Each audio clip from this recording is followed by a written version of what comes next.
morning, Houston. How's everyone doing? I hope everyone is doing well. We have a lot in store for you today. I'm Portia Johnson. I am the executive director and founder of Black Girl Health Foundation. Black Girl Health Foundation creates pathways to improve the health of women and girls of color. We have partnered with the National Library of Medicine, the Southcentral region, to bring you Minds Matter Houston.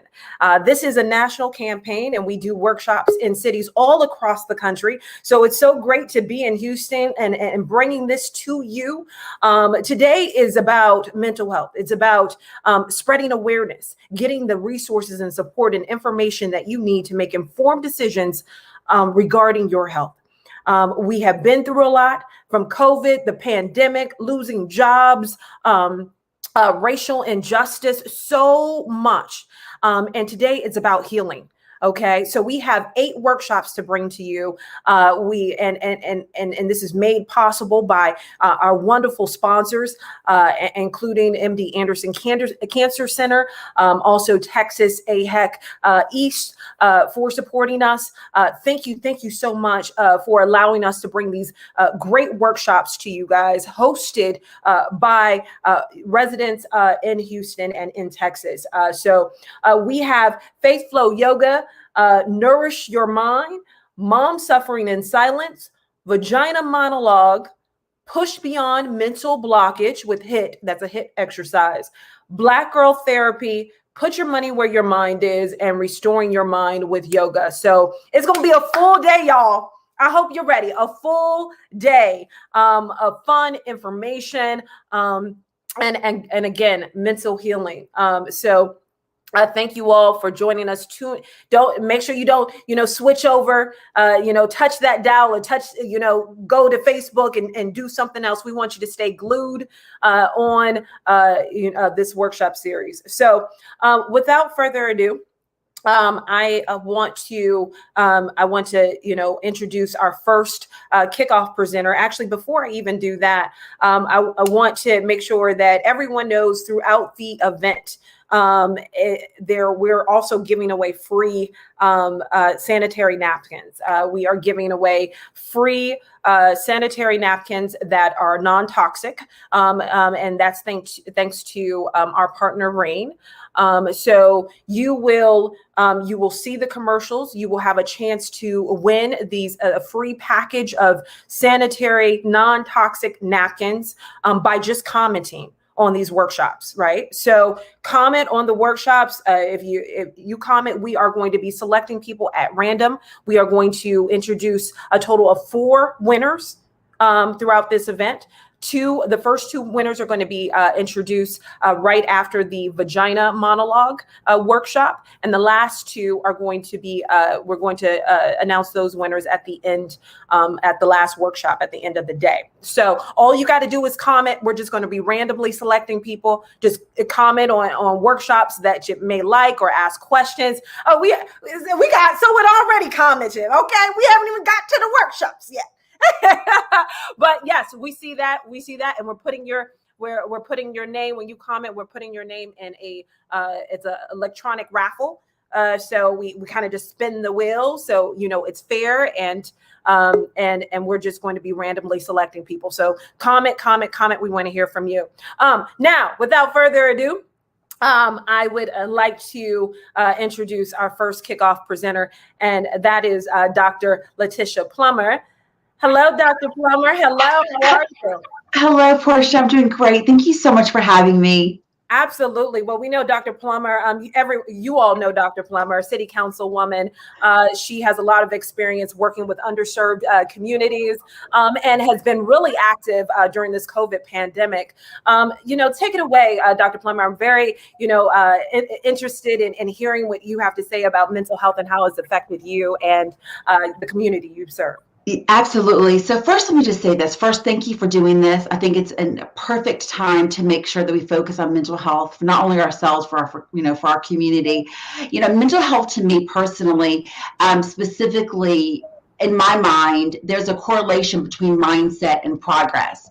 And I say the word progress because I think the idea of the constant moving forward, the leaning into pain in order to see growth, I believe that that's something that we need to always acknowledge, especially as Black women. I mean, oftentimes we find ourselves, heads of household, single parents, making sure that we're the foundation of our homes and our just spirituality in our homes, and in all different types of ways. And so we really have to focus on that. And so I want to just be really authentic and just tell you a little bit about me and what I have been feeling during this time period. So as a Black woman, a Black doctor, and now a council member, we all as Black women see the struggles that we consistently have to deal with. If we're too strong, then we're a little bit angry. We have to work harder than everyone else to make sure that we make the wages equivalent to someone that is not a woman of color. And so in this particular space, in this COVID space, I want to just tell everyone that, it's hard, it's rough. It doesn't matter really who you are or where you are. It's been a rough time. It's been a rough time for me from my business perspective. I mean, we had closed during COVID. And so we saw, very huge dips in our financial abilities, but not only that, also being able to reach and deal with our patients is something that we're obviously committed to. My family, I mean, I'm a single mom of 3 boys, and so making sure that those boys have good, solid mental health, within the household, coaching them and getting them through school. I've got a senior, a sophomore, and one in college. And so really making sure I give them the support that they need has been important. I've got aging parents. And so, if we're visiting our parents, how does that affect them? Fearful that they're going to get sick. And if they do get sick, how are they going to survive? Are they going to survive? Relationships, if you're in my relationship with my friends, with my significant other, am I doing what I need to do to make sure that I'm keeping the cohesiveness of that relationship intact? And then lastly, and probably really important, is the city of Houston. As a representative of over 3.5 million people, I see what's happening every single day, and my heart goes out to them. So how do I support my community? And so these are all places that I've had to constantly check in with my mental health and make sure that I do. And make sure that I continue to do what I need to do. And so one thing that I check constantly is my commitment to my spirituality, my commitment to myself, my commitment to my family, and my commitment to my community. And just constantly check in to see what I can do to make it better. And finally, what I have found in this time and space, what I have continued to do a lot of is watch my shift. And we're in a time of chaos, and we're all reaching balance, and this is just continually in our lives. But my shift is defined in a lot of ways, my sacrifice. So the sacrifice to make sure that my community and my family, my practice are doing well. And how does that sacrifice look? Because helping people is a sacrifice to ourselves. But with that sacrifice, maintaining my health, eating well, making sure I practice my yoga, make sure I do my prayers, make sure that I am nourished in much more than just with food. Following my instinct. If I feel badly one day, give myself grace and some rest. If I feel empowered, make sure I pass it on to someone else. And then being fearless, making sure that decisions that I make in my life are ones that don't have fear, that I'm pushing it and I'm leaning into the pain to knowing that growth is going to be a result.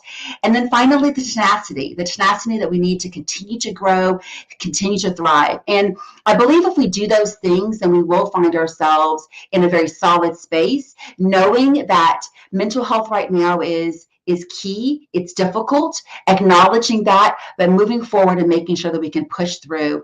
And it really does start with self-love. So thank you so much, Portia, for letting me join you today. This is such a great opportunity for so many, and I'm just empowered, and I know that you're going to change so many lives today.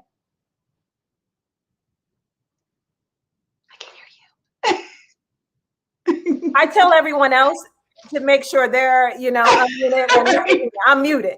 But no, thank you so much for participating in this event and kicking it off.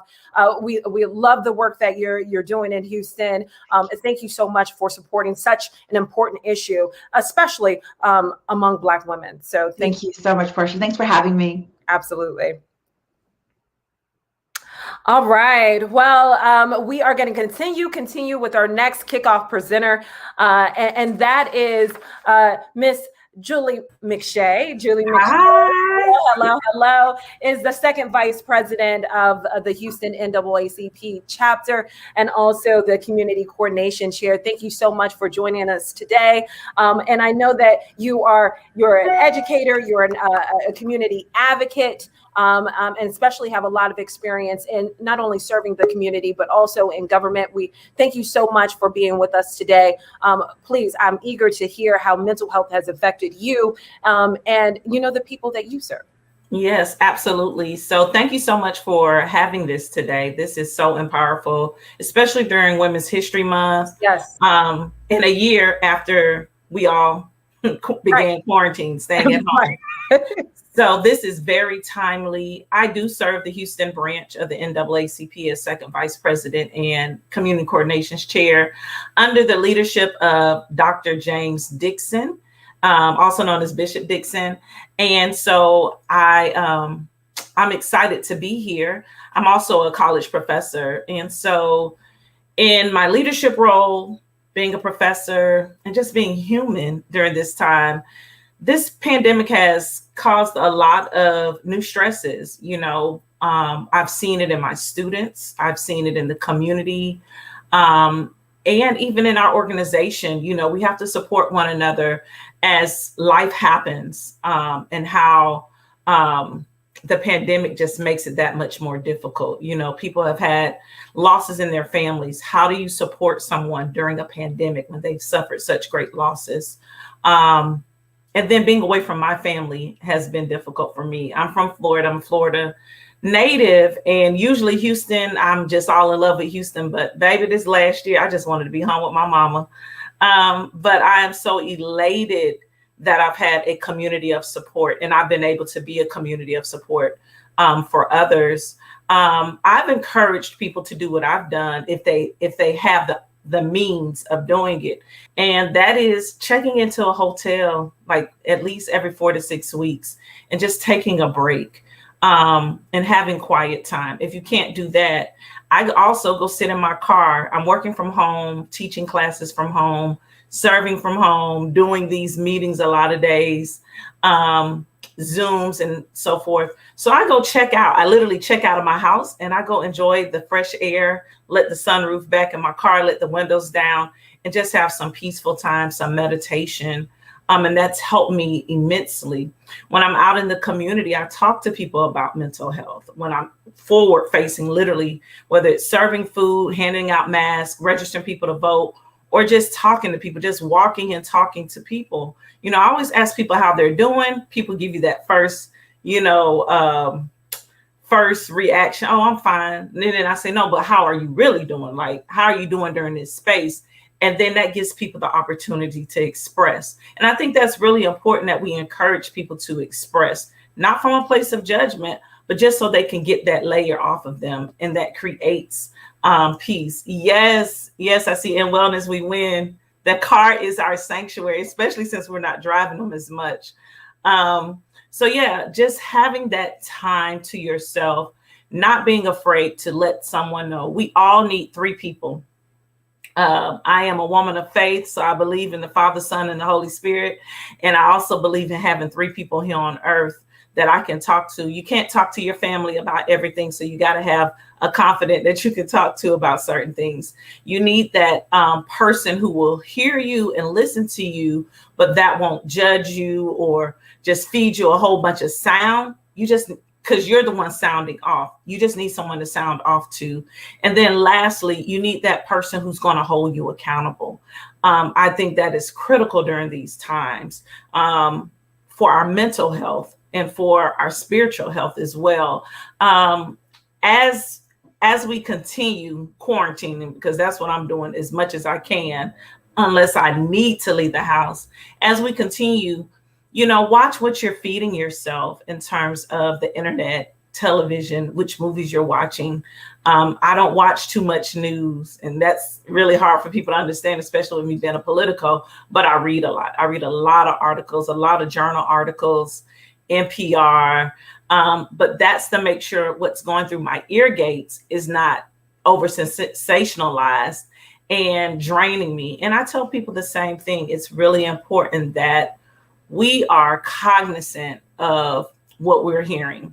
And so let's just be supportive of one another. I think this is a delightful conversation we're having here. And I really think that people will be empowered by what you're bringing to the community today here with this day long of events. And so I'm really excited to see what all will come from this. And I look forward to this not just being a one-time thing, whether it's annual or it happens twice a year. I think we should check in again 6 months from now and see how everyone is doing. So congratulations to Black Girl Health Foundation for this momentous event, this very well needed event. I'm looking forward to seeing what will come of it. So thank you so much, Portia. Congratulations. And if the NAACP Houston branch can support you in any way, we are here to do so.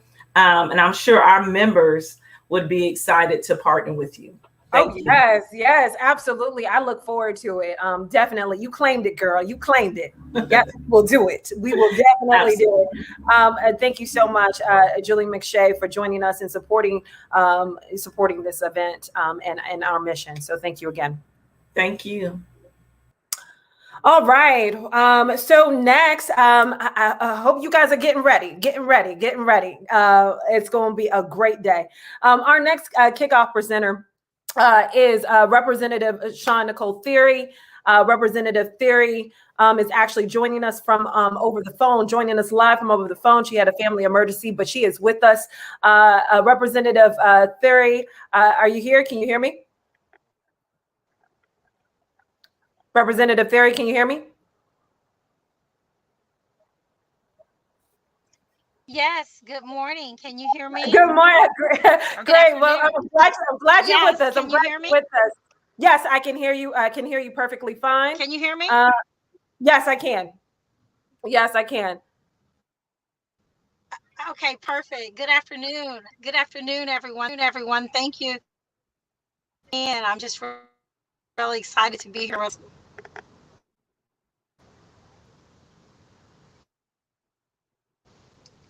Oh my gosh. We can hear you, Representative Theory. We can hear you. Okay. I was just saying, I just want the work that we're doing. I think that I was listening to my sister, Dr. and she just, she drove well. And I think, and though that one of the things that women is that there is this. Can you hear me? So I think we're having some trouble with Representative Theory's connection. So I'm going to, we're having issues that we can take care of. Hello, Representative Theory, are you with us? So we'll take Representative Theory a little bit later if we can get our connection together, but we're going to go on to our next kickoff presenter. And that is Alexis Sims. Alex with the tags. Hello. So Alexis Sims is she's a lifestyle blogger. She is a literary influencer, I should say. She is kicking off this event with a very profound book that has really motivated her in her whole life, called Well-Read Black Girl. And this is what she does for a living. I mean, not for a living, but this is definitely her passion. And this is why she is a literary influencer, but she evaluates, she reads books, and reviews books and talks about books. And I know Well-Read Black Girl has really resonated with you. And you're going to talk about that as it relates to mental health. So Lex, tell us why this book. So I chose Well Read Black Girl, and I have it here with me because it really touched on exactly how I feel about my personal relationship with reading and how it has helped me with my mental health. I went through a period of grief, and I've always been a reader, but getting back to reading for leisure, I found to really help me reduce stress, kind of treat just some mental health issues, kind of help me with some mindfulness, help me get a good night's rest right before I was reading before bed. And so the Well Read Black Girl anthology, which shares multiple different excerpts and essays from key authors and writers and people that are literary, they touch on exactly what I mean by the importance of reading and how it's important. So I did want to share 3 excerpts from the book, and I do thank you guys for having me, and I look forward. So let's get started. The first one I have here is from the introduction. It goes, "Can you recall your first encounter with the bluest eye? Their eyes were watching God, or the color purple? Those are the memories that pull Black women toward one another and solidify our unspoken sisterhood. Reading highlights the intersection of narrative and self-image to create compelling explorations of identity. Reading allows us to witness ourselves, and being a reader is an incredible gift, providing me with a lens to interpret the world. Most important, it has invigorated my imagination and allowed me to choose which narratives I want to center and hold close." And this is the words from Gloria Idem, who is the author of this anthology. Next, I want to move to excerpt 2. It says, "The job of the Black woman writer is the same as the work of the well-read Black girl. We are to be curious and determined, committed to life in all its permutations. We are to look to the words of our sisters for knowledge and uplift, camaraderie and support. We are to find and seek beauties and find ourselves. We are to live and tell the story." And the last excerpt I wanted to touch on, this is towards the end of the book, and it's entitled "Books for a Black Girl's Soul." It starts, "James Baldwin said, 'You think your pain and your heartbreak is unprecedented in the world, in the history of the world.' And then you read. I would add, you often think your joy and your personal experience is unique. But if you read far enough and wide enough, you realize every identity, even yours, has a corollary in a book. And I know that's why I began reading and why I will continue to do so." And that is, gives a little just peek at why reading can be so important to alleviate any type of depressive symptom. And I always say, read to heal yourself. And it's definitely healed me as a current doctoral student finishing up this PhD. It is my lifeline and my self-care. So I hope you guys gained something, and feel free to follow me. And thank you so much, Portia, for having me. I love it. I love it. And people don't realize how much Well Read Black Girl is a gem. Absolutely. I mean, and we at Black Girl Health, I should also mention, we started a book club. When you become a member, you can be a part of our a book club, because reading is healing. Reading is mental. It's therapy. Absolutely. And I love it. I love it that you have created a platform. Created a platform for women to read, Black women to read, and heal through that. I think it's so important. Where can we follow you? How can we follow you? Yes, you can follow me on Instagram. We call it Bookstagram. It is at Lex _ with the _ text. So Lex with the text. And I think it's under my name as well.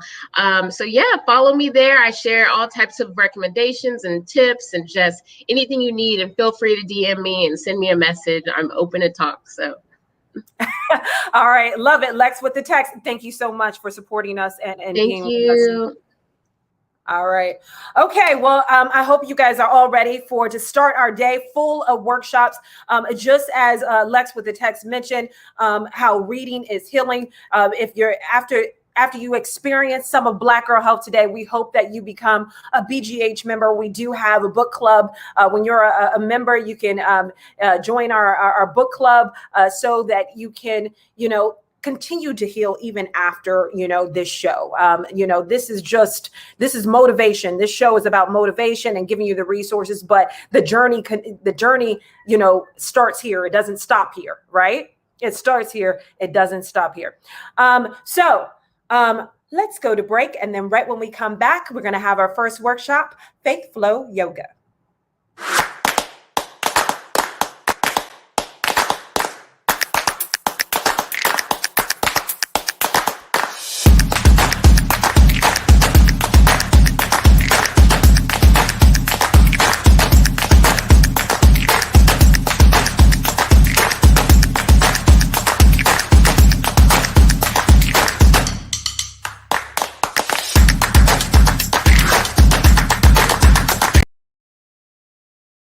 Introducing Rain Premium Sanitary Napkin.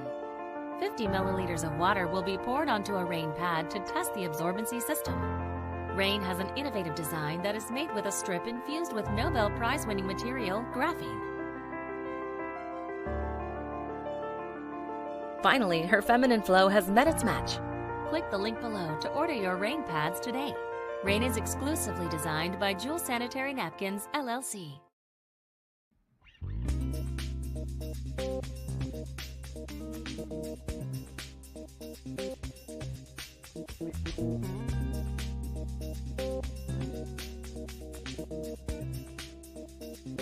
Meet Chloe, a busy community health worker.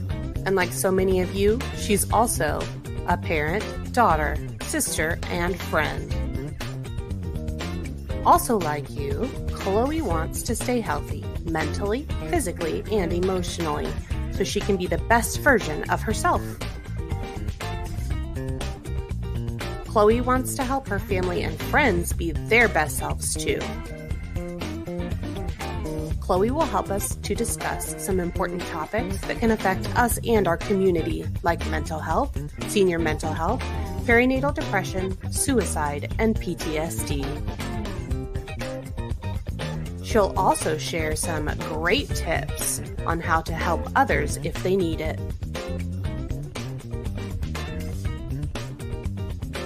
Chloe makes sure to get the facts from MedlinePlus.gov and other trusted resources for reliable health information.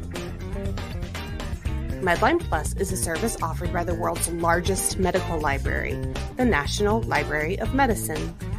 NLM is part of the National Institutes of Health. Stick around, everyone. We are so glad you're here.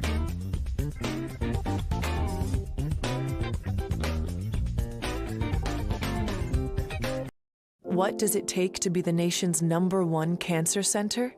It takes subspecialists with an unmatched depth of expertise to turn research into breakthroughs and trials into groundbreaking treatments.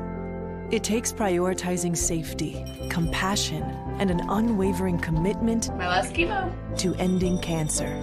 What will we do in the pursuit of making cancer history? Whatever it takes.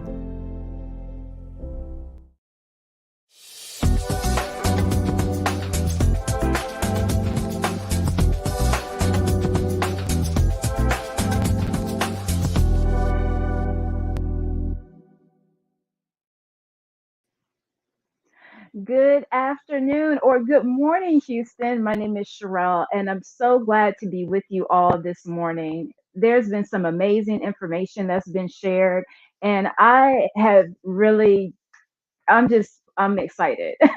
I'm here representing the DC metro area, and if your mind matters, then stand up, Houston. We're going to get ready to flow. One thing that Dr. Plummer said that really resonated with me, she mentioned some practices that are pivotal and really important for her mental health. And she mentioned prayer and she mentioned yoga. So we're actually going to kind of combine the two as we get our body up and moving. So if you're ready, let's stand up. So we're going to come to a comfortable standing position. Now, if you have a mat, that's great. But if you don't, that's okay. You can just stand on your floor. You can use a beach towel or whatever you have available just to have some cushion underneath your feet. And we're going to stand in our strong mountain pose. So what that means is you bring your feet right underneath your hips. Toes facing forward with a smile. Begin to lift the shoulders up towards your ears and slide your shoulders down the back of your body. Stand in your truth and stand in your strength and your power. Placing the hands over the belly. We're going to start with a little bit of grounding and centering. You know, faith is so, so important to me. And whatever your belief system is, have faith in whatever that thing is, whatever that person or that entity is. And so from your belly, take a deep breath in with your eyes open or closed, and then slowly release it. Feel yourself becoming more rooted and grounded in the earth. This time, as you inhale, extend your arms all the way out, lift the chin, expanding the heart space, and then exhale, draw the chin into the chest with the hands at the belly. Good. Let's do that a few more times. Inhale, open up the heart, extend the arms all the way out. Exhale, bring it back in. One more time. Inhale, open, ready for a brand new day full of blessings and opportunities. And exhale, bring it in. Now we begin to work on our heart space, bringing the hands to the heart. Take a deep inhaling breath, filling the belly, lungs, and chest. And then slowly release chest, lungs, and belly. Good. Let's do that one more time. Breathe in and out. This time, as you inhale, extend those arms all the way up, giving praise and gratitude for a brand new day. Lift the chin, opening up the throat, and then exhale, bring the hands back to heart center, solidifying that divine connection. Inhale, extend it up, lengthening the spine. Exhale, bring it to the heart. One more time. Inhale, extend up, filling your body, filled with life and energy and gratitude. And exhale, bring it to the heart. Awesome. Relax the arms down by the side. Take your gaze slightly forward and begin to soften your gaze or close your eyes as we take a moment to stand in our truth and in our power, because our minds matter. Our mental health matters. And so as you stand with your feet planted firmly into the earth, begin to envision roots growing from the soles of your feet, connecting you to the earth. Follow those roots, those strong roots, all the way down to the core of the earth, and begin to feel that vibrating energy permeate all the way back from the core, coming through the roots, meeting the soles of your feet that are activated and warm and strong. And from the soles of your feet, begin to draw that energy, pulling it all the way up on the inhaling breath. And slowly release. Good. As you inhale, pull the energy from the soles of the feet all the way up to the hips, energizing the legs. And exhale, slowly release that breath.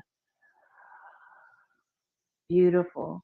And last time, as you inhale, draw the energy from the hips all the way up to the heart space and release it through the crown of the head. Inhale, breathe into the heart. Exhale, settle in the heart.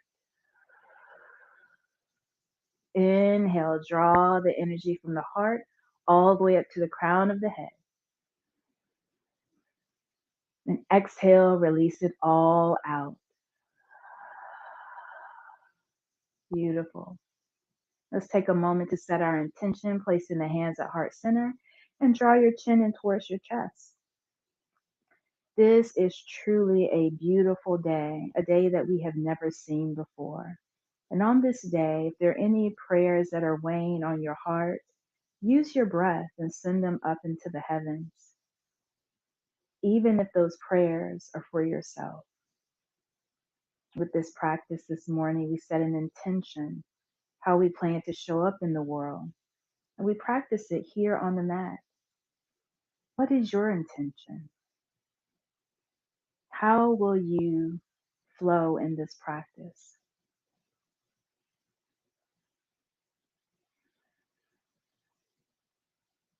Once you've established that intention, with a smile on your face, begin to slowly release the arms up, circle up, this beautiful circle of joy as you extend the chin all the way up, bringing the palms to meet overhead. Exhale, bring it to the heart. Good. One more time. Inhale, extend the arms up, lengthen through the spine. Rise up as you root down, and exhale, draw all of your hopes and dreams into your heart. One more time. Inhale, lengthen, sweep the arms up, and exhale, bring it to the heart. Now we take the journey in by adding movement to the foundation of our breath through faith and flow. We're going to go ahead and step the feet more than hip width distance apart. Toes are facing forward, and we're going to begin to just warm up the legs, a neglected part of our body that takes us to and fro. And so we're just going to keep the hands at heart center in prayer position, bending from side to side. Just a little micro bend in the knee. Breathing in and out. Inhale, exhale. And let's do one more round here, finding our footing, finding our breath and flow, and then begin to extend the arms out to T position. As you inhale, fill the belly with air, and exhale, lean to one side. We begin to open up the side body. Begin to flip your palm and slowly extend the arm along the side of your head. Really breathe into the side body with the bottom hand holding onto the side of the leg. Press down through the outer edges of the feet and breathe. Inhale, exhale. As you inhale, slowly come back up through center. And exhale, begin to lean to the other side, nice and slow at first. Begin to flip your palm and slowly guide the arm alongside the ear, keeping the face nice and soft. Breathe in and out. Good. As you inhale, slowly come back to center, T position with the arms. Begin to slowly lift the toes on the right foot, and you're going to turn it to face the long edge of the mat. Bending that knee, we come into our first warrior two pose, a nice, powerful, fierce pose, where we're going to add in our circle of joy. Really press down through the soles of both feet, and you're going to straighten the leg as you draw the palms together at your heart. Inhale, extend the arms all the way up, and then begin to press it down, coming back to your warrior two, just like that. Inhale, bringing it in. Exhale, extending up, and then slowly pressing it down, coming back to warrior two as you gaze over your first or your third middle finger. Inhale, bringing the palms together, straightening the leg. Slowly extend the arms all the way out, and exhale, press it down. Now, at this point, we're going to hold. So wherever the legs are, keep the legs right where they are. If you need to take some out of the bend out of the front knee, you can come up just a bit, but don't straighten the front leg. Press down through your foundation, all toes. As you flip the front palm, lean back into your peaceful warrior, extending the top arm all the way up. Look up at the hand if you're able to. Try not to strain the neck, and breathe in deeply into your peace. Inhale. Exhale. One more. Deep breath in. Slow breath out. Awesome. Inhale. We're going to slowly come back to our warrior two. Begin to lean your torso forward, resting the forearm on the front thigh, and extend that top arm up. So we're really activating the arms, the shoulders by reaching and extending those arms. Feel your arm lengthening from the head of your shoulder to your elbow, all the way out through your fingers. Reach up and grab those blessings. Breathe in and out. Look up if you're able to. One more deep inhaling breath and a slow releasing breath. Inhale, slowly make your way back to warrior two. We're going to do the same thing on the other side. Go ahead and lift your toes and Straighten your leg as you turn to face the long edge of the mat, or you simply face me. And now we're going to do the other side. Keep those arms out and they're nice and activated. Lift the toes, and you're going to turn your foot facing the other side of the mat, bending the knee. We come back to warrior two. Now, one thing is really important. If you feel like your stance is like too wide, go ahead and heel toe your back foot in a bit to make your stance shorter, or you can take your foot out and make it wide, really sinking down into those hips. As you gaze forward, begin to slowly straighten the leg, bring the palms together, look at the top of the fingers, following the flow. Inhale, lifting up. Exhale, pressing down, gazing forward. Really find your focus and your flow with the breath here. Let's do 2 more rounds. Inhale, draw it in. Slowly extend it up. And then slowly press it down as you gaze forward. Keep the chest open, arms extending forward and back. Inhale, draw the palms together at the heart. Slowly extend all the way up. Exhale, press it down. Beautiful. Feel the strength and the heat in the legs building that mind-body connection. Begin to flip the front palm, lean back into your piece. Resting the hand on the back leg, keeping the face nice and soft here. Breathe in deeply and exhale slowly.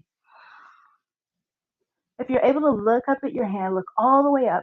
Reach, and then slowly come back to warrior two. Beautiful.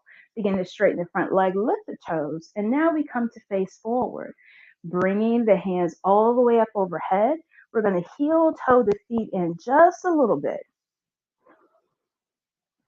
And go ahead and take the toes out. So we come in what is in dance called a plie.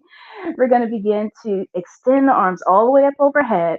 If you need to bend the elbows a little bit, you can. Otherwise, keep them straight and begin to slowly bend your knees, coming into a bit of a goddess squat. And then slowly, as you press through the feet, lift up and bend the elbows, squeezing the shoulder blades behind you. Good. As you inhale, slowly bend those hips, and then slowly squeeze as you come all the way back up. Beautiful. One more round. Keeping the breath flowing. Exhale, come to stand. Release your arms and give those shoulders a nice circle motion forward to back and then back to front. The whole body should be feeling nice and warm now, or maybe it's just me.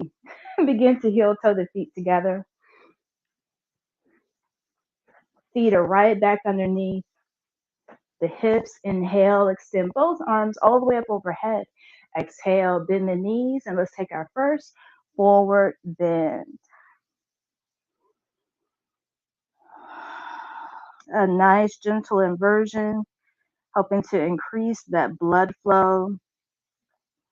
Drawing the lower half and the upper half of your body together. Begin to shake the head side to side, forward and back.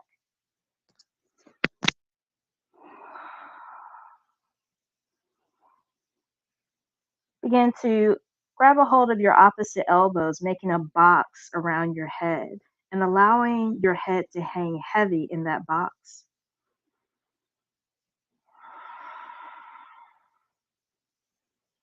Find yourself breathing and letting go.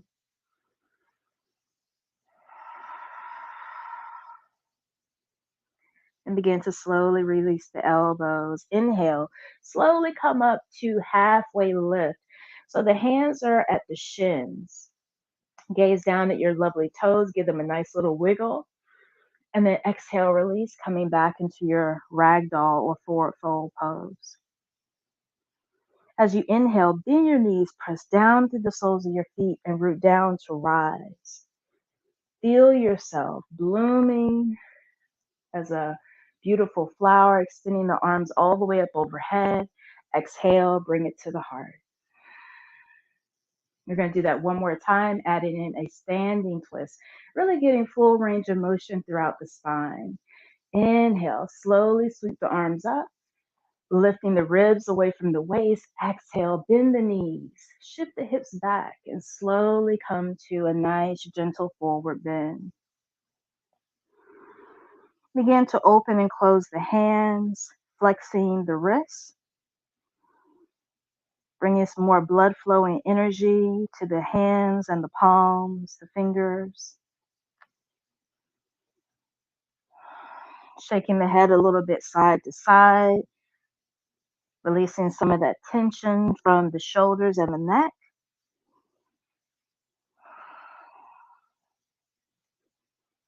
And from here, we'll take a standing twist. I'm going to start on my right side. Go ahead and bring the fingertips of your left hand either down in between your feet, or you can hold on to your left shin. Go ahead and bend your left knee and sweep the right arm all the way up, coming to a standing twist. Continue to roll the shoulder back. Open up the front of the body. Breathe in deeply. Exhale slowly, gently release. Other side, bending the right knee, right hand comes down, and slowly sweep the left arm up. Continue to reach and extend, pressing down into the feet. And exhale, bring it all the way back down. Inhale, slide the hands to the shins. Give your hair a little shake. And exhale, come all the way to forward fold. Begin to bend your knees. Press through your feet. Root down to rise up. Unraveling the spine, the head comes up last. Sweep the arms all the way up. Welcoming your joy, your peace, and bring it into the heart space. Let's just take a moment here to pause. Breathe as we become more aware of that mind-body connection and what we're feeling. Knowing that yoga is a practice and not a performance. Begin to feel those sensations in your body, those pulsations, flows of energy and heat or coolness. A beautiful reminder of how alive you are and how much purpose you still have in this world. And from that space, let's continue to move. Inhale, sweep the arms up. Exhale, bend the knees, folding forward. Inhale, bring the hands to the shins, coming to flat back, extending the tailbone back and the crown of the head forward, and then exhale, slowly come all the way down.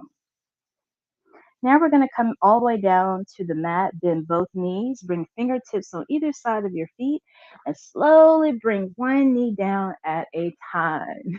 Awesome. We're going to turn to face the front edge of the mat.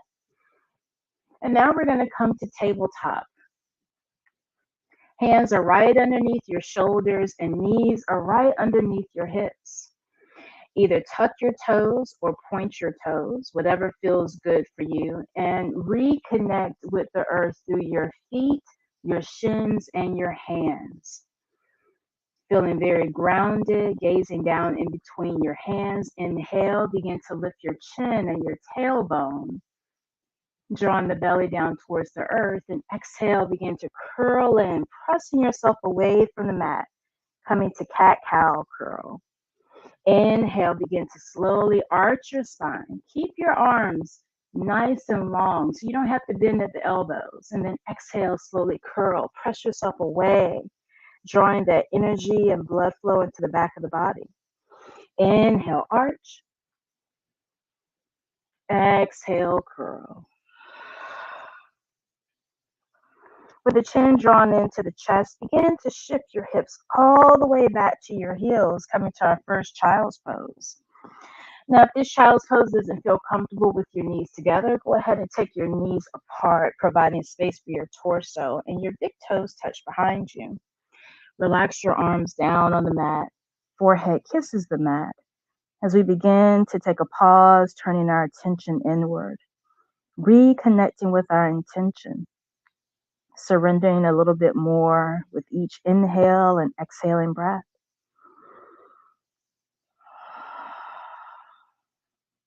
Let's take 3 more deep breaths, breathing in on 3.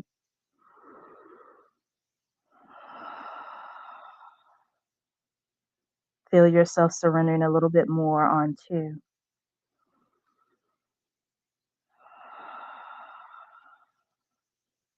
Breathe with a sense of ease on 1.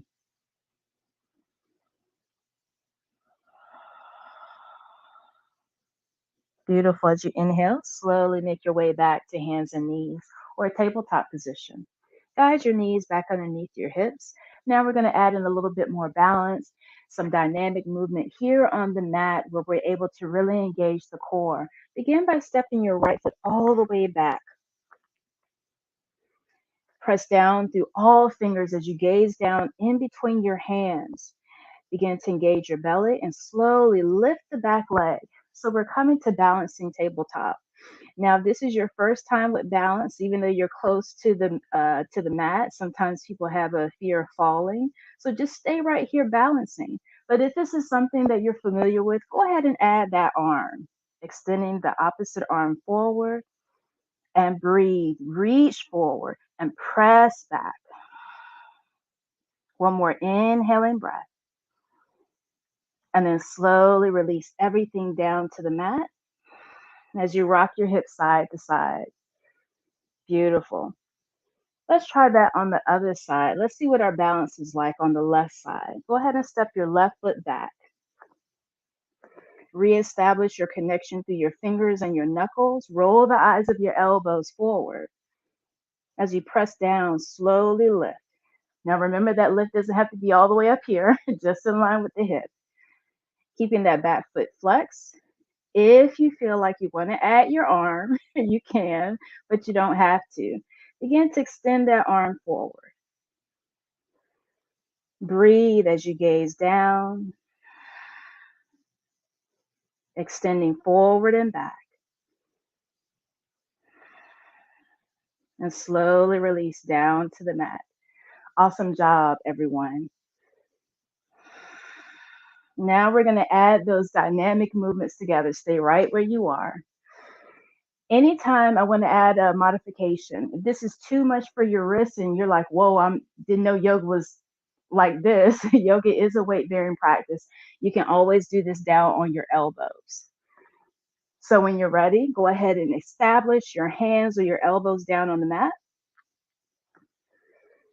Begin to step the right foot all the way back. Always find your breath first. Don't be so quick to move.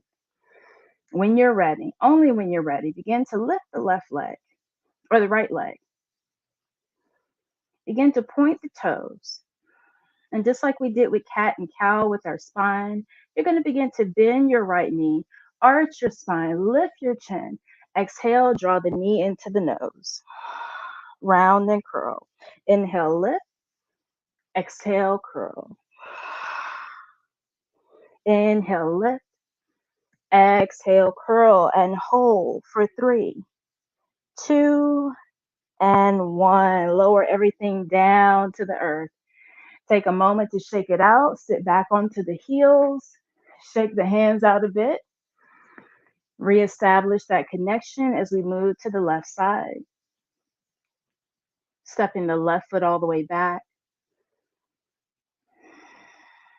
Engage the belly and slowly lift the leg. Begin to point the toes. And when you're ready, bend the knee and begin to arch as you gaze up. Exhale, curl in, knee to nose. Inhale. Begin to lift and arch. Exhale, curl.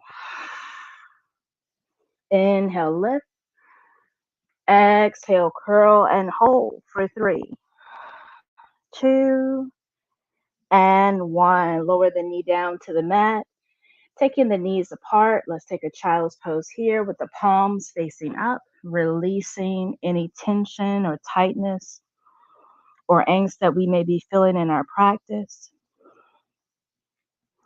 Bringing back to the forefront of our mind, this is simply a practice. Becoming more in tune with the wisdom of our body, moving from head to heart into the body. and breathing from that place of calm and ease.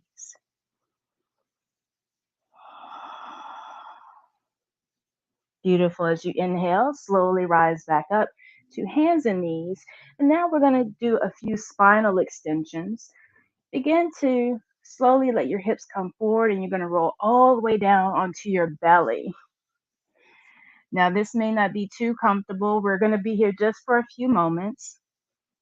And with the hands underneath your shoulders, keep the elbows lifted. Draw the legs together and point your toes.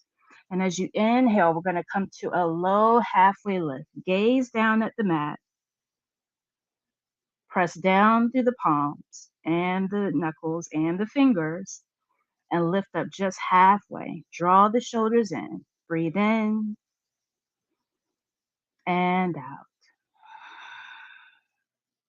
One more inhaling breath and a slow releasing breath. This time, as you inhale, you're going to press yourself all the way back up through hands and knees.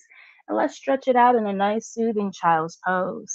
Shifting the hips back towards the heels, extending the arms forward. And draw the chin in towards the chest. Begin to open and close the hands a bit, flexing the wrists if that feels good.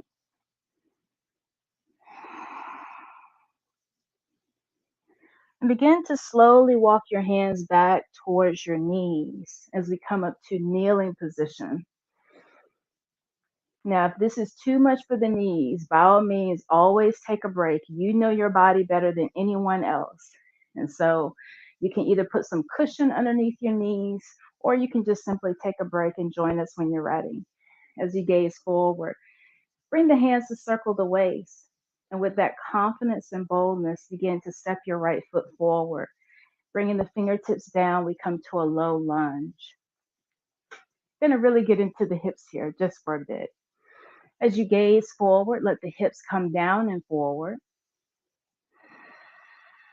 Notice how that feels. Remember to either tuck the toes on the back foot or point the toes. And once you feel like you have that balance, begin to release your hands and rise up. Extend both arms up alongside the ear.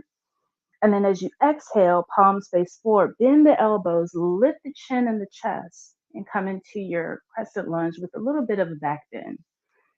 So we're incorporating some back bends to really get that energy flowing and moving this morning.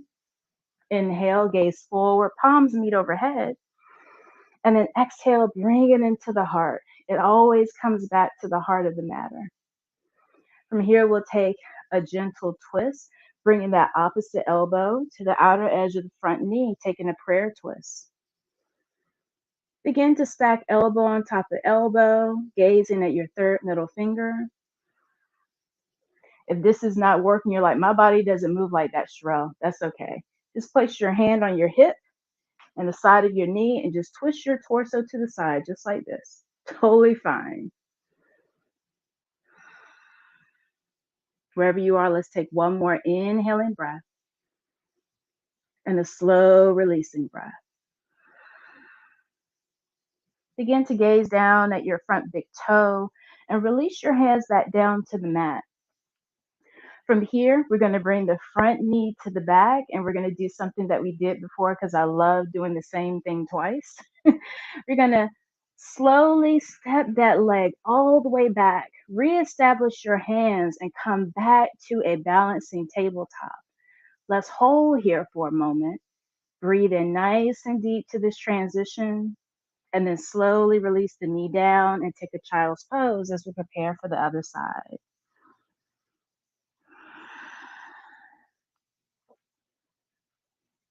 Release some of that heat building if you need to by inhaling through the nose and slowly releasing through the mouth. And take a few more minutes here if you need to, but if you're ready, go ahead and rise back up to tabletop position and walk your hands back, and we come back to kneeling position. Taking our gaze forward with boldness and confidence, step up with the left foot. And bring your fingertips down to frame the front foot. Notice what your back foot is doing, right? It's either tucked or pointed.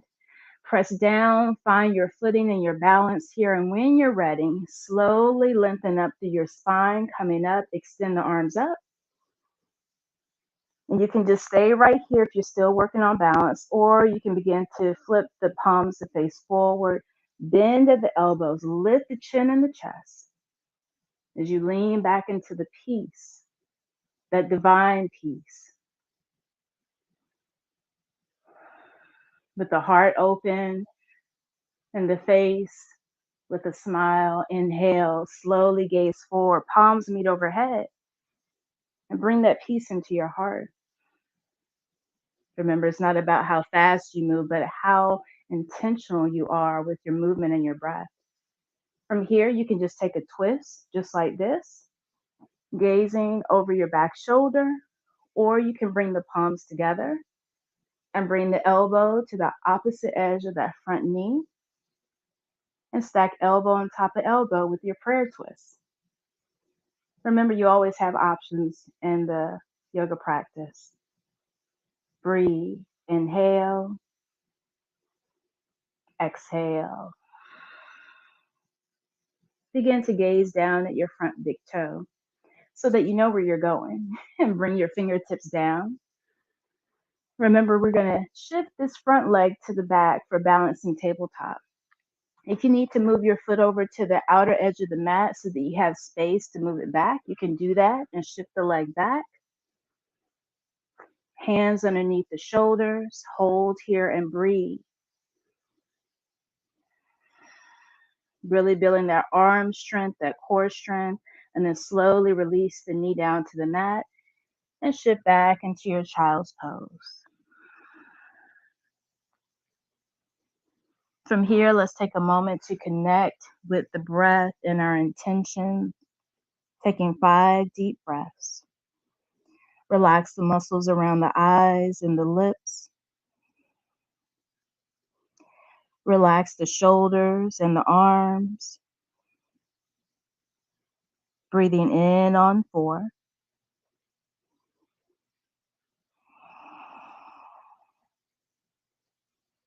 Surrendering with ease on 3.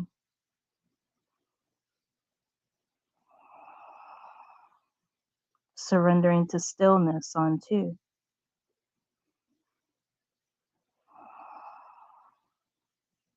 And preparing on 1.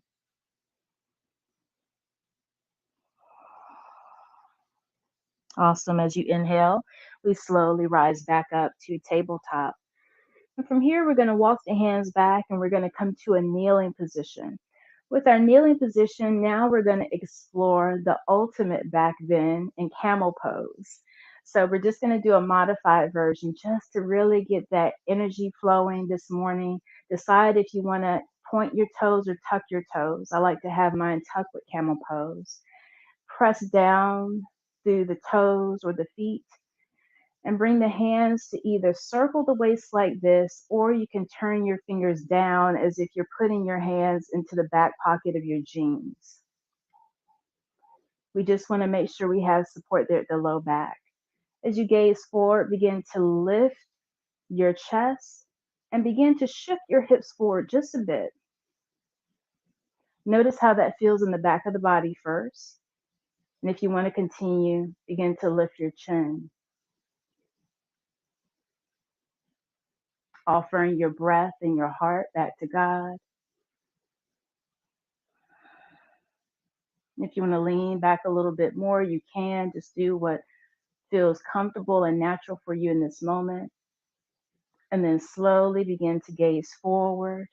And then exhale, begin to shift the hips down, bringing the palms to meet at heart center. We're going to do that one more time. Deep breath in. Come back up to kneeling position with the hands circling the waist or the fingers down. A beautiful end to our practice as we offer our hearts. Inhale, slowly lift the chin, lift the heart. Slowly shift the hips forward. Remember, you can stay right here, or if you have this in your practice, Begin to reach back, and I like to just tap my heels with my hands. Draw the shoulder blades together, gaze up, in whatever version of camel pose you're practicing. One more inhaling breath. And then slowly release. You can bring the hands back to the hips and guide the hips down as you gaze forward. Palms meet at the heart.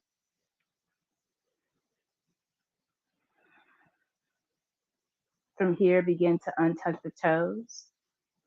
Begin to stretch the spine by bringing the hands down to the mat. Slide the hands forward in a soothing child's pose.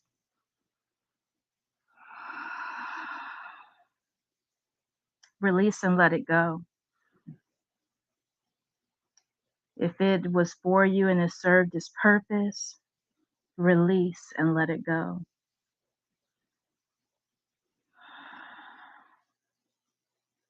From here, begin to bring your hands to the left side of your mat, coming into a side body stretch, and breathe into the right side as you stretch to the left.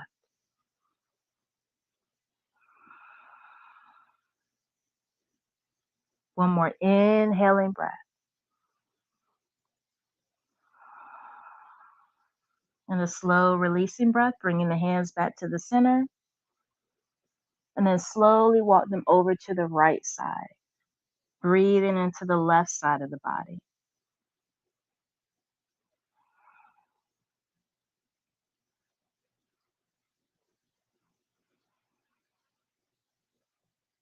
As you inhale, slowly bring the hands back to the center of the mat, extending forward. One more gentle stretch. Extend the fingers towards the top. Shift the hips back. And then slowly rise up to tabletop, drawing your knees together to touch as you come to sit on the mat. We are ready to cool down at this point. I hope that you all have enjoyed it so far. We just have a few more minutes. So we're going to take our legs out to a nice wide straddle position. And starting with the right leg, we're going to bring the left foot to the inner right thigh. Sit up nice and tall. And with the hand on top of the right leg, inhale, lengthen through your spine. And as you exhale, slide the hands down the legs. Now, this is not about touching the toes. Don't get upset with your body. Allow your body to open when it's ready. So just hold on to some part of your leg. The intention is to draw the nose down to the knee. And as you can see, mine doesn't touch, and that's totally okay. Feel that lengthening in the back of the legs, the gentle opening in the hips, and connect with that sensation. Remembering that although yoga is a moving meditation, it's really about body-based mindfulness as well, creating a positive connection with our bodies. Breathing in on 3.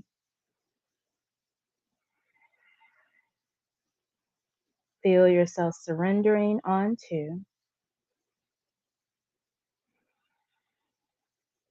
And letting it all go on 1. As you inhale, gaze at your lovely toes, give them a nice little wiggle and come all the way up.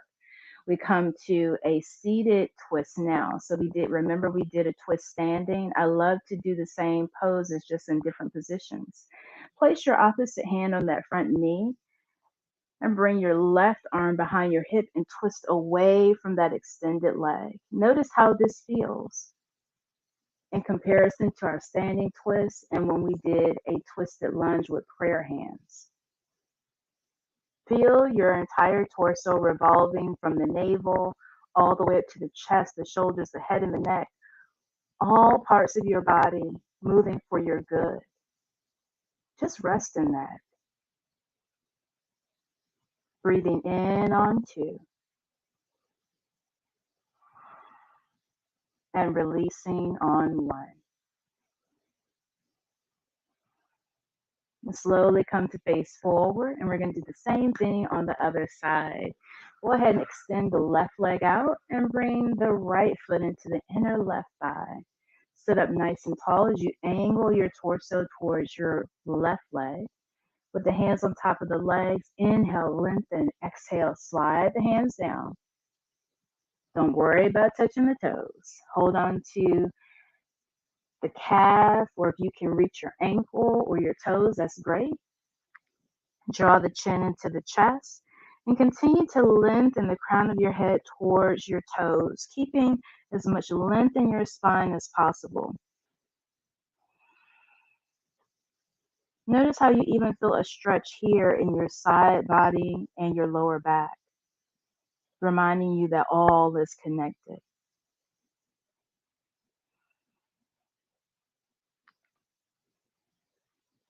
Breathe in deeply and exhale slowly.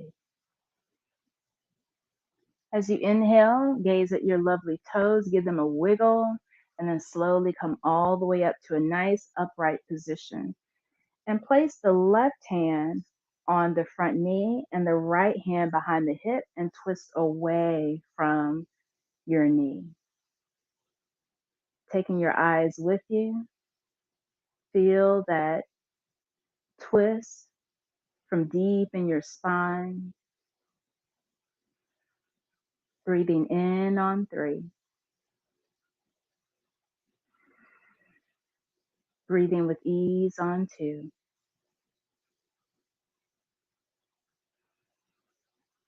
Settling in your peace on 1.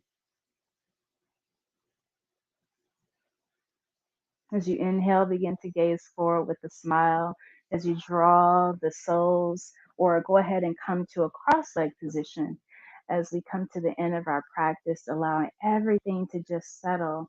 This is the best part, and this is the part that many people just kind of tap out on. Place the hands at heart center in our final relaxation in a seated position. From here, we embrace a beautiful scripture found in the book of Psalms. Be still and know that I am God. As you breathe, feel your body settle into the stillness, into this sweet place where you feel that internal movement deep within your soul and your body. And without having to perform and put on all these different masks and different faces, you are allowed to just be.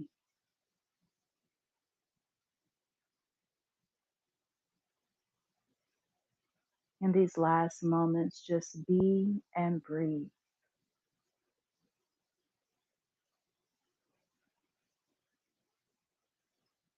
Breathe from the depths of your soul as we all hold space for one another.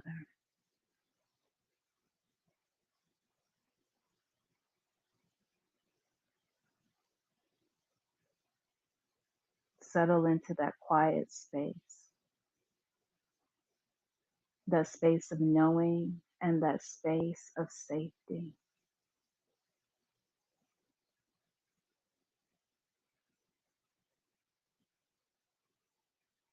Inhale, exhale.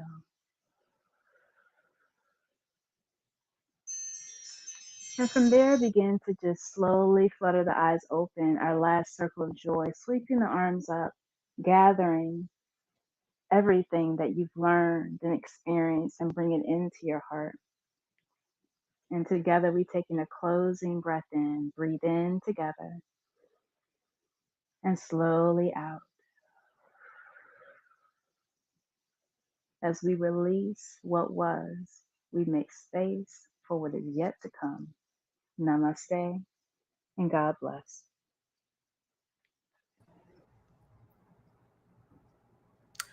Oh my goodness. Sherelle Moore Tucker, thank you so much. It's, yoga already is a, very healing, mentally healing exercise, but to have that connected with, or as a way that you can also embrace your faith at the same time, it takes it to another layer of mental healing. And you do such a phenomenal job at that. I love having you every time that, you do this, you do your faith flow exercise. It's so, empowering at the same time. So thank you so much. Faith Flow Yoga and y'all, Sherelle Moore Tucker is also a Black Girl Health member. We love having her as you got the shirt on and everything. We love having her as a BGH member. So thank you. Thank you. All right. So I hope you guys are enjoying it. So far, Faith Flow Yoga. I hope that was a great exercise, mental exercise for you guys. A couple of things to do. So you probably will see an evaluation that comes in the comments. If you're on Facebook, if you are watching this on Facebook, we do an evaluation after each workshop. We just want some feedback from you. It's really quick. We just want to know if you like this workshop. So if you were doing Sherelle Moore Tucker's workshop, if you liked it, just let us know. So because we want to be back here. We want to be back here in Houston doing the same thing. So we want to know what you're liking and what you're not liking, whatever. So make sure you fill out that form in the comments. It's really quick. Also, if you are interested, if this is like, oh my goodness, I'm learning more about Black Girl Health and I want to become a member. Hopefully you sign up to become a member. If you sign up today, then you get a free package of chemical-free Rain sanitary napkins. So if you sign up and become a Black Girl Health member today or tomorrow, you will get this free package of chemical-free Rain sanitary napkins. We're going to be promoting that all throughout the show. When you become a BGH member, you can sign up at membership.blackgirlhealth.com. We also have that in the comments as well. Speaking of Rain sanitary napkins, Rain has partnered with us.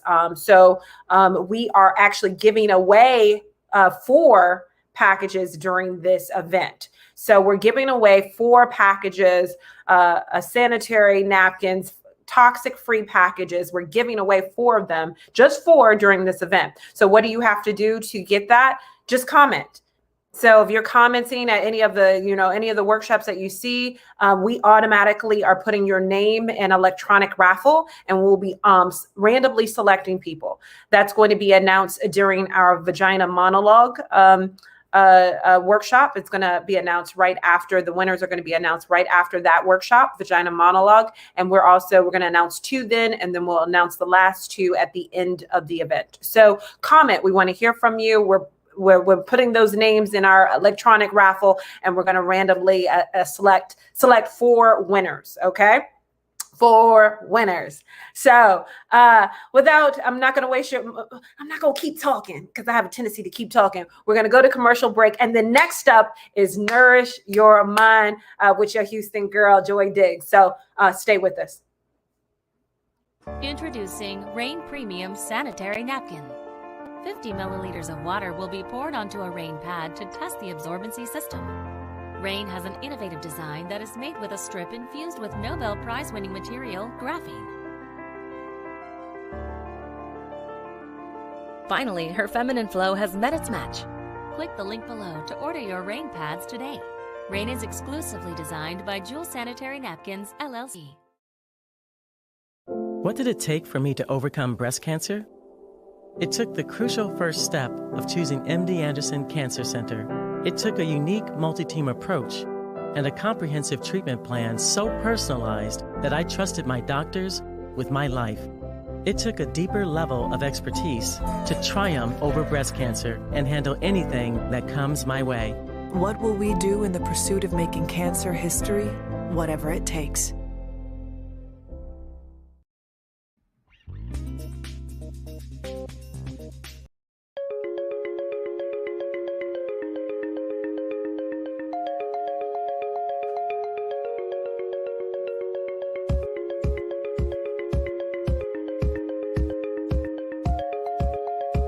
Let's talk about mental health. Mental health includes our emotional, psychological, and social well-being. It affects how we think, feel, and act at every stage of our lives. So, how can we maintain our own mental health? Try and find a balance between positive and negative emotions. Practice gratitude. Be thankful for the good things in your life. Mental and physical health are connected, so remember to care for your body. Exercising can reduce feelings of stress and depression. Sleeping enough will help keep your mood stable. Yeah, we know, this can be tough sometimes. Eating healthy foods will help you feel better physically and decrease stress and anxiety. Humans are social creatures, so spend time with the people you love. Healthy, strong relationships are important for everyone. Oh, and one more thing. It's important to recognize when you need to get help. You can talk to a therapist or see a primary care provider. You can learn more information on mental health at medlineplus.gov.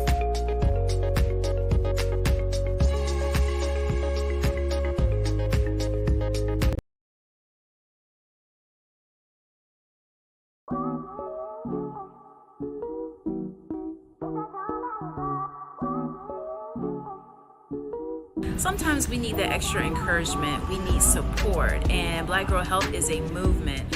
Oh, I love getting all the emails with the recipes and now the new workout videos that we get daily. I now get CrossFit videos right to my email. So that means that it holds me accountable and I have something to do every day. I work out of High's Fitness Yoga Studio, and so it just helps to bring more people into my class, know that I'm out there teaching yoga in the community. Being a BGH member means connecting with other women, networking, and being a part of a movement. I am Kim Nelson-Wright, and I am Black Girl Health. I'm Kimberly Perry, and I am Black Girl Health. Sherelle Moore Tucker, and I am Black Girl Health.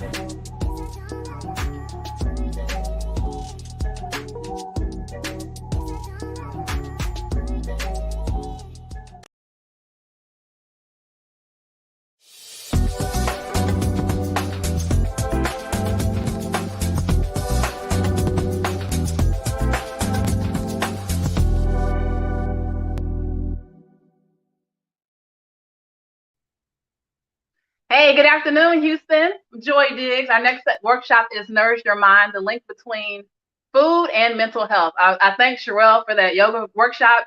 Even though I couldn't fully participate, I definitely was doing the breathing exercises. So we're all open, relaxed, and ready to receive this information on how we can become better and better mental health based on the foods that we eat.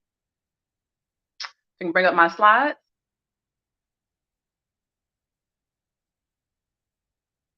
And starting back at the beginning. There we go. Okay, going to the next slide. So just a brief introduction. I'm Joy Diggs. I'm located here in Houston, Texas, where I'm the owner of Dig Deep Fitness and Nutrition. And every day I help busy professionals just like you reduce stress, gain more energy, and become more focused and intentional with your healthy eating habits. I'm a personal trainer. I'm a dietitian as well as a weight loss specialist. And food is my passion. I've been in this industry for a while, but my love of food started back when I was a child. I remember learning about the four food groups at the time. And as I've learned more and more, I know that it's important to share that knowledge with other people so that we can know that food is information and we're feeding that information to our bodies so that we can have a higher quality and quantity of life. Next slide. So as I mentioned, food is information. A lot of times we only think about food from a weight management standpoint. We think about, if I eat this, will I gain weight? Will it make me lose weight? And it really minimizes the value that food plays in our body. Every single thing that you eat is telling your body what to do. Food has carbohydrates, proteins, fats, vitamins, minerals, and lots of other nutrients that once you eat it, it tells your body how to grow and repair itself. It's going to affect your energy levels. It's going to affect how deeply you sleep or don't. It affects the type of hormones that your body is able to produce, which tells your body what to do. over the span of the course of your life, it can help to prevent or fight disease, or it can also affect your mental health, as we're going to talk about today. Next slide. So how does food affect your mental health? I've broken it down into 4 different areas, and we're going to really dig into the science. And then toward the end of the presentation, we'll talk more about the exact foods to eat to bring you into optimal mental function. So number 1, it provides nutrients for your neurons. It's going to increase neurotransmitter production. It's going to reduce inflammation, and it's also going to protect against neurodegeneration. A lot of big words, but I'll explain in a minute. Next slide. So number 1, it provides nutrients for your neurons. Now, what are neurons? We're going to jump into the science. So neurons are just nerve cells. And a very interesting thing to know about neurons is that you have most of them when you're born. So you're giving neurons when you're first born, and then that's what you have to maintain over the span of your life. There are some periods of your life where you will develop some more, but I think it's really important for us to know that most of the brain cells that we've had since birth, and we need to maintain those cells throughout the course of our life, because it makes it more important that we become more intentional about our food if it's going to affect the longevity of our brain cells and how it functions over time. So the brain is going to get energy from your food, like from glucose. When we eat carbohydrates, they're broken down into glucose, which is sugar, and your brain is going to use that sugar for energy. And then also your nerve cells need vitamins and minerals to perform those functions. Now, what neurons are is they help your nervous system communicate with the rest of your body. So that's a very important function. Next slide. We also need them to increase neurotransmitter production. So neurotransmitters transmit the messages between your nerve cells so that our muscles can move. We're able to digest our food. Breathing is really important, right? That's from a neurotransmitter. Being able to get quality sleep so our bodies can recover and repair themselves. It affects our mood, whether we're happy or sad, and being able to stabilize our mood. How focused we are. Can we learn? Can we retain information? Can we concentrate? As well as our appetite. Next slide. And so I wanted to jot down some of the major neurotransmitters that are affecting our mood, our focus, and our thoughts. So serotonin is one of the major neurotransmitters because it's known as the happy neurotransmitter. 90% of serotonin is actually produced in our digestive tract. So that means the foods that we eat are going to affect how much serotonin we can create or not. It's actually created from the good bacteria that's in our digestive tract. And some foods that we eat can actually kill those bacteria, which is going to diminish serotonin, which means if we don't have as much of the happy neurotransmitter, that's really going to affect our moods, right? And so when we have a deficiency in serotonin, it's actually linked to more depression and more anxiety. The second one that's major is dopamine.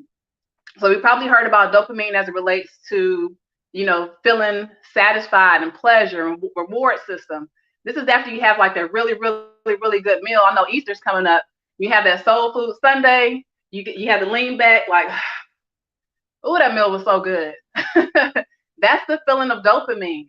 And the thing about dopamine is when you link it to a behavior, it makes you want to repeat that behavior, which can be a good thing or a not so good thing. Because if it's a food that's not the best for your body and you're always stimulating dopamine, you're always rewarding. This is the cycle of that reward system and then wanting more of whatever that thing is. And we'll talk about some of the foods that affect dopamine toward the end. And so when you have a deficiency in dopamine, it's actually linked to Parkinson's, schizophrenia, depression, as well as memory problems. Adrenaline, this is the fight or flight. So this is when you walk out the door, you may see a huge spider and you kind of jump back and you got to decide, what am I going to do? Am I going to swat the spider out the way? Am I going to run back and get somebody to kill the spider for me? You have to make those types of decisions. And so adrenaline actually helps you to fight stress. It helps to manage your stress levels.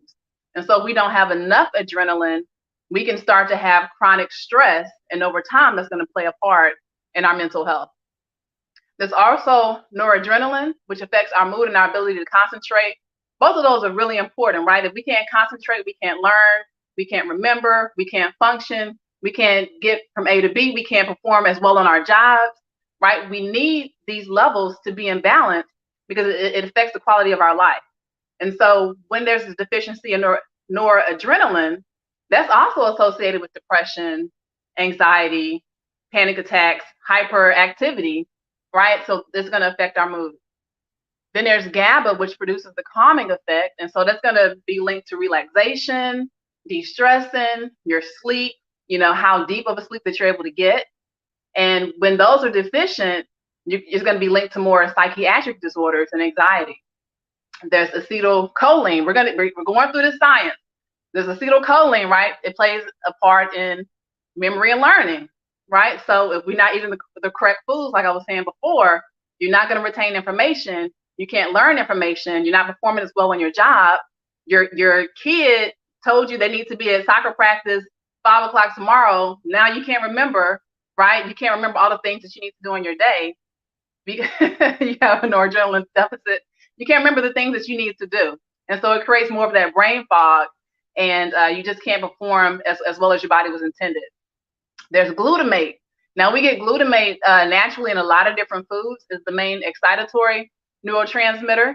And being excited is great, but being too excited all the time is not so much of a good thing. So some of our highly processed foods actually have glutamate in them for different purposes. And so we end up eating too much glutamate, and then that damages your brain, and is also linked to psychiatric disorders.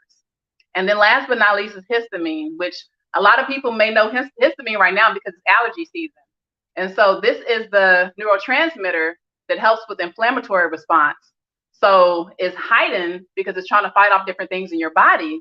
But when there's always inflammation, especially from the foods that we're eating, you're always having these histamine responses.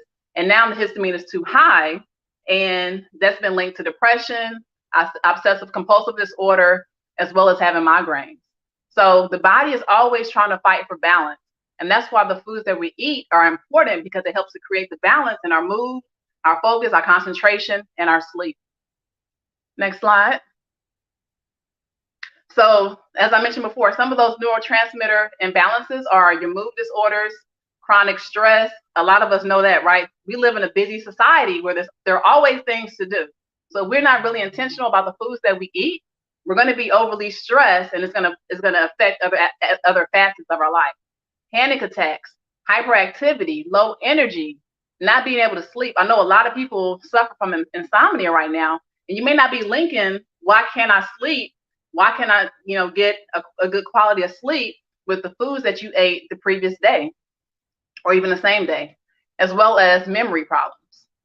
All right, next slide.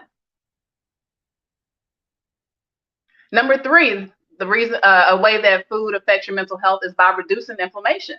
So as I mentioned, a lot of foods that you eat can create inflammation in your body. And if you eat those foods over a long period of time, now there's chronic inflammation. So your body is always fighting things off. But just like food can create inflammation, it can also reduce inflammation. And so we want to make sure we're getting enough of those foods so that we're not linking to some of these mental illnesses like depressive disorder, bipolar disorder, anxiety, as well as post-traumatic stress disorder. Next slide. And so some of those foods that create inflammation are foods that, unfortunately, we eat too much of. High sugar intake, right? Everything has so much sugar in it nowadays because it makes it taste better. And if we can make food taste better, it makes you buy it more.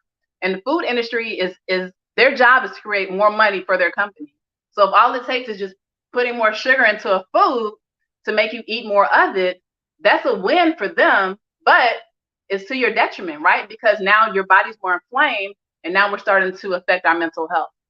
Also, highly processed and refined foods. So this is like, the white bread, the white rice, highly processed things that are in boxes. They contain more chemicals and flavors. So that's creating inflammation in your body.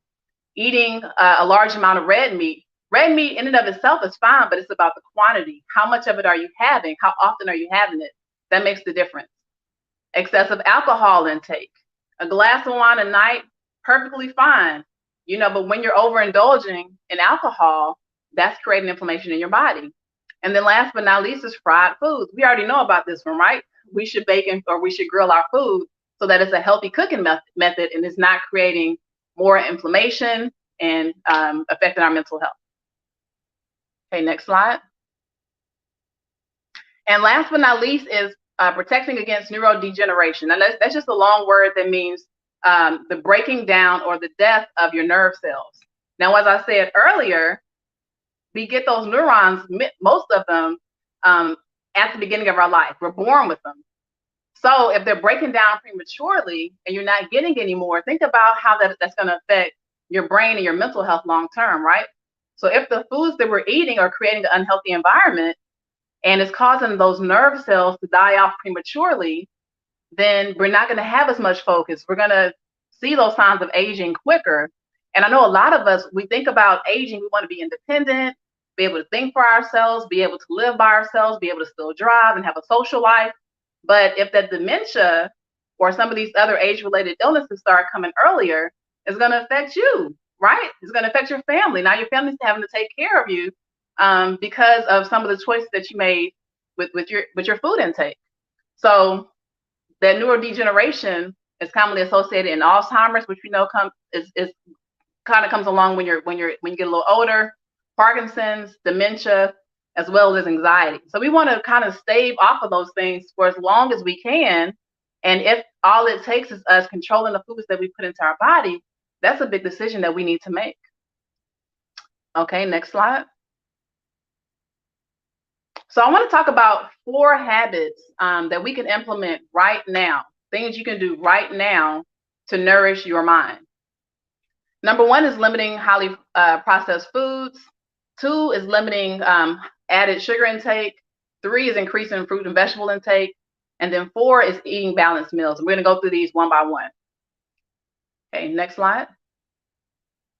So this is one of the biggest ones. Now, we live in a society where there is fast food on every corner. There's convenience stores. You know, there's foods in the grocery store that are already made that we can just take home and heat up in the microwave, and then our meal is ready. The problem is these foods have tons of ingredients in them that are not the best for our body. Now, the way you can identify a food being highly processed is that it typically does not exist in nature. So like I can't go to a farm and see Chips Ahoy growing out the ground, right? I can't look at a tree and it's going to be Pringles coming out of the tree. What happens is these foods are created in a lab. So the food industry will take a natural food, they'll overly process it by stripping away a lot of the nutrients, and then they'll add flavors, salts, sugars, colors, and all these things to make it taste like a food, but it's really a food-like product. And the problem is when we're eating a lot of these highly processed foods, number 1 is creating that inflammation that we talked about earlier. Number 2 is taking the place of a better choice, right? If I'm eating 500 calories of Chips Ahoy, that's 500 calories that I can't get from something like fruits and vegetables, a healthy protein, a healthy fat. That would be a better option, unless I'm overeating and then now I'm creating a situation for obesity. So a lot of these products they're cheap, they're quick, they're highly addictive. So like I was talking about before, like that dopamine effect, a lot of these highly processed foods are manufactured to create that sensation of being overly satisfied. And it's creating that craving and that addiction so that you're always eating them and preferring the highly processed food over the real food, right? So now you're preferring the strawberry flavored X over the real strawberry. And that's the problem. So we have to really be cognizant of how often we're choosing highly processed foods, because they're manufactured in a lab to make our brains want them, to crave them, for us to be addicted to them. But then we're also promoting that inflammation. And then that also, as you see, they may create mood disorders. So now it's being linked to more anxiety, more depression, and it's affecting how you feel throughout the day.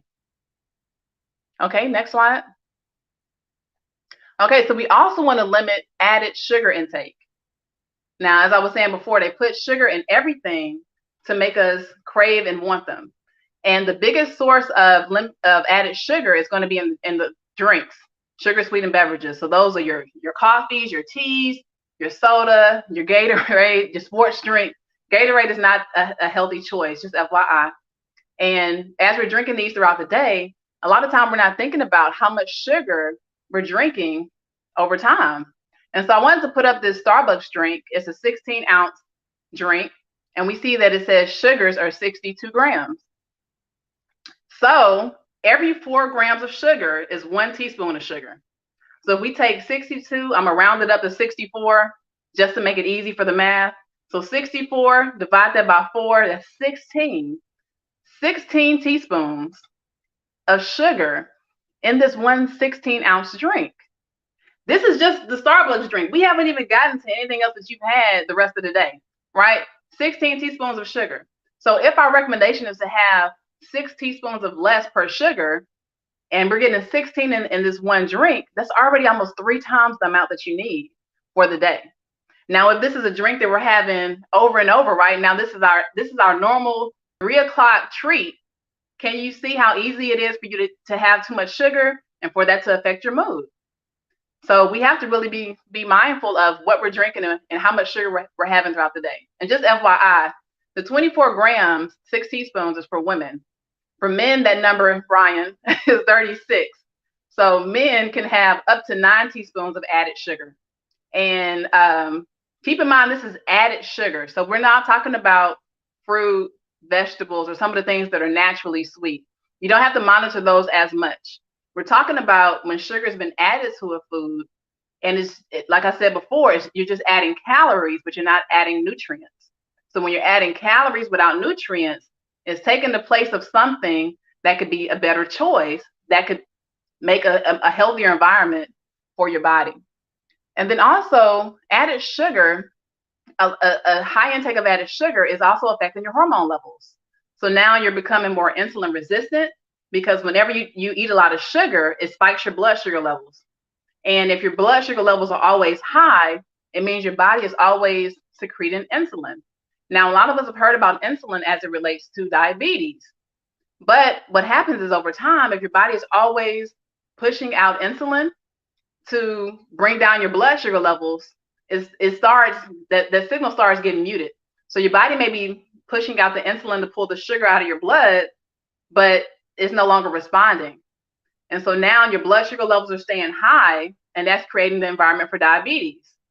And a lot of people nowadays are pre-diabetic, and that's the reason, is because having that high carb, high sugar diet, and when your blood sugar is high, it's toxic for your body.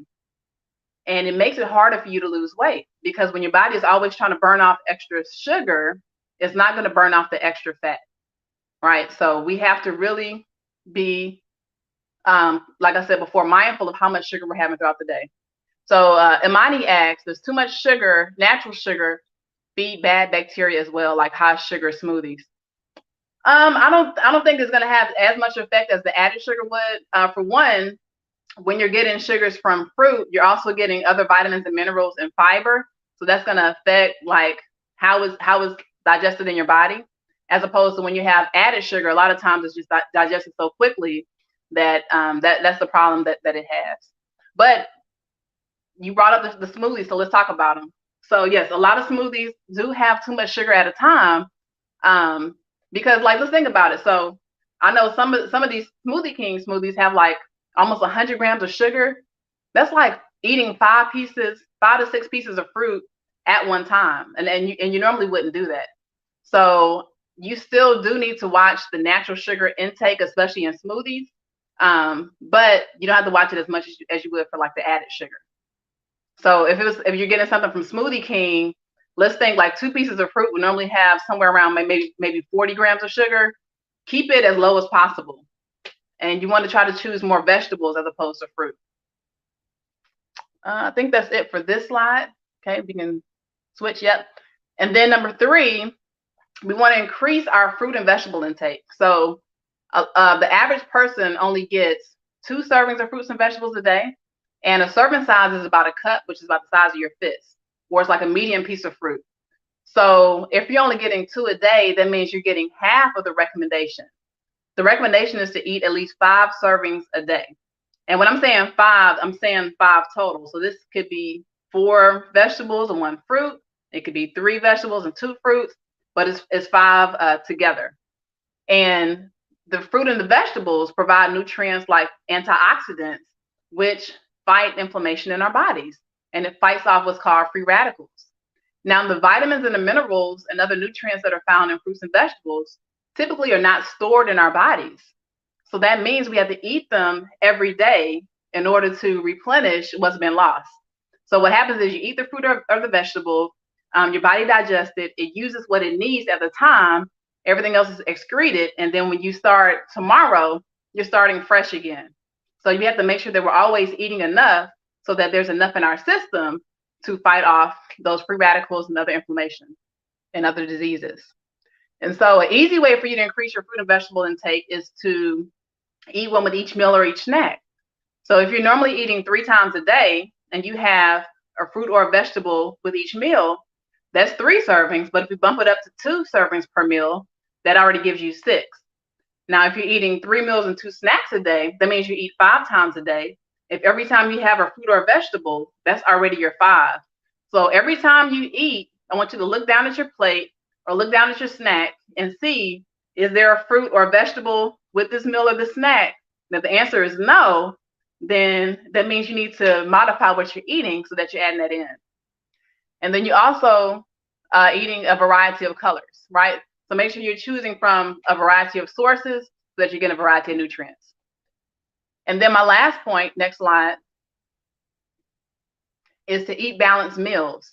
So this is the way that you can get a variety of nutrients. Like I said before, your body uses a lot of different things, vitamins and minerals, in order to create these neurotransmitters and to nourish your nerve cells, right?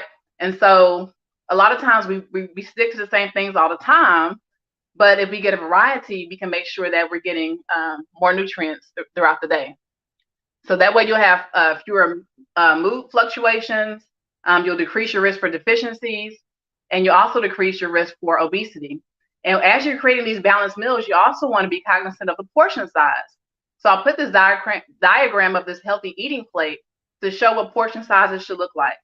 So if we imagine your plate and divide it into fourths, a fourth of your plate should be whatever your healthy protein is, a fourth of your plate should be whatever your healthy carb is, and then the other half should be non-starchy vegetables. And that's the easiest way to monitor and make sure that your calories are on point without having to really count calories. So if the size of your palm is your protein, the size of your fist is your carb, and then everything else, the vegetables on this other half of your plate, that's a balanced meal because you have food from 3 different categories and the portion size is appropriate. All right, so that's a way that you can decrease your risk for obesity, and obesity has been linked to depression, and then you can also avoid skipping meals, which has been linked to anxiety. Okay, next slide. So just a few, can you make that larger for me? I'm sorry. A few foods that can nourish your mind. I've listed them here, but we have the fruit and vegetables for your antioxidants. We have the omega-3 fatty acids, which are anti-inflammatory. So we talked about inflammation in your body being high. We want to make sure that we're able to bring that down, and that's what omega-3 fatty acids do. We have nuts and seeds, which are high in vitamin E, which is an antioxidant. We have olive oil, which is an anti-inflammatory. Turmeric, which is another anti-inflammatory. Beans and lentils have antioxidants. Ginger, anti-inflammatory. Green tea, anti-inflammatory. Probiotics, feeding that good bacteria. Okay, so I would say take a picture of this, a screenshot, something, and make sure that you're getting these foods on a regular basis. Next slide. And then last but not least, these are important nutrients. So we already know vitamin D has been linked to immune system. Is also needed to create some of these neurotransmitters. So an easy way to get your vitamin D is to get to take a vitamin D supplement every day. That way you can make sure that you're getting it, as well as getting out into the sun, because your body creates vitamin D from the sunlight. Amino acids are just the building blocks of proteins. So proteins are needed to create the neurotransmitters, and then these other vitamins and minerals like the iron, niacin, and etc. are also needed for the creation of neurotransmitters. All right, next slide. So in summary, everything on your body is made from the foods that you eat. So we have to really think about, what are we giving our bodies to work with? We are feeding our bodies information every day. Every single thing we put into our mouth is telling our bodies what to do. So whether we want to create an environment for health or create an environment for disease, that's our choice. And it's not based on that one salad or that one pint of ice cream. It's what are you doing over the span of time? What are you doing over the span of your life, so that we can live longer, we can have a higher quality of life, our mood and our mental health can thrive, and we can be independent and still live our lives as we get older. Next slide. And that's all I have for you. Thank you so much. Oh, all right. Well, Joy Diggs, that was just some great information. I love the part about, sugar. And I don't think that we really realize how much sugar that we're putting in our system, especially when we're going to Starbucks and people are getting the Frappuccinos and stuff like that. And then we're seeing that our mood is off, or we're angry, or we're really, we're really snappy.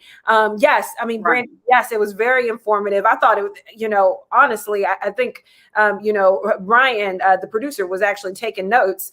Oh, that's good to know. He was actually taking notes. He was like, "Oh, this is really good." But no, Joy, amazing. Honestly, Joy, I want to listen to everything you say, because I want those arms. Let me flex for a second. I want those arms. Thank you, Portia. But no, Joy, thank you so much for joining us, and thank you so much for such a wealth of information about how we can nourish our mind. So thank you so much. Thank you, Portia. Thank y'all for inviting me. Absolutely. All right. So if you enjoyed Joy Diggs' workshop on Nourish Your Mind, please, there's an evaluation that is in the comments that should be coming right shortly. You probably see it already in the comments. It's just a really quick little survey. We just want your feedback. We want to know, if you liked it, what did you like? That's it. So it would take like literally 2 minutes to complete that survey. So please complete the survey for us after each workshop. Let us know what you think. In addition, if you are liking what you see, like what Black Girl Health is about and what we're doing, we want you to become a member. If you are a professional like Joy Diggs, if you're a nutritionist, if you're a doctor, a naturopathic doctor, a yoga instructor, a therapist, a financial expert, a beautician, we want you to be a part of our sisterhood. So those are our professionals, are usually the ones who host our workshops, not just here in Houston, but all across the country. So if that sounds like something you want to do to get your brand out there, become a member, become a BGH member. You can become a member by just going to membership.blackgirlhealth.com. If you sign up this month, if you sign up today, then you also get a free package of chemical-free Rain sanitary napkins. They are our partners. Again, and if you sign up and become a member, you will get a free package of non-toxic free Rain sanitary napkins. And speaking of that, we are giving away for this event. We're giving away 4 sanitary napkins during this event. So all you have to do is to comment. We are automatically, when you comment, we're putting your name in our electronic raffle. When you comment and ask questions, we'll be announcing the winners during the Vagina Monologue workshop right at the end. And we're going to announce the last few winners at the end of the event. So comment. You have a chance of winning this free sanitary napkin package. So we want to hear from you. All right. Well, now it's time to go to commercial break. And so stay with us. Don't touch that link. Don't switch off of Facebook. Stay with us. All right. Meet Ray. Ray lives on a farm. He loves playing kickball with his grandkids, but lately he's gotten a little slower and been visiting the doctor a lot more often. This is Kim. Kim lives in the city. She loves to exercise, cook healthy meals, and can't remember the last time she called in sick. both people, but not all people are the same. And yet, when we visit the doctor, our treatments don't look that different. Why is that? Because we just don't have enough information to do it better until now. Enter all of us, the research program based on precision medicine. Precision medicine is a revolutionary new approach to treating and preventing disease that's personalized instead of one size fits all.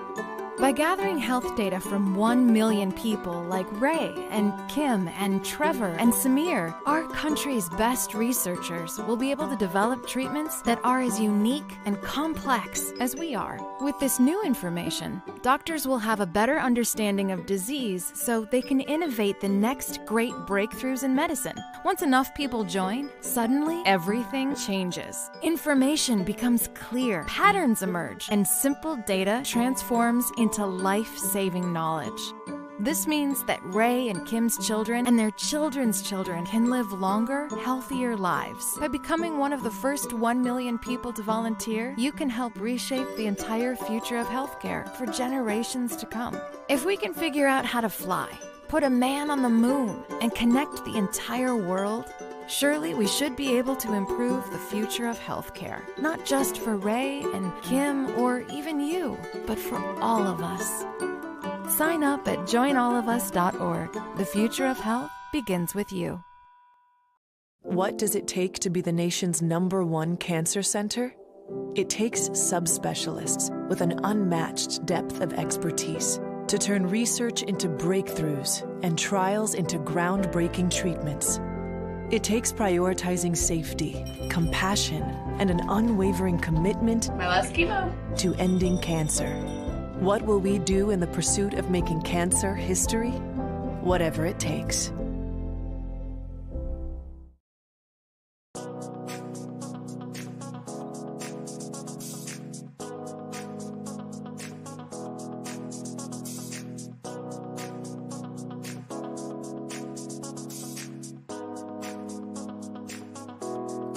Let's talk about senior mental health.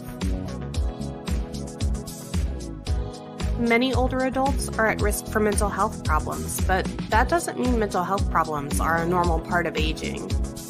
Studies show that most older adults feel satisfied with their lives.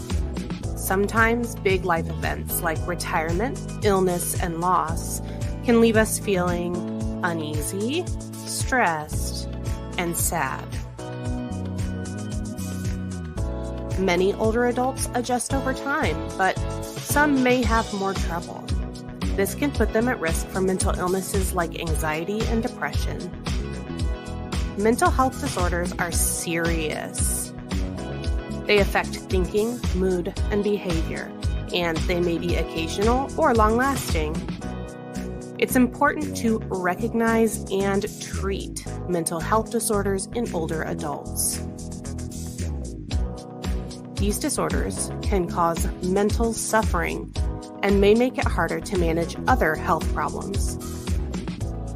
Some warning signs of mental illness in older adults are mood changes, increased smoking, drinking, or drug use, feeling numb to life, or thoughts of harming self or others. And remember, it's important to recognize when you need to get help. You can talk to a therapist or see a primary care provider.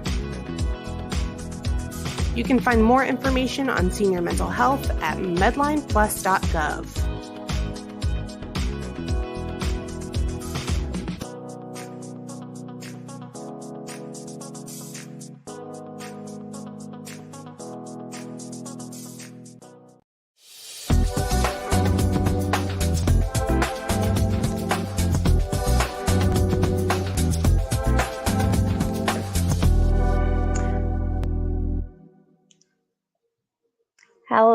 Hello, Houston. Thank you, everybody. This has been phenomenal so far. And I have to follow behind Joy. Joy, you dropped some amazing pearls. And you said something so powerful, create the environment. So we can create the environment for health or for disease. And the choice is ours. So I thought that was amazing. So I appreciate everybody that's gone so far. And so today, what we'll be talking about is actually moms suffering in silence. So I'll have just a second here. I'll have Ryan to bring up the slides, and so we can get started. And so while he's in the process of doing that, I'll have a quick introduction for myself. You can go ahead and advance to the next slide for me, please. Right. And so while he's advancing to the next slide, my name is Demetra Smith. I am a family nurse practitioner, and I'm also a certified nurse midwife. And I help to bridge the gap between providers and clients through education and advocacy. But I'm also a wife and known as the super mama to the super crew. So this is my beautiful family photo. So it's my husband and my 3 external heartbeats, Trinity, Talon, and Trebor. And I absolutely love this picture. But what you don't see in this picture are the 4 children that are missing from the photo. In 2006, life as I knew it changed forever. I unexpectedly went into preterm labor with my second pregnancy after my first pregnancy ended in miscarriage at 6 weeks. I was a labor and delivery nurse at the time, and I talked myself out of believing I was in labor, but in fact, I actually was. I gave birth to my baby girl, Tristan, shortly after 1 a.m. on July 5th. She lived for 6 weeks in the NICU. It was an emotional roller coaster. It was full of highs and lows. And then the unthinkable happened. She passed away after 6 weeks from necrotizing enterocolitis, which is a deadly bacteria. Next slide, please. So it wasn't until I experienced preterm birth and loss for myself that I realized that so many of my girlfriends and family members shared similar experiences and never talked about it. Black women are 5 times more likely to experience miscarriage, preterm birth, and maternal and infant loss. Next slide.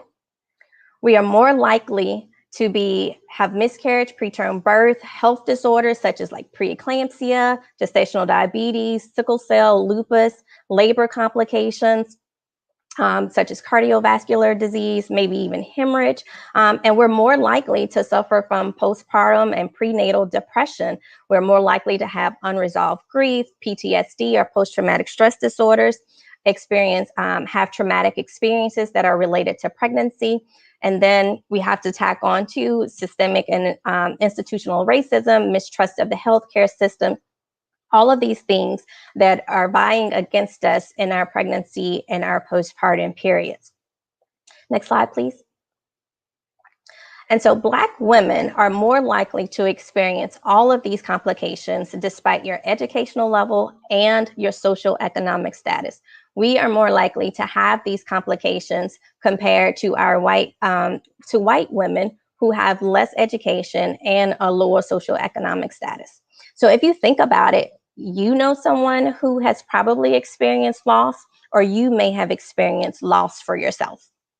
So this leads us to our next slide, where I say that we have become professional mask wearers.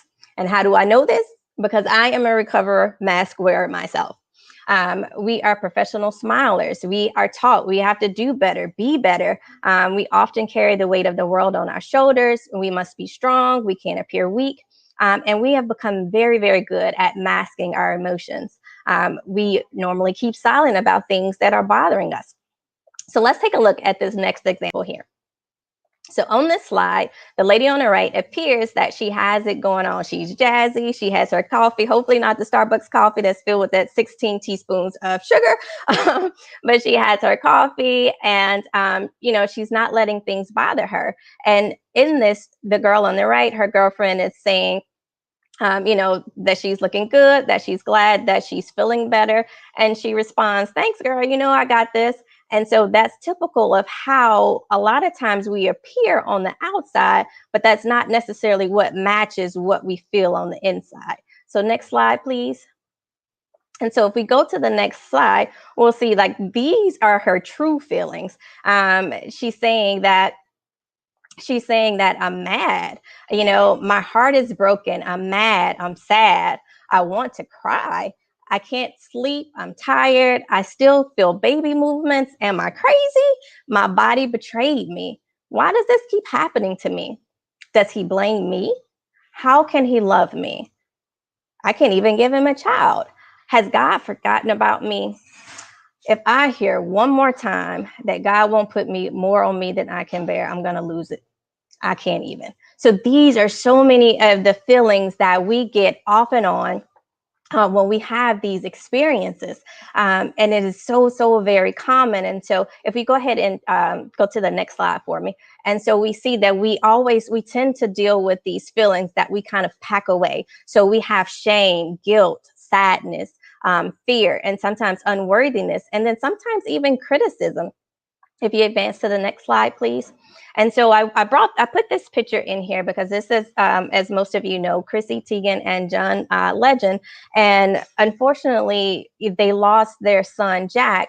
But I was so proud that Chrissy was able to share her story and share her light and share her experiences, because that's how we heal from our experiences. And this is how we help other women as they're going through their experiences. But what I was saddened by is that people were actually, putting negative comments about her. How could she share these stories? How could she share such intimate details? And why was she putting these pictures up here? Well, they have not been in her shoes. And her story is guaranteed helping somebody else who's in this very same situation. So I applaud her for sharing her story. And so, we never want to criticize anybody for sharing their stories and sharing their light to help other people. So next slide, please. And so what I wanted to say is that once we go through this, we also go through these cycles, and it perpetuates this cycle of when we self-internalize what's happening to us, it breeds silence, which then forces us into isolation, feeling alone, and we often alienate ourselves from our family and from our friends. And then this starts to affect our emotional and our mental well-being. And so it's no wonder that women are prone to depression when we carry all of these feelings and all of these emotions on the inside, but on the outside, we appear to be doing fine. And so I do want to point out, we're going to go ahead and advance to the next slide, but I do want to point out that you don't have to experience the loss of a child to have your emotional game challenged. You can do this from like any type of traumatic event. If you're feeling dismissed and not listened to, if you have a birth experience that didn't go as planned, you name it. Anything can make you have these feelings. So it's not just pregnancy loss or infant loss. I just want to let you guys know that. Okay, so I wanted to discuss a little bit about the stats for depression. And so 1 in 7 women will experience postpartum or prenatal depression. And 7 out of 10 will downplay it. Remember what I told the professional math square. So 7 out of 10 women will downplay their symptoms. And as a caveat, if you yourself have perinatal or postpartum depression, your spouse or your partner has a 10% chance of having postpartum depression as well, or developing postpartum depression signs and symptoms. So that is usually not talked about, the partner's chance of developing these signs and symptoms if you have them. So just a little gem there for you guys. Okay, next slide, please. And so what I want to say here is that we can't change what we aren't willing to address. So we have to identify what's there. If we don't recognize the signs and symptoms, then how can we address them? So I briefly want to go through with you some of the signs and symptoms of postpartum blues, postpartum depression, and then we'll also talk about anxiety and PTSD for a brief stint. So if you would just advance the slide for me. So postpartum depression and postpartum blues. Typically, the only difference here between the two is the length of time. After birth, most women will experience at least one, if not more than any of these symptoms in the postpartum blues, but they typically resolve within about 2 weeks after birth.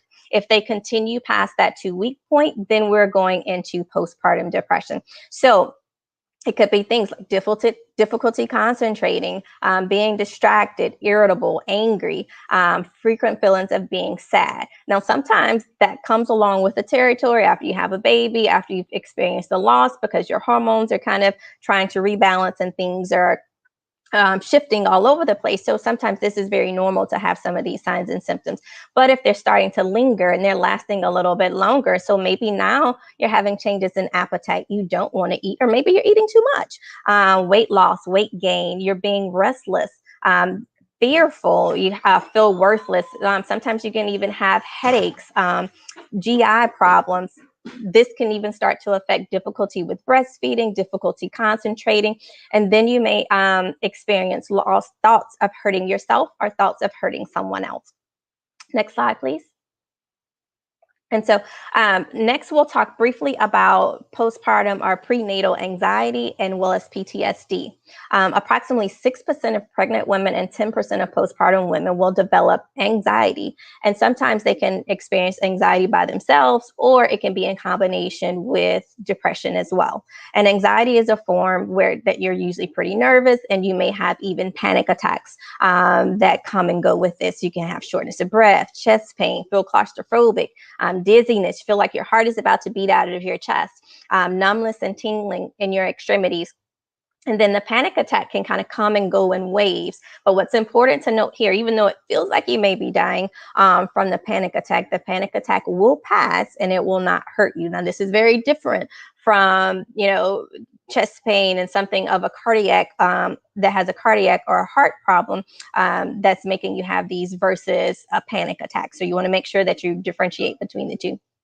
And then if we talk about postpartum or post-traumatic stress disorder, this is usually following a traumatic experience. And so usually it can be from a real or a perceived trauma. So maybe something that we think, if we thought something was bad to us or something bad happened to us, whether it was real or not, can produce trauma and how we internalize that. So even if we experience something that was shocking, something that was scary or pretty dangerous, so events like maybe you had an unplanned C-section, maybe you had a preterm birth and your baby has to go to the NICU. Feelings of powerlessness, not being communicated to or dismissed, having a lack of support. These are all experiences that can increase the risk of you having post-traumatic stress disorder. And so some of the symptoms of post-traumatic stress disorder could be like reoccurring thoughts. So like you're replaying these events over and over in your mind. You could have flashbacks or nightmares. You can also you feel yourself avoiding certain things or certain triggers that have certain situations for you, or bring back certain memories. Of course, this can also include like your panic attacks and your anxiety attacks. And then sometimes you may feel disconnected or detached from your family as well. Okay, next slide. I do want to point here about postpartum psychosis. And postpartum psychosis is rare, but it is worth mentioning, and you guys should definitely know about it. It only affects approximately 1 out of 2 women out of every 1,000 deliveries. So about a 0.1% to 0.2% chance, but it's sudden. It happens really, really quickly, and usually within the first 2 weeks after you've had a traumatic experience, or within the first 2 weeks of a postpartum term. This is where we see the women on TV. So this has an increased rate of like suicide and homicide rates are usually associated with this illness. Usually the woman who experiences psychosis, she's having a break from reality. And her delusions really make sense to her. They feel very real, and they are often dangerous, and they may be associated with religion. For her. So if you have any of these signs and symptoms, or maybe your family member or somebody or your friend is having any of these signs and symptoms, it is imperative that you get treatment right away for this.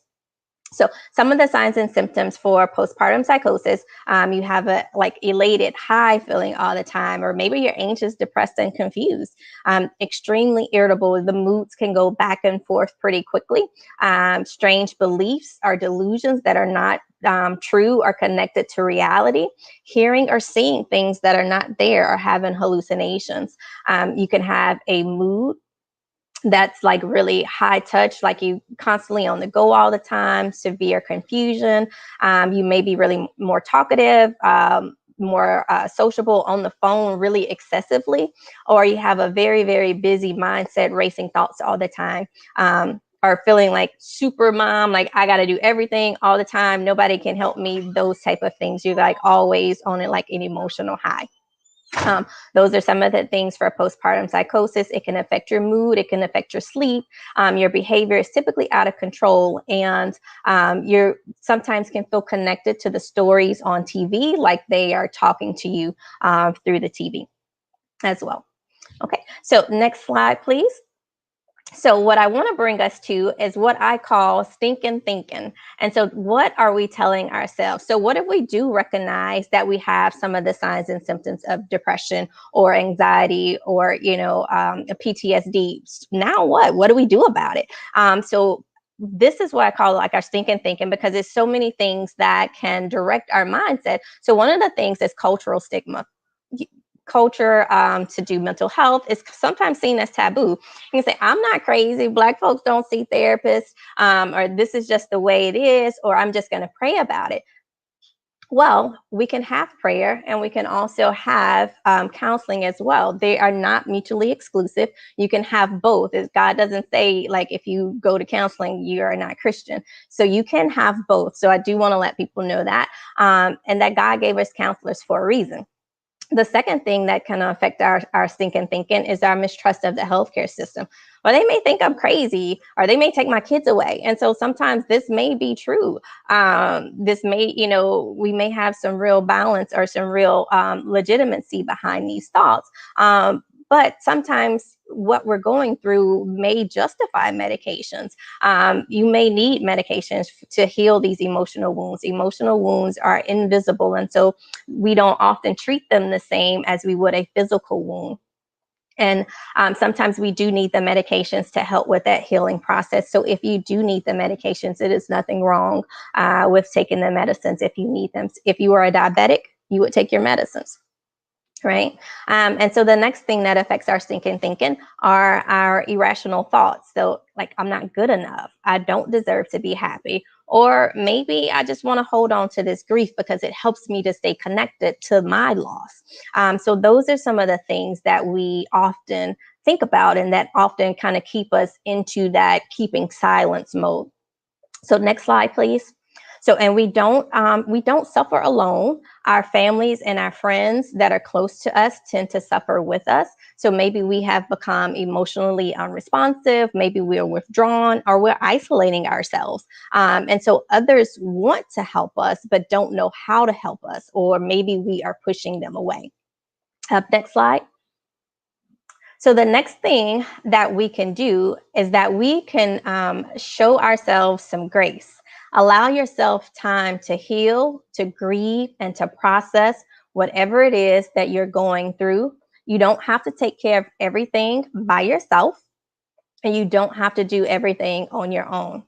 Get help with cooking and cleaning, and let go of anything that is non-essential for you. Talk to your family and friends and let them know that you are struggling or that you feel overwhelmed. And it's okay to say no. You can limit visitors and you can limit phone calls, but just don't totally isolate yourselves. And then you can also call your provider if you're having signs and symptoms of depression, anxiety, PTSD, having thoughts of wanting to hurt yourself or hurt anyone else.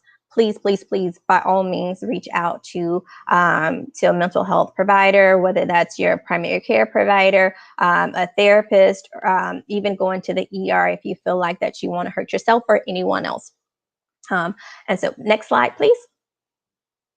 And so the next slide here, this is what I call the super method. And so in this super method, so I've discovered, like, through my own journey and through journeys of like my friends and my family members, that there are some specific steps that you can go through to help you to get on the path from being hopeless to becoming empowered.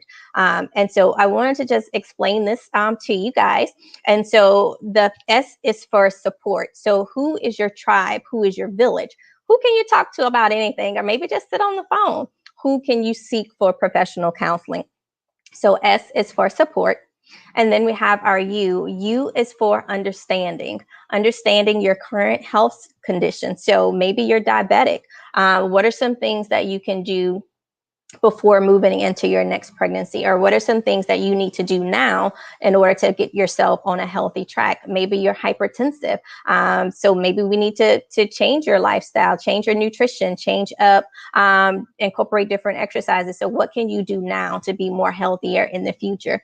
What's your family history like? Do you have a family history of sickle cell disorder or lupus or something that could affect your future well-being in your pregnancy?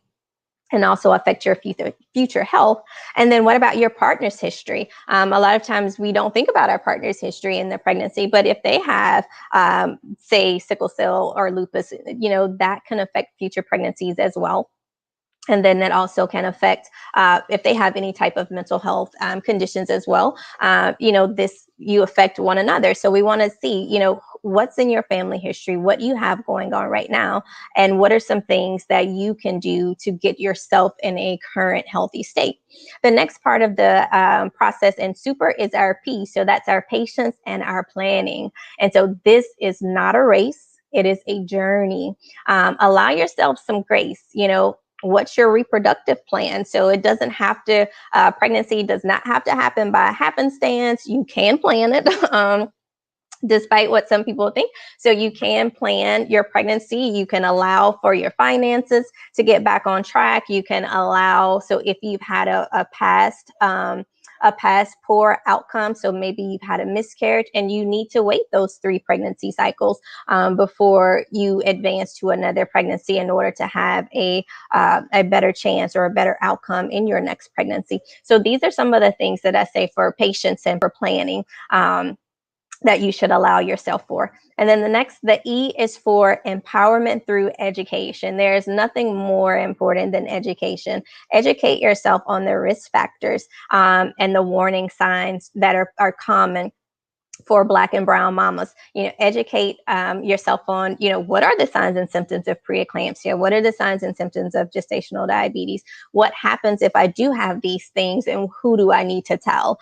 So making sure that you do know those warning signs that are more common for Black and brown women. And then a big part of this educational empowerment push is learning how to advocate for yourself. Unfortunately, for Black and brown women, we are often maybe dismissed, or our value is not recognized within our healthcare systems today. And so we have to learn how to advocate for ourselves and advocate for our family members. And you can learn how to, this can go into any arena. So whether it's for yourself, for your family, whether it's in healthcare, education, or wherever you go, but making sure that you are advocating for yourself and for your life, and that your voice is important and that you matter.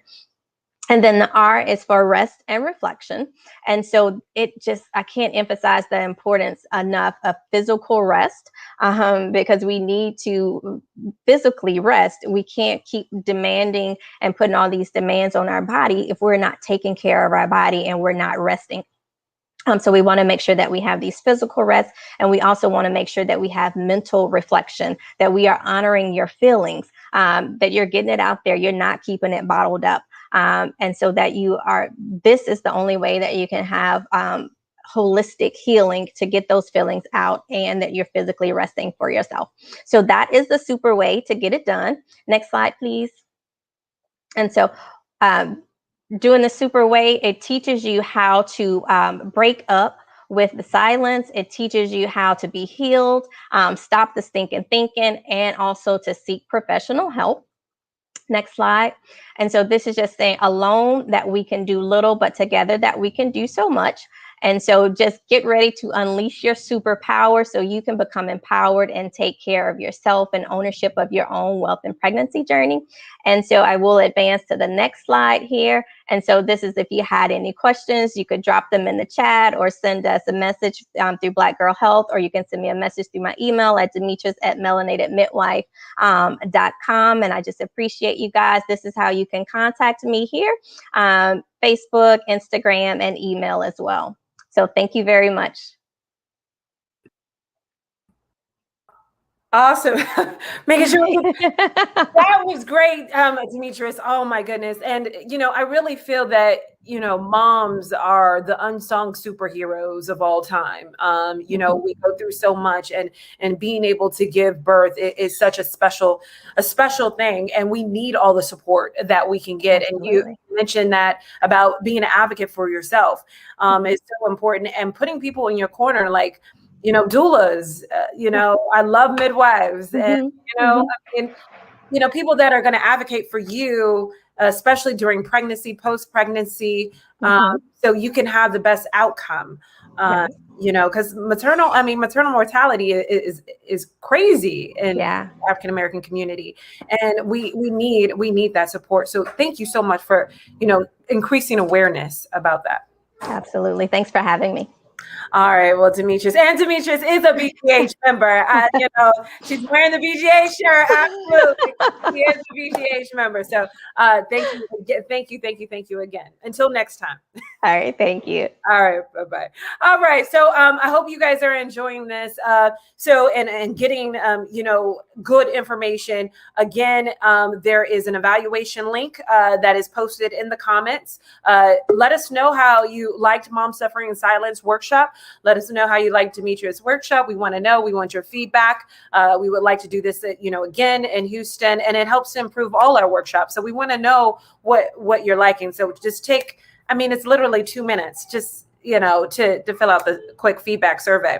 In addition, thank you, Nicole. Thank you. I'm glad that you liked Demetrius's workshop, Mom Suffering in Silence. She's awesome.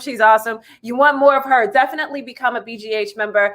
You can hear from experts like Demetrius about different issues that are affecting Black women. So, infertility, maternal mortality, things like that, or it could be weight loss, being healthy, getting healthy, diabetes, if that's an issue. Whatever it is, we talk about these things every Friday in our membership. So consider becoming a member. You can sign up at membership.blackgirlhealth.com. If you sign up this month, you automatically will get a free rain sanitary napkins, chemical-free sanitary napkins shipped out to you. And speaking of sanitary napkins, our next workshop is Vagina Monologue. Right after that workshop, we're going to be announcing announce two winners of these sanitary napkins, rain sanitary napkins. We're giving 4 of them away during this event. So we are going to announce 2 of the winners this next workshop that takes place right after that workshop. We're going to announce our first 2 winners of the rain chemical-free sanitary napkins. And how do you get them? You comment. So just like MJ White right now, she says, do we fill it out after every session?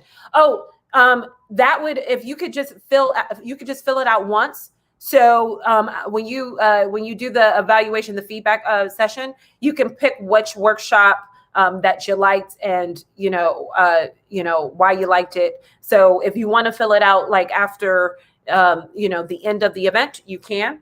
But if you are with us now and you want to fill it out now, then you can as well. So hopefully that answered your question, MJ. But yes, comments like those, we automatically put your name in our electronic raffle when you comment, and you have a chance of winning the free package, and we'll ship that out to you. Right. So without further ado, next up, right after the break, we have Vagina Monologue. So stay tuned. Introducing Rain Premium Sanitary Napkin. 50 milliliters of water will be poured onto a rain pad to test the absorbency system. Rain has an innovative design that is made with a strip infused with Nobel Prize-winning material, graphene. Finally, her feminine flow has met its match. Click the link below to order your rain pads today. Rain is exclusively designed by Jewel Sanitary Napkins, LLC. What did it take for me to overcome breast cancer? It took the crucial first step of choosing MD Anderson Cancer Center. It took a unique multi-team approach and a comprehensive treatment plan so personalized that I trusted my doctors with my life.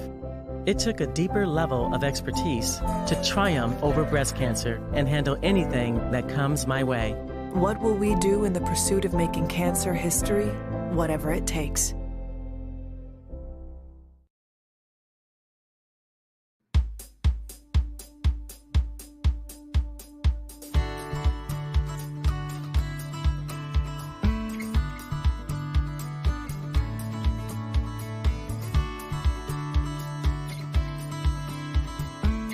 Let's talk about perinatal depression.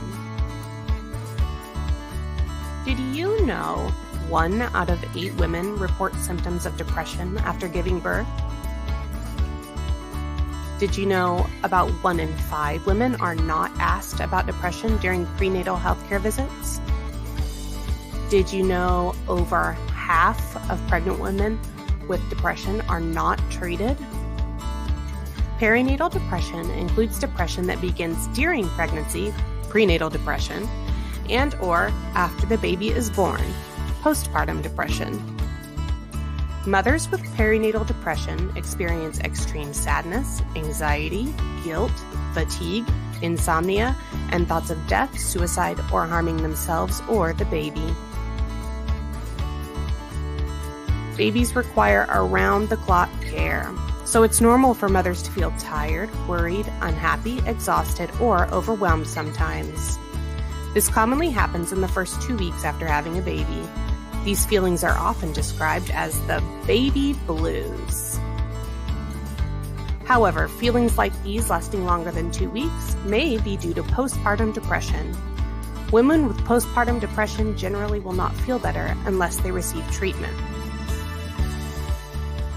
As perinatal depression can have serious health effects on mother and baby, treatment is important for the health and safety of both. With proper treatment, most women feel better and their symptoms improve. It's important to recognize when you need to get help. You can call a therapist or see a primary care provider. You can find more information on perinatal depression from the National Institute of Mental Health.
Hello, hello. How are you? How you doing, Houston? I'm Anna J. Lewis with Healthy You, and I'm so excited to be a part of this virtual event and to share our Rain premium sanitary pads with you. Isn't that awesome? It's so beautiful. Isn't it beautiful?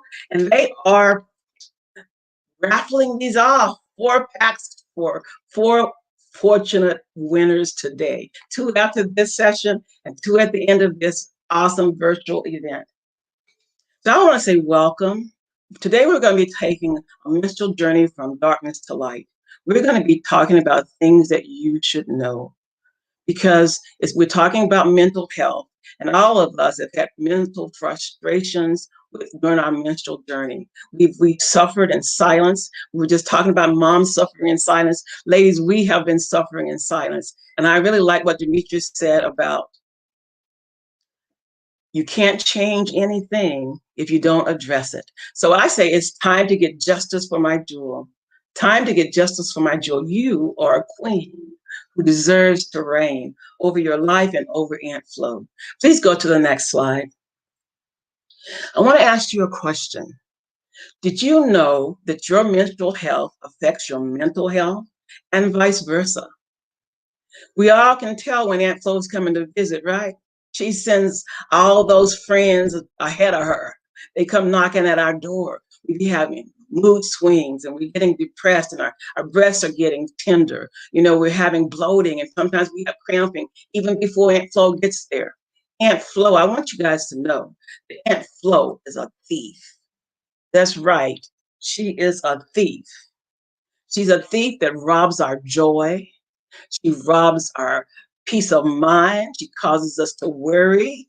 She even changes our dress code, how we're dressing ourselves. She has come in and she has just taken over. Well, I say it's time for Aunt Flo to be put in her place.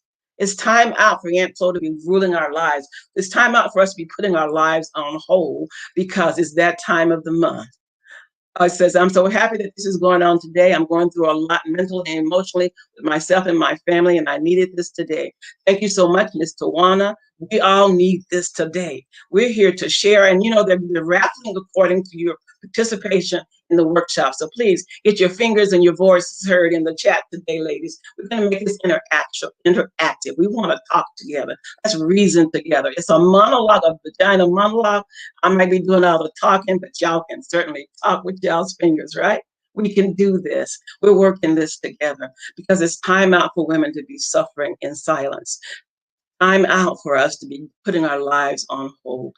And we have a solution that can help you with that. And I'm going to be demonstrating this beautiful product today. You saw the other demonstrations. I'm going to do a live demo for you to show you how this product is so absorbent, to show you how this product has vibrational energy. I want you to see this product for yourself and know that God has given us a vehicle that can change our menstrual stories, a vehicle that can change our menstrual suffering, a vehicle that can change our lives for the better.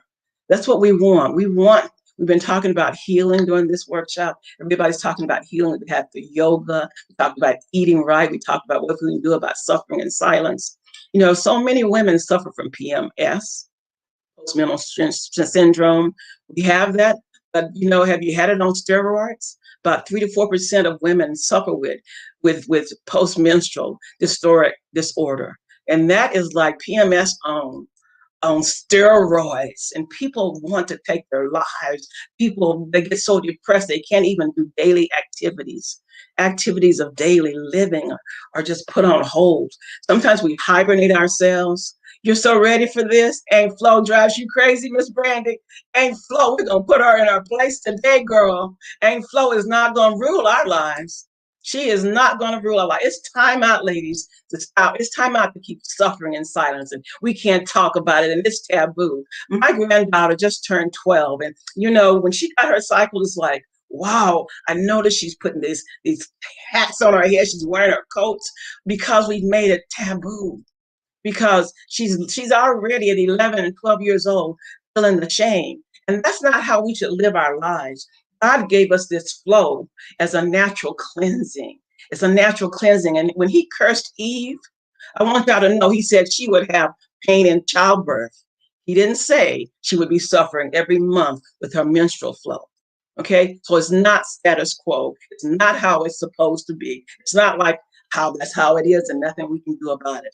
That's a lie from the enemy, from the pits of hell. It's from the pits of hell. And I want you guys to know that you don't have to live your life that way. You don't have to live your life wearing pads that go through a bleaching process that release chemicals like dioxin into your system that have a half-life of 7 to 11 years. That's how long those chemicals last in your system. And what is a half-life? That means that the toxicity is reduced by 50%. Okay, so they're talking 7 to 11 years. But from one exposure, if we're talking full life, we're talking 14 to 22 years for one exposure. And because we're using these tampons and these pads every month, and we're using them several times a day and so many days out of the month, you know that toxicity is building up in your body. Our Rain English sanitary napkins are infused with graphene. There you go. Graphene is vibrational energy. Graphene is what's going to change your life. Graphene can make a difference in your life. These pads will keep you comfortable and dry, and that's all we want, ladies. Isn't that all we want?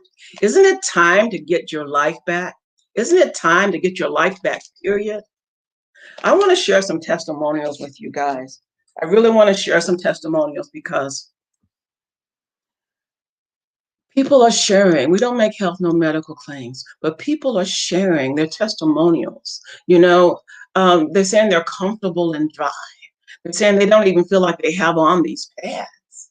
They're saying their cycles are shortened. People are testifying that they have a 9-day cycle that's shortened to 5 days, or a 7-day cycle that's shortened to 3 days. It's like, wow, who wouldn't like to have their life changed that way? They're not running back and forth to the gynecologist with vaginal infections. Amen to that. Yes, ma'am. How much are you paying your doctor going to the doctor every month? My sister suffered so much, she had to go to the doctor to get shots. She would have to get the shots every month. Even my husband, when my daughter was going through he was here curled up on the bed, crying in pain. That's no way to live our lives. Aunt Flo is just robbing us of our lives. And so every month we put our lives on hold. We change our clothes. We don't want to wear white. We're looking to see if we're having any accidents. We're concerned about all these things, and it's causing mental stress and anxiety in our lives. But ladies, I want to tell you that breathing can help you relax and relieve that mental stress and anxiety. And then when you take a deep breath, and you hold it, and then you let it out. Just concentrate on the release, because that's where the comfort comes. That's where the peace comes. When you're blowing it out, you're letting it go, because it doesn't belong to you. It doesn't belong to you. Can you receive that? Can you believe that? And these products, Wellness We Win. Let's see. It says, I so wish these pads were available when my daughter was suffering with severe cramping and nausea. Every month, the bathroom floor, and just keeping you dry and comfortable every day of the month. Yes. Yes, Miss Stacy, we do. We want that for our children. We don't want our daughters and our granddaughters and our sisters to have to go through. And we have been going through, y'all. We have been going through. My husband told me to stop saying y'all. I say, hey, baby, I'm a country girl, right? Okay, so I can say y'all. I'm also from Texas, so I can say y'all. But I want you guys to know, as women, we have brand loyalty. Our grandmothers and our mothers told us about the product. They introduced us to the product. And I got 10 minutes, and I really need to do the demonstration. And while I'm doing the demonstration, we can finish this talking, because I want you guys to see this demonstration. This is a moderate flow rain pad. It's ultra thin, and it's the padded. The covering is biodegradable. It's 10 times more absorbent than the pads that are on the market. This is a moderate flow pad. This is our moderate flow pad. And I'm going to put it down here, and we're going to put some water on it so you guys can see the absorbency of this pad. I want you guys to see this. I really want you guys to see this. What I have here is some water that I put some blue food coloring in. So I'm going to pull this camera down. Let's get this demonstration done. Oh, yes. I'm going to pour it on this moderate flow pad. This is 50 milliliters of liquid that I'm putting on a moderate flow pad. That's about 1/4 of a cup of liquid. That's a lot of liquid to put on a pad. That's a lot of liquid, ladies. You would have changed by now. You would have changed, okay? And we have 8 layers of protection on this pad.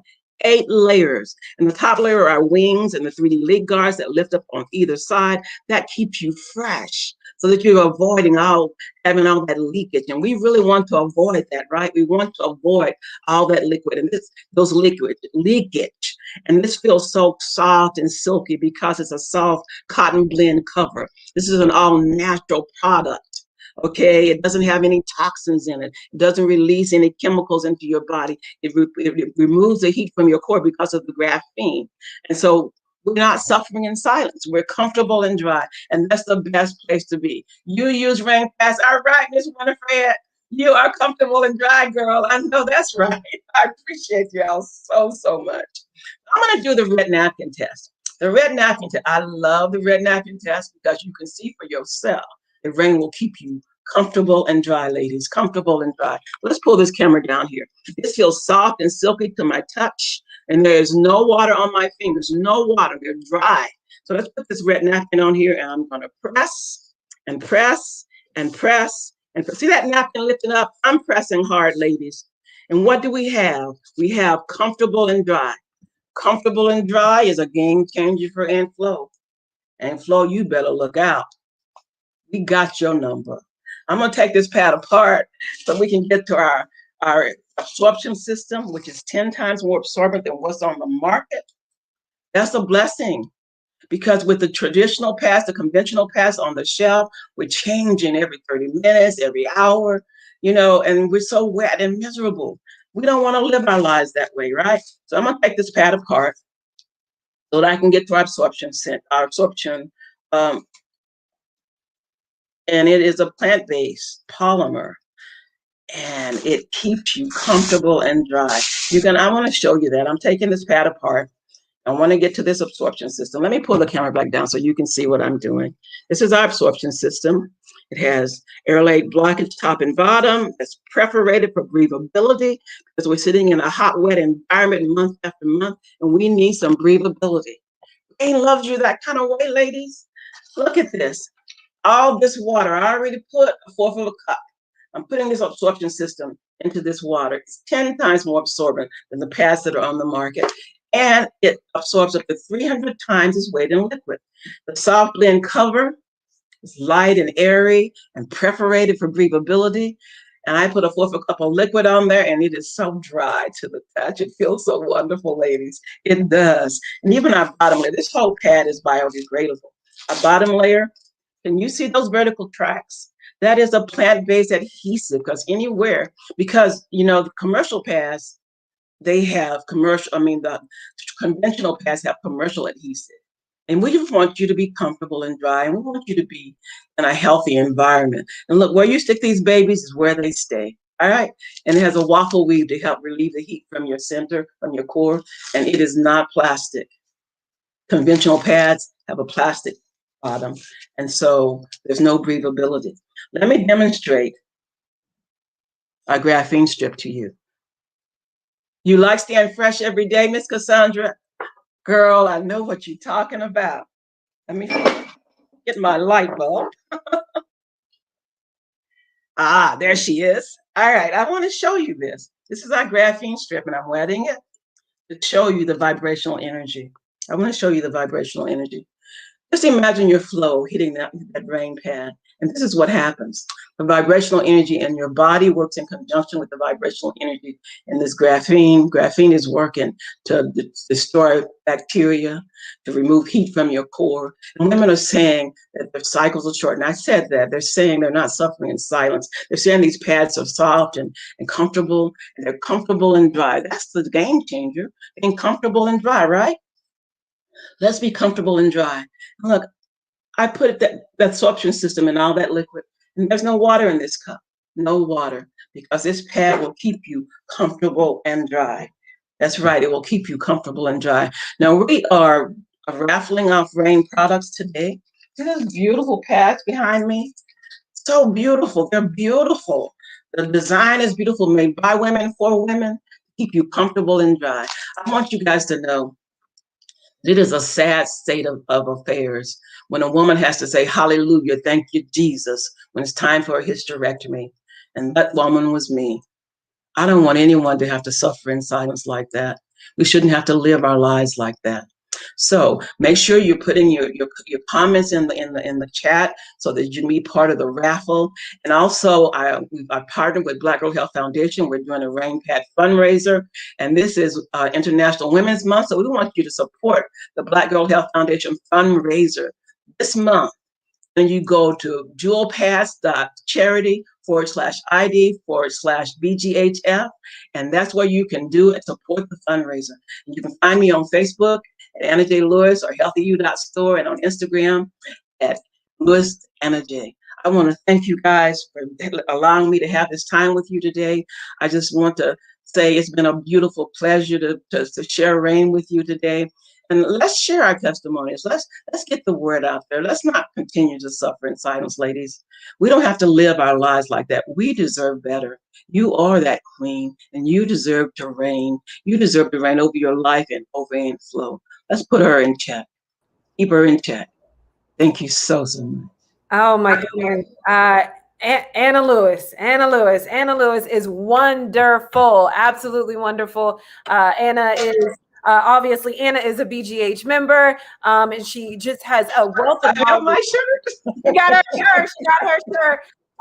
And she has a wealth of knowledge about, reproductive health. That's what this is about. When we're talking about these sanitary napkins, chemical-free sanitary napkins, it's about reproductive health. It's about mental health. It's about holistic health. It's about so much. Because all of that, the chemicals that we're putting in our body, whether it's these pads or foods or what we're putting on our skin, it affects our hormones. It affects our mental health. It affects our reproductive health. So we really have to be cognizant of everything. We don't forget about the pads. I think we all do. I think people overlook that. These pads, they overlook like, oh, it doesn't matter. No, it does matter. I too wear rain pads, and I love them. So, definitely, as you mentioned, there is a way you can order. There's so many ways you can get the rain pads. We're about to announce the winners. I know y'all. Okay. Who's the winner? So we're going to announce 2 winners. We have been, the way that you win is we've been seeing all your comments. When you comment, we automatically put you in our electronic raffle. And then the raffle randomly selects your name. So we're announcing 2 winners right now, and then we're going to announce the other 2 winners at the end of this event. Now, if you're not a winner, you can also order the rain pads at healthyu.store. Is that right? Yes. Do we have? Is that the link to BGHF? Is that the correct link? That's not for the fundraiser. No. The fundraiser is jewelpads.charity/ID/BGHF. Okay, we're going to have to also put that in the comments. So we're going to announce our winners. So our first winner that we're going to put up on screen. Can we put our winner? Our first winner, number 1 winner. Hold on. Oh, okay, gotcha. Okay, there we go. MJ White. MJ White is our first winner. Yes. So MJ White, you're our first winner. So you get free rain pads. Now what you do is we want you to email us your shipping address. So email us your shipping address. Make sure you have your first and your last name when you email us. And email us your shipping address. So you email us at info@blackgirlhealthfoundation.org. Just put in the subject rain pad winner. And so we know, what you're emailing about, and just put your first and last name and your shipping address, and we will get that sent out to you this coming week. So our second winner, who's our second? Who's our second? Who is our second winner? The electronic raffle is going right now, so it may take a little time, but who is our second? Who's our second winner? Winner number 2?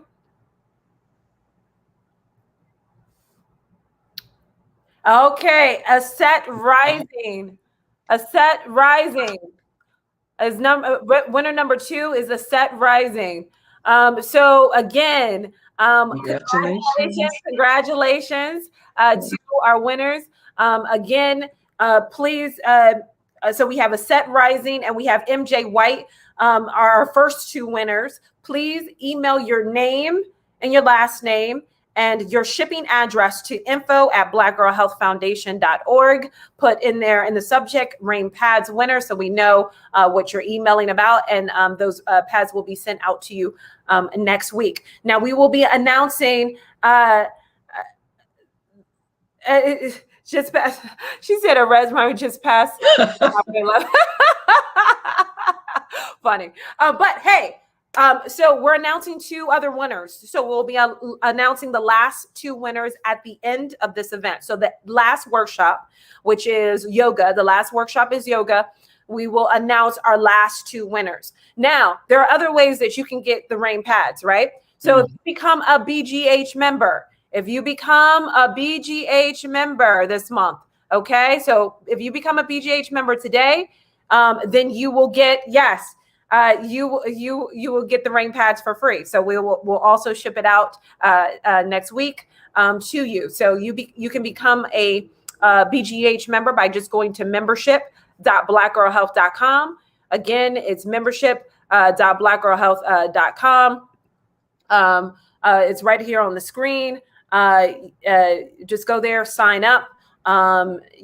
There's three different packages that you can sign up for. Either package you sign up for, you will get free rain pads sent out to you.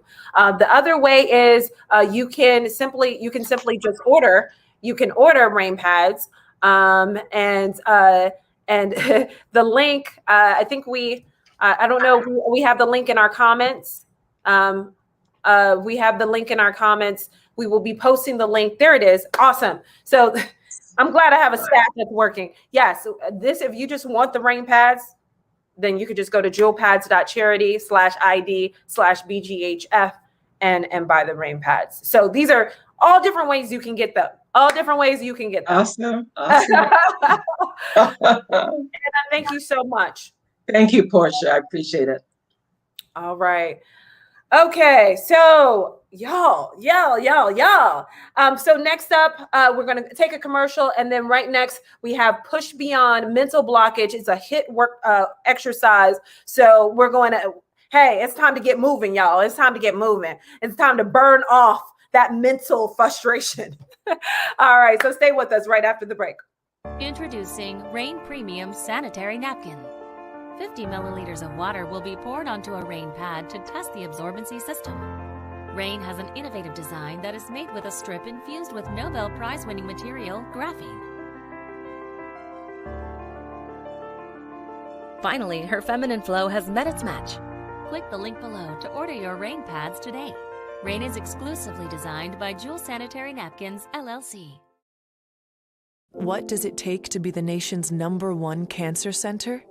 It takes subspecialists with an unmatched depth of expertise to turn research into breakthroughs and trials into groundbreaking treatments. It takes prioritizing safety, compassion, and an unwavering commitment to ending cancer. What will we do in the pursuit of making cancer history? Whatever it takes.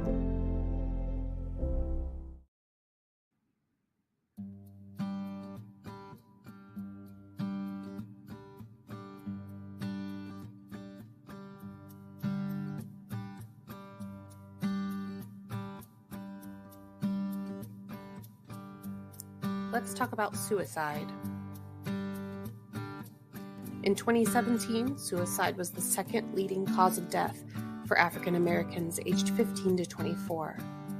The effects of suicide go beyond the person who acts to take their life, often having a lasting impact on families, friends, and communities. Suicide does not discriminate. This can be a challenging subject to discuss, but it's important to know how to recognize warning signs. You might be able to save a life. Warning signs of suicide include talking about death or wanting to die, showing rage or talking about revenge, saying goodbye to loved ones, putting affairs in order, or other sudden behavior changes.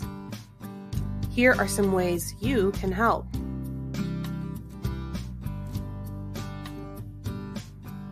Ask the person if they're contemplating suicide. Keep them safe. Stay with them. Listen to what they're thinking and feeling. Assist them in finding helpful resources. In case of emergency, always call 911. Stay connected. Staying in touch after a crisis can make a huge difference. It's important to recognize when you need to get help. You can talk to a therapist or see a primary care provider. You can find more info on suicide at medlineplus.gov.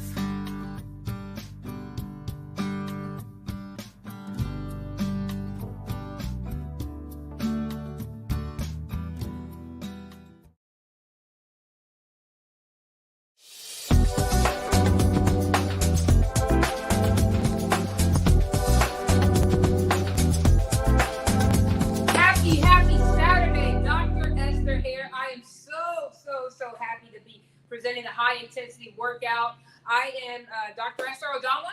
I am a therapist out here in Houston. I am also a fitness trainer. I focus on women's health and wellness. I'm so excited about this. I've been up since 3:30 writing the workout just for you. So let's go ahead and get started. Here. I'm going to take you through a similar warm-up routine first that I take my women through, and then we're going to get started with the workout, okay? We're going to start out. I'm going to teach you how to foam roll. These are foam rollers here. You can get these at any sporting goods stores. If you are a DIY type of person, do it yourself, you can go get a PVC at Home Depot or Lowe's, and you can wrap a yoga mat around it. But what these help with, they help relieve muscle tension and tightness. So it's good to incorporate this into your warm-up routine. So let me teach you how to foam roll, and then we'll get started with our first workout. I have 3 mini workouts. The time is going to go fast. Hopefully you're ready. Grab a water bottle, grab your towel, and grab your energy, wherever it's at. Foam roll. So we're going to foam roll each muscle group. I'm going to show you how here. I like to foam roll the quads. The quads are the front of your legs. The hamstrings are the back of your legs. Your glutes, okay, your butt, back, okay, and then I like to foam roll my inner thigh. So let's go ahead and get started here with these. Again, you can grab these foam rolls or any sporting goods, or you can order online. Think about it as a massage, a deep tissue massage, just a lot cheaper. Okay, let's go ahead and get started. And then I like to do about 10 to 12 rolls per muscle group. You can also do it for time. So I'm going to lie down here, okay? I'm going to lie my knee right on the foam roller, and I'm just going to roll all the way to my hip. Okay, again, 10 to 12 rolls per muscle group, okay? If you feel any tight spots, you can just stay on it and just roll out that tight area. So again, from the hip all the way to the knees, okay? That's the quads. For the back, you're gonna lay on it. You may feel a little pop here. Give yourself a little adjustment. That's gonna feel really good. Again, if this is too hard for you, you can always get a really soft one, okay? So let's lie on it here, okay? Turn this angle from my lower back all the way to my shoulders. I'm just gonna roll it out. It's a nice pop. Again, if you feel any tight areas, you can just stay on there for a little bit. Roll. Again, 10 to 12 rolls. I instruct my women to do per muscle group, okay? Or you can do it for 15 to 20 seconds, okay? That's the back. Now let's do the glutes. For the glutes, your booty, sit on it, okay? And the same thing, from the top of my glutes all the way to the bottom.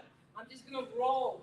Again, nice little warm-up routine to get those muscles ready to stretch out, to get those muscles nice and warm, to release any tension or muscle tightness, okay? My glutes. And you don't have to work out to be tight.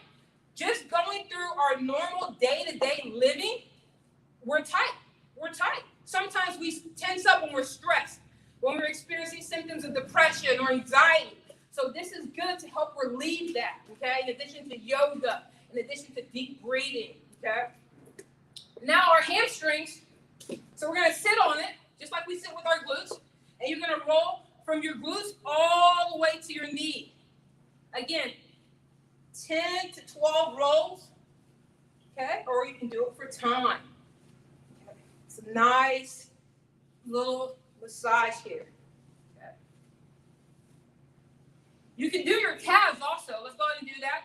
So I'm going to put my calves on it, calves right here, okay? And I'm just going to roll that out. This feels good. And as you do this, let's say 2 or 3 times a week, you'll see that your mobility and range of motion increases, okay? And then the last area that I teach my women to foam roll is their inner thigh, right here. It's a newer sensation unless you frequently get massages. So what I do, I like to straddle this here in between my leg, put one leg on it, and just roll it out, okay? Again, 10 to 12 rolls per muscle group. I'm going to scoot back so you can get a better angle here. Here's the other leg. straddle it. 10 to 12 rolls. There you go. Nice little warm up. Before you work out, you definitely want to warm up. You definitely want to warm up. I would suggest incorporating some sort of soft tissue activation, such as foam rolling or a handheld massager. Okay, some sort of light cardio in the beginning to begin with, and then go ahead and work out just to get your body in preparation mode and get those muscles warm. So what I did for you here, I pride myself on the workouts that I write, okay? A lot of individuals, when they're going through stressful situations, the last thing they want to do is work out. But guess what? Exercise, research study after research study have provided evidence of the benefits of exercise in decreasing depressive symptoms, decreasing anxiety-related symptoms, okay, and other stress-related disorders. Why? Because it releases endorphins in your brain. Endorphins are feel-good chemicals. So when you find yourself under any stress-related disorders, take 5 minutes, take 10 minutes, put it on a YouTube video, go to my Instagram account, get one of the 20 weeks worth of free workouts, different based on whatever you have access to, I write workouts on, and get into the flow, work out, okay, work out that stress and frustration. So what I did here, I developed for you all workouts based on bands, resistant bands. Again, you can get these at any sporting goods, they're pretty cheap, or you can order online. So we're gonna do a workout exclusively with bands, resistant bands. We're gonna do a workout with dumbbells, okay? And then lastly, guess what? The easiest workout, our body weight. Okay, let's get started. So we're gonna focus first on the body weight workout. Let's do 10 to 12 reps based on your fitness level. You can modify it, maybe start off with 5 reps, 10 to 12 reps of everything, okay? So I'm gonna start with the body weight workout. We're gonna do 10 reps of everything. If you feel it's too easy, up the reps. Do 12 or 15 reps. If you feel 10 reps is too much, decrease the reps, okay? You can start small and week by week, challenge yourself and add more. So body weight, the first body weight movement we're gonna do for 10 reps, just a simple squat. Your feet are flat, push your hips back. Let's go ahead. Try to go at least a parallel. If you can go lower, go. So let me start counting. 2, 3, 4, 5, 6, 7, 8, 9, 10, 11, 12. Good. Take a little second rest. Squat is a good full body movement, okay? That challenges almost every single muscle group. Next movement, we got jump squats, power movement, plyometric. Let's do another 10 reps. Squat, 1, squat, 2, squat, 3, squat, 4, squat, 5, squat, 6, squat, 7, squat, 8, squat, 9, squat, 10. Jump squats. Get that heart rate going. Next movement, we have lunges to knee raises. Let's go ahead and get started. So lunge, come back, raise that knee. Lunge, come back, raise the opposite knee. Lunge, come back, raise that knee. Lunge, come back, raise that knee. Lunge, come back, raise that knee. Lunge, come back, raise that knee. Lunge, come back, raise that knee. Good, we got one more movement. Let's take a break here, grab some water.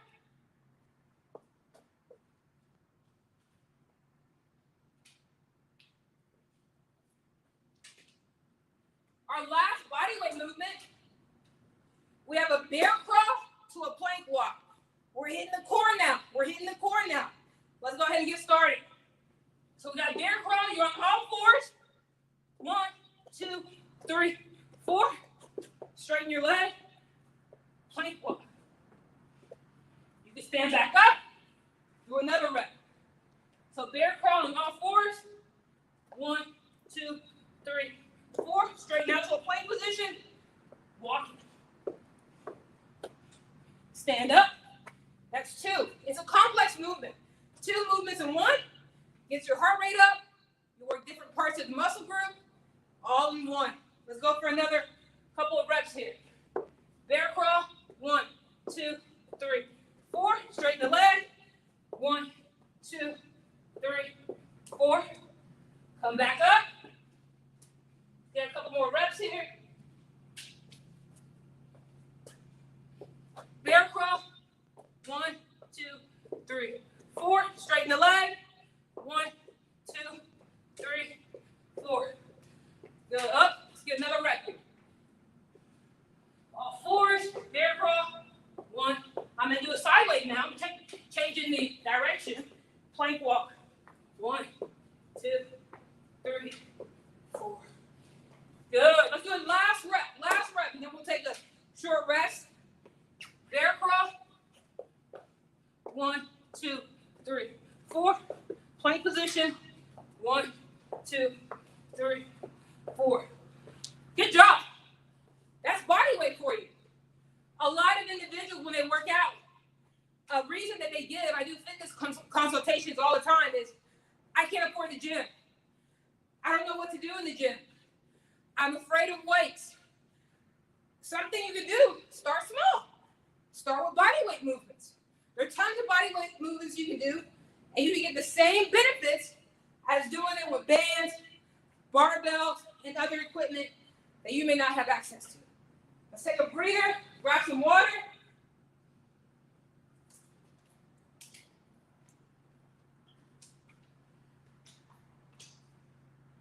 Next are bands. I love resistant bands. I love them. Why? They add tension to workouts. So say you're still afraid of weights, because a lot of women are, and my area of training as a fitness trainer, I specialize in weight training. I get all my women on weights of some sort, whether it's dumbbells or barbells. But with everybody, I modify based on your fitness level, your background, your experience, and some other factors. So bands, so say you're still skeptical about weightlifting, use bands. Use bands. This is what they use a lot in physical therapy also. So this next set of workout, all with bands. I'm going to show you simple movements. There are 5 of them that you can do. It's going to get your heart rate up, and it's not going to put a lot of strain and tension on your muscles if you have injuries, say like weights would do. Okay. So let's go ahead. First movement is the band shuffle. I'm going to show you some really cool movements. Grab a band. You can also grab, if you have a towel, a small towel, put some space in the towel. Don't make it too tight. You can also do this with that. Okay. So I'm going to put these over my knee. And all I'm going to do, I'm going to walk with it. Okay. So I'm going to squat here. I'm going to tuck it in as if I had a tail. And I'm just going to do some side to side walks. You're going to feel this in your glutes and also your hip flexors. Side to side walks. See that? Good. Stand up. Go back. 1, 2, 3, 4, 5, 6, 7, 8, 9. Woo! See, my glutes are on fire right now. Let's take the band down. We're going to put the band down mid-shin. And I like to call these scarecrow rocks. So again, another butt exercise. Something, again, that I get from ladies when I'm doing fitness assessment and consultations is, Dr. E, I want a big butt and a flat stomach. And I tell them, I say, okay, I can't change your genetics, but I can definitely give you some ideas. And 1, banded walks. Okay. So now I have it on my mid-shin, and we're going to do scarecrow walks. You can feel this nice in your glutes. So legs spread out and just walk. 3, 4, 5, 6, 7, 8, 9, 10. And I like to work backwards to get a different angle of the glutes here. 1, 2, 3, 4, 5, 6, 7, 8, 9, 10. Woo! Gets those glutes on fire. So we're going to take this right back to above our knee. Now this one is a complex movement because I have 2 in 1. I got a banded shuffle with a side leg lift. Again, strengthening those hip flexors and those glutes, okay? So watch this here. shuffle, shuffle, stand up, bam, bam. Try not to lean to either side. Keep straight. It also hits the core too, because when I'm doing that side leg lift, I'm tempted to put a lot of weight on that one side. But if I fight it by tightening up my core and my back muscles, I can increase their stabilization and strength. So let's go again. Bam, bam, stand up. Squat back down. Bam, bam, stand up. Squat back down. Bam, bam, stand up. Squat back down. Stand up. See, simple, effective movements. Okay. Here's another one. We're gonna do the same thing, but now side to side, we're gonna do forward leg kicks. Okay. Shuffle. Bam, bam. Stand up. Squat back down. Shuffle. Stand up. Again, tighten your core muscles. Squat down. Shuffle. Stand up. Squat down. Shuffle. Stand up. Feel that in the legs, the glutes, the core. Okay. Let's take a breather. Grab some water, and we have 2 more movements.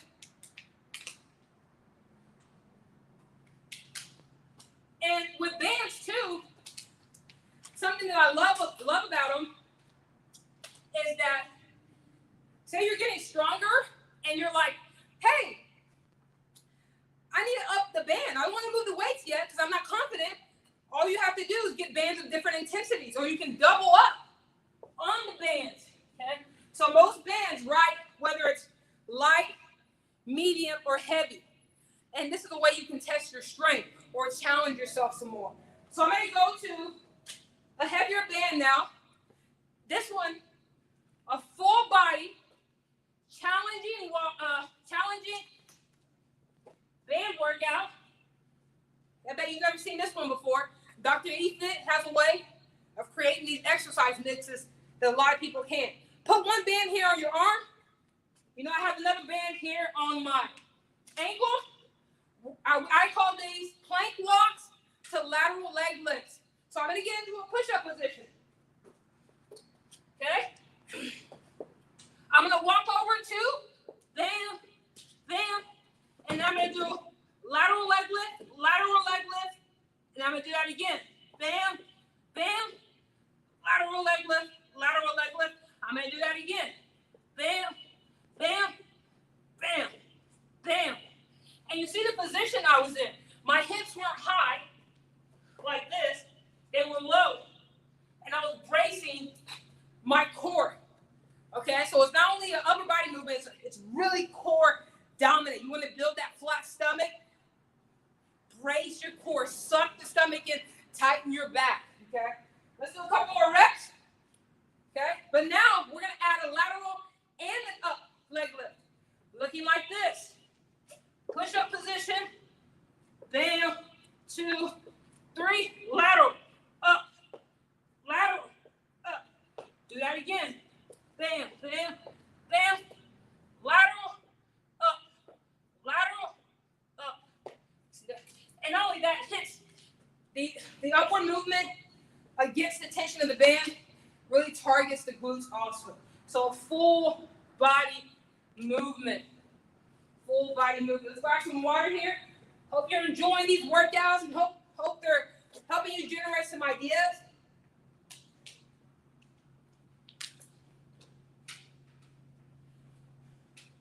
The next one is called a dead bug. But the dead bug is a very common core exercise, but I made it a little bit challenging because I want to do it with bands.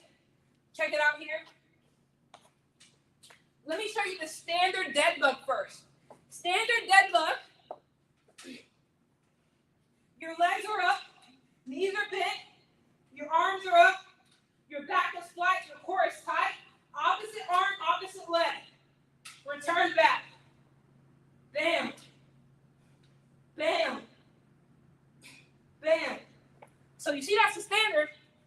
I'm going to make it a little bit more challenging by adding bands on both my arm and my shin.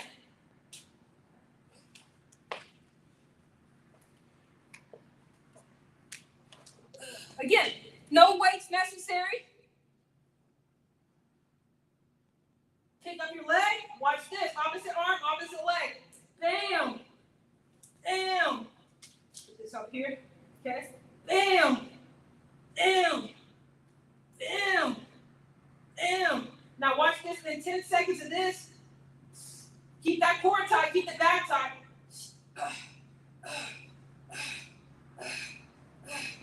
You'll feel that. You'll feel that. Let's do one more set of that. Again, you can always up the resistance, or you can add time. There are many different ways that you can increase the intensity besides going to a bigger resistance band. You can always add time, or you can always add reps if you do that format scheme.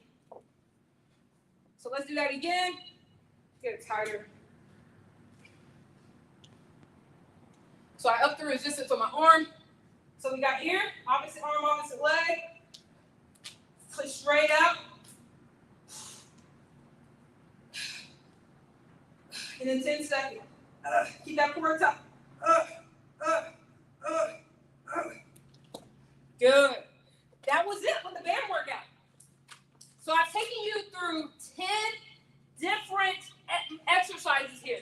We did a body weight that was squats, jump squats, lunges with knee raises, jumping lunges, and bear crawl to plank walk. And then we did an all band exercise that included banded shuffles, banded shuffle with side leg lifts, banded walks with forward to side kicks, band plaque walks with uplift and lateral lift, and then of course the dead bug. You don't have to remember all this. I have this program already written up. I'll post it on my social media at Dr. Ethan, at Strong Power Girl, and I'll be sure to send it.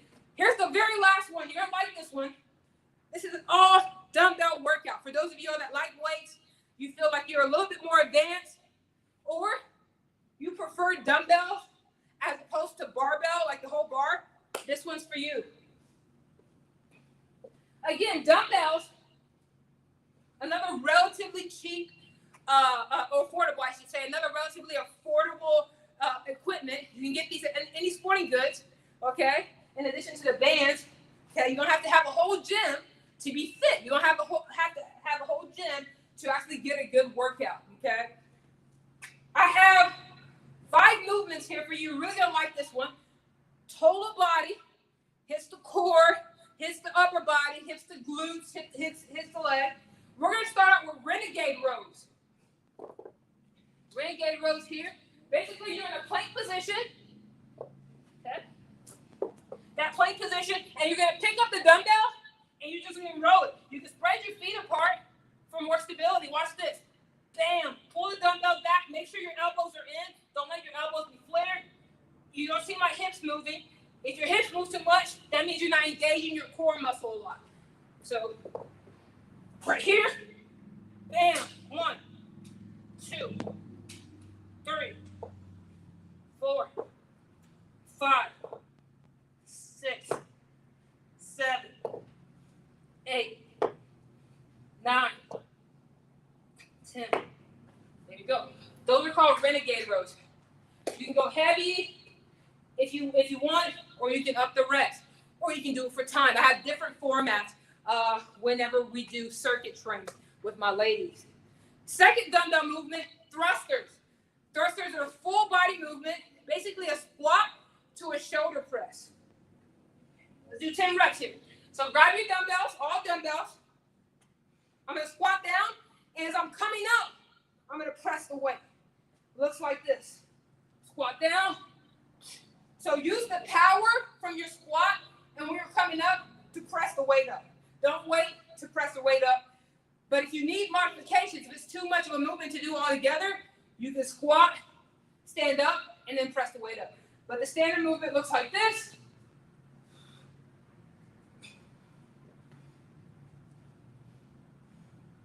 That's 5, 6, 7, 8. And you see how my heels are not picking up, right? So on the squat, make sure to push your hips back and open up your knees. Here's 2 more. 9, 10. Those are called dumbbell thrusters. Okay. Grab some water. We're almost done here. If we have time, I can go back at the end after these last 3 movements, go back over the movements, but we got some more movements here.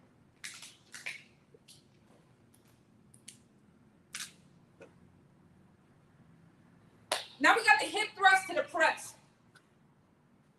This one is a nice movement that really challenges your core because I want your hips up as you're pressing the dumbbell. Take a look here. So the standard hip thrust, back here, really engages the glutes. Your feet are down, you're gonna press up your feet and thrust your hips, squeezing your glutes, okay? This is the standard hip thrust. Bam, okay? What I added was a thrust to a press. Watch this. Let's do 10. You see the dynamic nature of it? 6, 7, 8. Make sure you're squeezing your glutes. 9, 10. Good. Relax. I'm going to give you a more challenging alternative here. We're going to do a single leg. But before that, what I would suggest, questions that I get all the time when I'm doing fitness assessment or consultations is how much should I exercise a week? I would say in a week, it really depends on your fitness background. Start out with 2. If you can get into some sort of social support where you're working out with a friend or a family member, that will really help to keep you engaged. If you can get a fitness trainer, whether it's at a gym or with the private trainer, that also helps with accountability, helping you learn effective movements and so forth. But whoever you are, wherever you are, whatever you're struggling with, please, please, please put some more fitness in your life. Definitely would help with handling the day-to-day stressors. A lot of people also tell me, I don't have time. And I tell them, when will you prioritize yourself? When will you prioritize you? It's a part of self-care. Fitness is a part of self-care. Don't wait till the doctor tells you you have diabetes, high blood pressure, or till you're diagnosed with some sort of mental illness. Start now, small little thing. You don't have to go to the gym.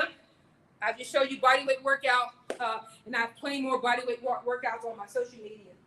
Here's a more challenging hip thrust here. You're gonna leave one leg up in the air and do 10 reps. So here we go right here. Have that leg up. You see how my hips are up? 2, 3. You really feel this in the core. 5, 8, 9, 10. Nice full challenge. Don't be afraid of challenges also. They build new brain networks. Okay, when you learn something new. Let's do the other leg here. Hips up, other leg up. 1, hips off the ground. 2, 3, 4, 5, 6, 7, 8, 9, 10. Awesome. Awesome. Take a breather. Grab some water. Something that just crossed my mind in line with the title of this session here is breaking through mental blockage. And that's very true. That's very true. When you exercise, it has a way of causing the front part of your brain, the part of the brain responsible for judgment, decision-making, self-control, impulse, rational thinking. That front part of the brain has a way of calming all the activities, okay? Really basically decreasing the sympathetic nervous system activation and making you more focused as opposed to distressed. When we're distressed and we make decisions, that's where a lot of problems arise. So if you're exercising consistently, especially under stressful conditions, you can better cope with those situations than if you're not, okay? Here is the 4th one. These are called plank drags. These are called plank drags. We can get into a plank position here. The dumbbell is in line with your chest. See right here? And what we're going to do, let me move back here.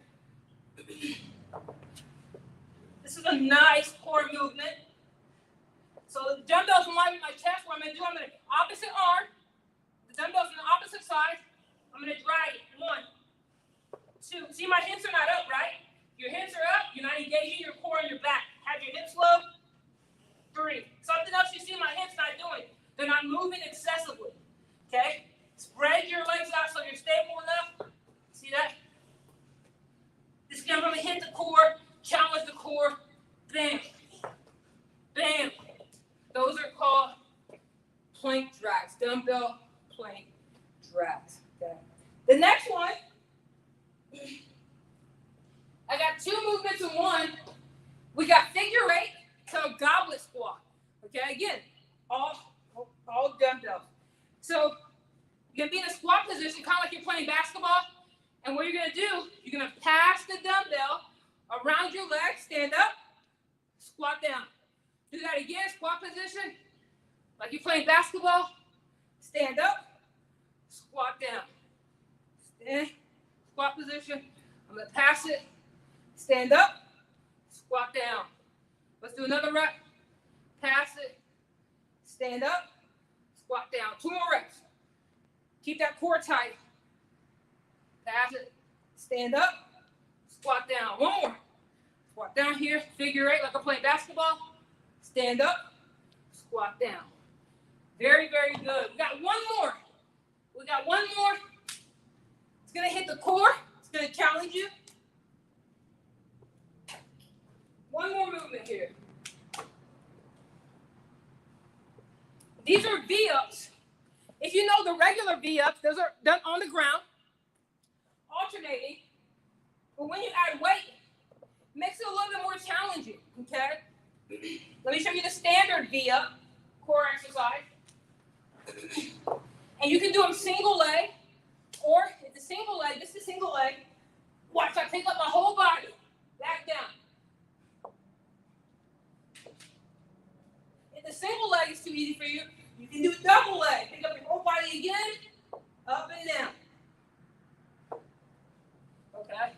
But the ones I have programmed, just because it's a dumbbell workout, got 1 dumbbell, okay? I'm gonna hold it like this, and I'm just gonna do a V-up. 10 each side, 2, 3, 4, 5. You can really feel this in your core. 6. And if you want to even make it more difficult, I always challenge my clients by adding isometric holds. Isometric holds. Watch this. And squeezing your core. Watch this here. They hate it when Dr. E does this. Squeeze. 5. Squeeze. 4. 3. 2. 1. Rest. To the other side here. So if you ever feel movement is easy, up the rep, up the intensity, or add a hot static or isometric hold.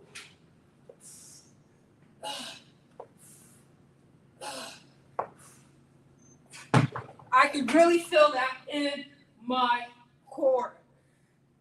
That was an awesome workout, hip workout. Again, body weight bands and dumbbells. I got 3 programs on my social media at Dr. E Fit.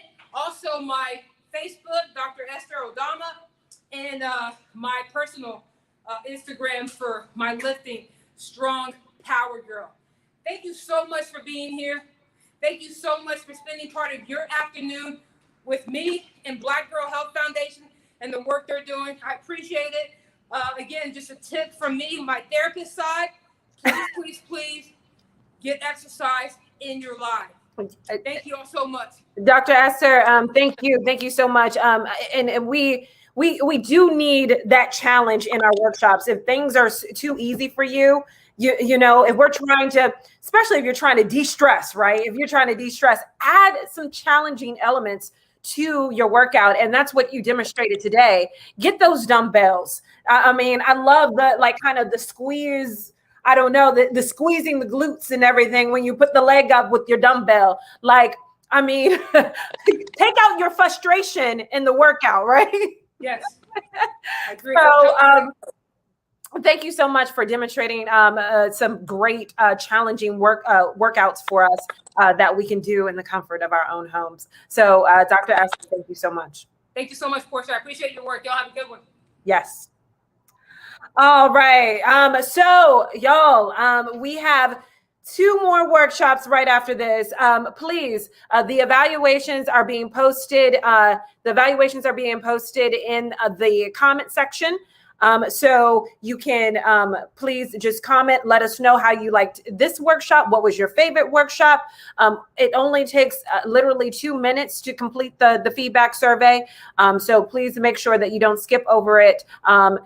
Complete it. We'll also be sending out the feedback survey in your email as well. So please don't forget to do that. In addition, I would like to remind people that the raffle continues. The raffle, so people, you comment, ask questions. We are automatically entering your name into our electronic raffle, and we are selecting people at random that will win the free Rain non-toxic sanitary napkins. The Rain non-toxic sanitary napkins. Rain has partnered with us, and we're able to give you guys free pads. So we announced 2 winners earlier. We're going to announce our last 2 winners at the end of the event. So the last workshop, which is yoga, we are going to announce our winners. In addition, if you become a member, a BGH member, a Black Girl Health member, if you're liking what you're seeing, you want more of this on a regular basis, we hope that you become a Black Girl Health member. When you become a Black Girl Health member this month, you will get the pads sent out to you. We are shipping out all the pads next week.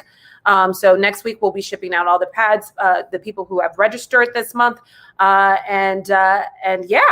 So I want them comments to be coming in. Comments. So next up is Black Girl Therapy with Dr. Karen Cooper. So stay with us. We'll be right back after the break. Introducing Rain Premium Sanitary Napkin.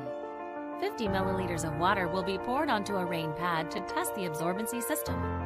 Rain has an innovative design that is made with a strip infused with Nobel Prize-winning material, graphene. Finally, her feminine flow has met its match.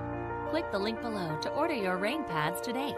Rain is exclusively designed by Jewel Sanitary Napkins, LLC. What does it take to be the nation's #1 cancer center? It takes subspecialists with an unmatched depth of expertise to turn research into breakthroughs and trials into groundbreaking treatments. It takes prioritizing safety, compassion, and an unwavering commitment My last chemo. to ending cancer. What will we do in the pursuit of making cancer history? Whatever it takes.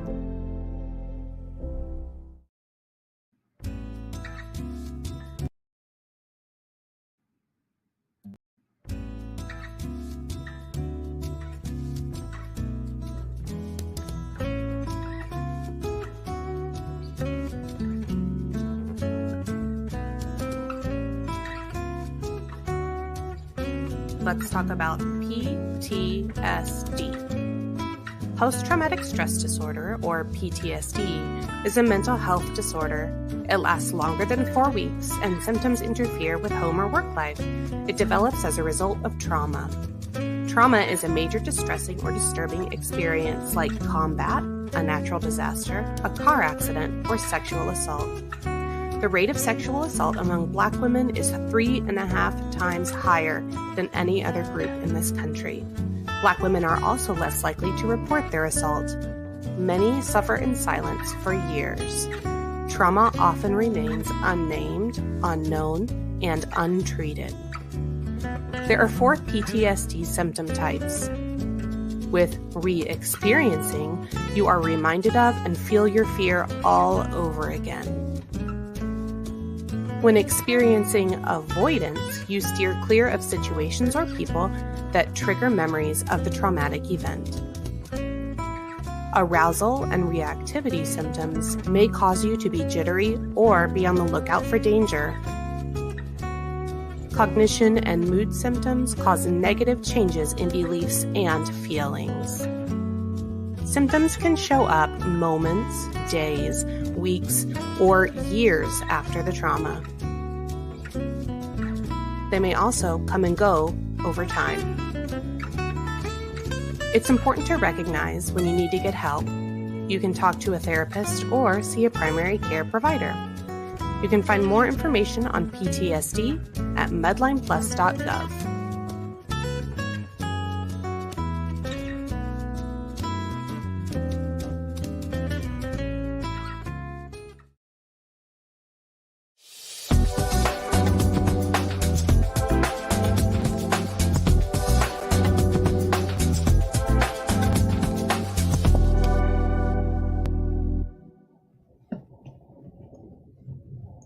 All right. Good afternoon, everyone. I am Dr. Karen Cooper. I am so excited and happy to be here with you all on this special event. Thank you, Black Girl Health Foundation, for putting this important event on. I may be a little biased, but I'm all about mental health. So a little bit about myself. I am a licensed professional counselor here in the greater Houston area. And today I will be talking about Black Girl Therapy, to hopefully break some of the stigma that's associated with women, especially Black women, going to seek therapy. All right, but before we dive in, you can go to the next slide, please. First, after especially seeing that HIIT workout with Dr. E, I think we can take a few seconds just to breathe. So wherever you are, just kind of sit up straight, sit back, relax yourself. And then I want you to take in a deep breath through your nose. Exhale slowly through your mouth. And let's take another deep breath in through the nose. And exhale slowly through your mouth and let your muscles relax. And last time, another deep breath in through your nose. And exhale any tension that you may have been feeling today. All right, how was that? I hope that helped you guys to relax just a little bit. Okay, next slide, please. So today, what I'll be talking to you all about, first we'll identify some of the things that we experience in life as Black women that may push us towards the direction of maybe needing therapy. We'll talk about how those life experiences affect us. I'll also go into the stigmas that we face as Black women as it relates to mental health therapy. I'll give you guys coping techniques that you can use to tap into the strength that's within you to help you manage some of these life experiences. And then I'll talk about how getting therapy can be a part of your self-care. Next slide, please. Okay, so some of the life experiences that I wanted to highlight today, and again, you may experience a whole lot more than what I'm going to mention, and that's perfectly fine, and feel free to share within the comments if necessary. But some of the life experiences that I'll be highlighting today are family and relationships, racial trauma and injustice, the COVID-19 pandemic, depression, and other emotions that we may experience as Black women. Next slide, please. All right, so some of the things that we experience as it relates to like family and relationships, and Dr. Plummer at the beginning, she kind of touched on this. It's all the roles we play in life, right? Like we wear a lot of different hats. We have a lot of different titles in life. And sometimes those experiences can be overwhelming and they could have an effect on our mental wellness. And some of the roles we play as Black women, we're wives, partners, mothers, daughters, sisters, friends, family members, co-workers, and the list can go on and on and on with all the hats that we play. Another thing that we encounter within family and relationships as it relates to life experiences is just trying to figure out that whole work-life balance. Like a lot of us are working women, we're career women, entrepreneurs, and so we have that work life, but then we also try to have a social life or that family life, and sometimes it's hard for us to find that balance. Next slide, please. Another life experience that unfortunately a lot of us Black women encounter, racial trauma and injustice. We see a lot of racism and hate crimes, a lot more in these last couple of years. Police brutality and murder. I can just say one name, Breonna Taylor. And I can only imagine like if that triggers a lot within you all. We also face systemic racism, and this can be found like in the workforce, inequality in pay, lack of opportunities for us to advance to higher positions. Also, too, with the COVID-19 pandemic, 9.5% African-American women lost their jobs as compared to 8.3% Hispanic women and 5.3% white women. We also face a lot of microaggressions, and this can be shown like when we go into some beauty supply stores and we're followed, if we're walking down the street and we walk by people and they're clutching their purse, or even like in California, they had to pass a law, y'all. They had to pass the Crown Act so that we can wear our natural hair to work. And so that's just some of the things that we experience as Black women as it relates to racial trauma and injustice. Next slide, please. As it relates to the COVID-19 pandemic, we already had all those other different roles and hats that we already wear. And I don't know about you all, but when COVID hit, I had so many additional roles piled up on top of me. You know, already still trying to be the career woman at home, then trying to be a teacher because, you know, the kiddos had to stay home and do school from home. Then we became like protectors and doctors and just trying to make sure that our family stayed safe and healthy from the COVID pandemic. And so those were additional roles that we had to experience. Also, our work-life balance, it switched, it transitioned into the virtual world. So not only did we have to take care of kids and family, we also still have to work. And so a lot of those experiences just add on a lot of stress and overwhelming sensations. Next slide, please. Depression and other emotions. Depression is one of the most common mental health concerns that we as Black women face. And it presents itself in different ways. One way is burnout. This is when you're just fed up, you're tired, you're feeling fatigued, you're kind of just over it all. It's because of some of those previous life experiences that I explained. Sometimes we as Black women, we find ourselves dealing with imposter syndrome. This is when we feel like we're fakes or we're frauds, or I'm not skilled enough to do that. I can't do that. I'm not able. And so that's when we start having a lot of those self-defeating thoughts. And it could be because some personal goals didn't work out the way we wanted to. The shero complex. I feel this at times. I have colleagues and friends who experience this, as well as clients. This is when we put on our superwoman cape and then we go out and try to save everybody every day, all day, and we forget about ourselves. Eventually, that's going to put us to a place to where we're feeling burnt out, overwhelmed, or even depressed. Next slide, please. So now that I've highlighted some of the common life experiences, and again, you may experience a lot more than that's being listed here, but just for the sake of time, I just highlighted a few. Hey, ASAP. And so now I'm going to talk about how some of those life experiences can affect our mental wellness. Next slide, please. So some ways in which those family and relationships and all those different roles that we play within that can affect us. We can experience stress due to unrealistic expectations. And these are expectations that we place upon ourselves or that others place upon us. And they can look like, oh, I have to be there for everybody because if I don't do it, nobody else is going to do it. And then sometimes people expect you to be there always, all day, and you never really have that time for yourself. Of course, you're going to become stressed out trying to live up to those unrealistic expectations, right? Also, being overwhelmed by lack of boundaries. So many times I'm working with women on empowering themselves to just say no. So setting boundaries by saying, no, I am not able to do that. You know, I need time for myself. I just need to have this place of peace for myself.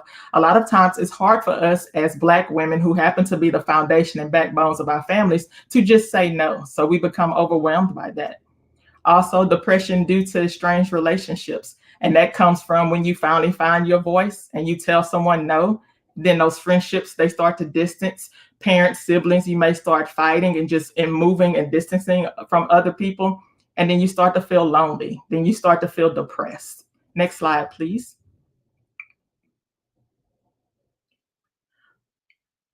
One more slide. Yeah, okay. So ways in which racial trauma and injustice can affect us. Anxiety due to feeling unsafe. I know for me more so, it's when my 6'6" Black husband that has tattoos walks out into the public, I'm worried. Is he gonna get pulled over by a police officer who's in fear of his life and pulls the trigger? You know, what about sleeping in my own bed and police come in based off of false information and shoot up the household? You know, that gives me anxiety. PTSD-like symptoms due to repeated exposure. When George Floyd was murdered and they showed that video for almost most of spring and summer of 2020, that caused me to have PTSD symptoms. I had high anxiety. I would have intrusive thoughts about seeing this man being knelt on TV. And so we can experience that as Black women because unfortunately we're exposed to it so much and so often. Also becoming numb or indifferent to racial trauma and injustice. I remember a few summers back when Alton Sterling, Philando Castile, and several other Black individuals were murdered by police. By the end of that summer, people would ask like, hey, Dr. Cooper, how do you feel? I don't feel anything. Like I'm numb to it. I'm tired of crying. I'm tired of being angry. I don't know how to feel. And so you become numb or it doesn't even bother you anymore because it's happening so frequently. Next slide, please.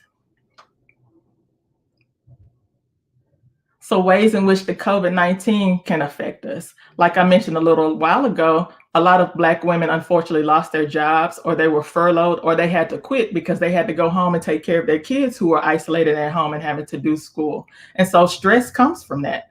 Overwhelmed due to additional responsibilities. I mean, I know I can't see you all raising your hands, but I just want you to know, like, let me know, like how many additional roles did you have to take on or titles you had to take on because of COVID on top of what you were already doing before the pandemic hit. Like a lot of that leads to you feeling overwhelmed.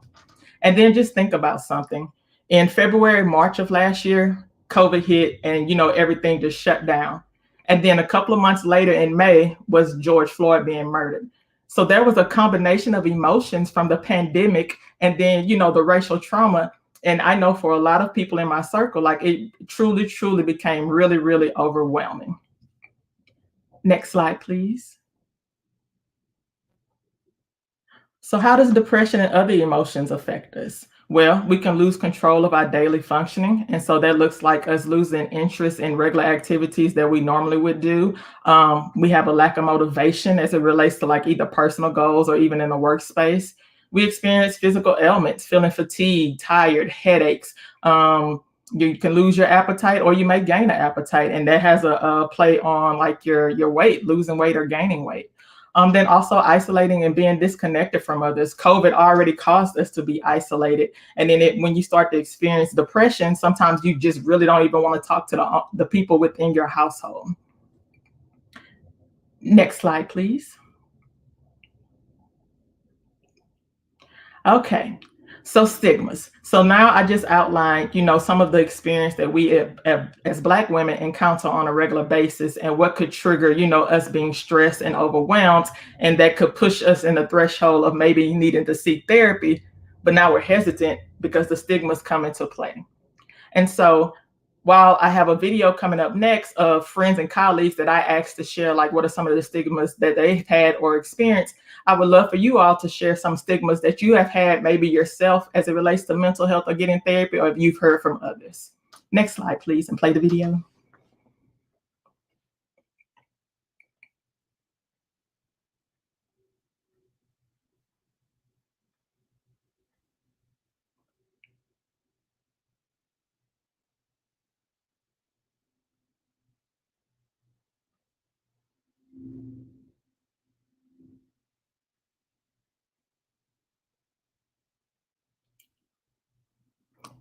And that's fine. If we're not able to get the video up and running, then we can keep going on with the show. But again, it's just a video of some of the family and friends just sharing like what stigmas that they face, the common stigmas that they have as Black women as it relates to seeking therapy.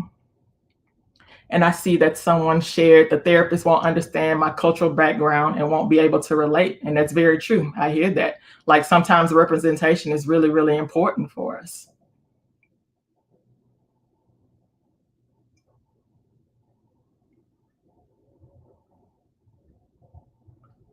Okay, that's fine. We can go on to the next slide. Okay, so common stigmas for Black women seeking therapy, and some of these were actually shared in the video, is that if I go to therapy, that means I am crazy.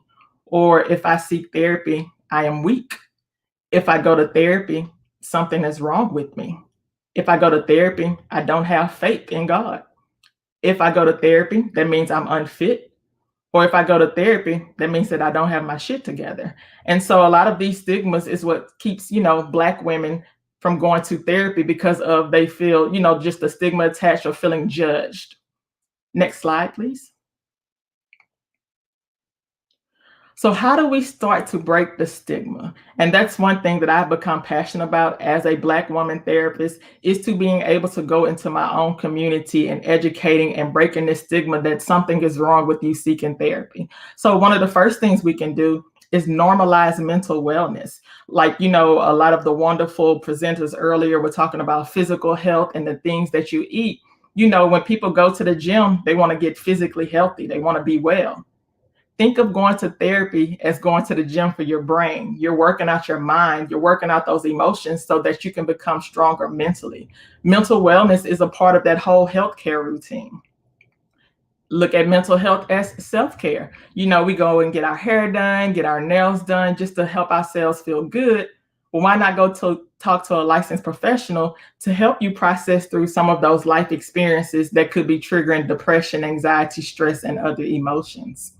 Another way that we can break the stigma, be supportive of others. If you have friends who are coming to you and saying, hey girl, you know what?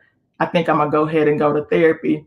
Don't say, oh no, what's wrong with you? Are you crazy? You can just talk to me. Instead say, you know what? I think that's wonderful. I think that it's good that you're going to go invest in yourself. And then let me know if you need me to go with you. And you're right. Yes, Bernadette Smith, mental wellness is just as important as physical wellness.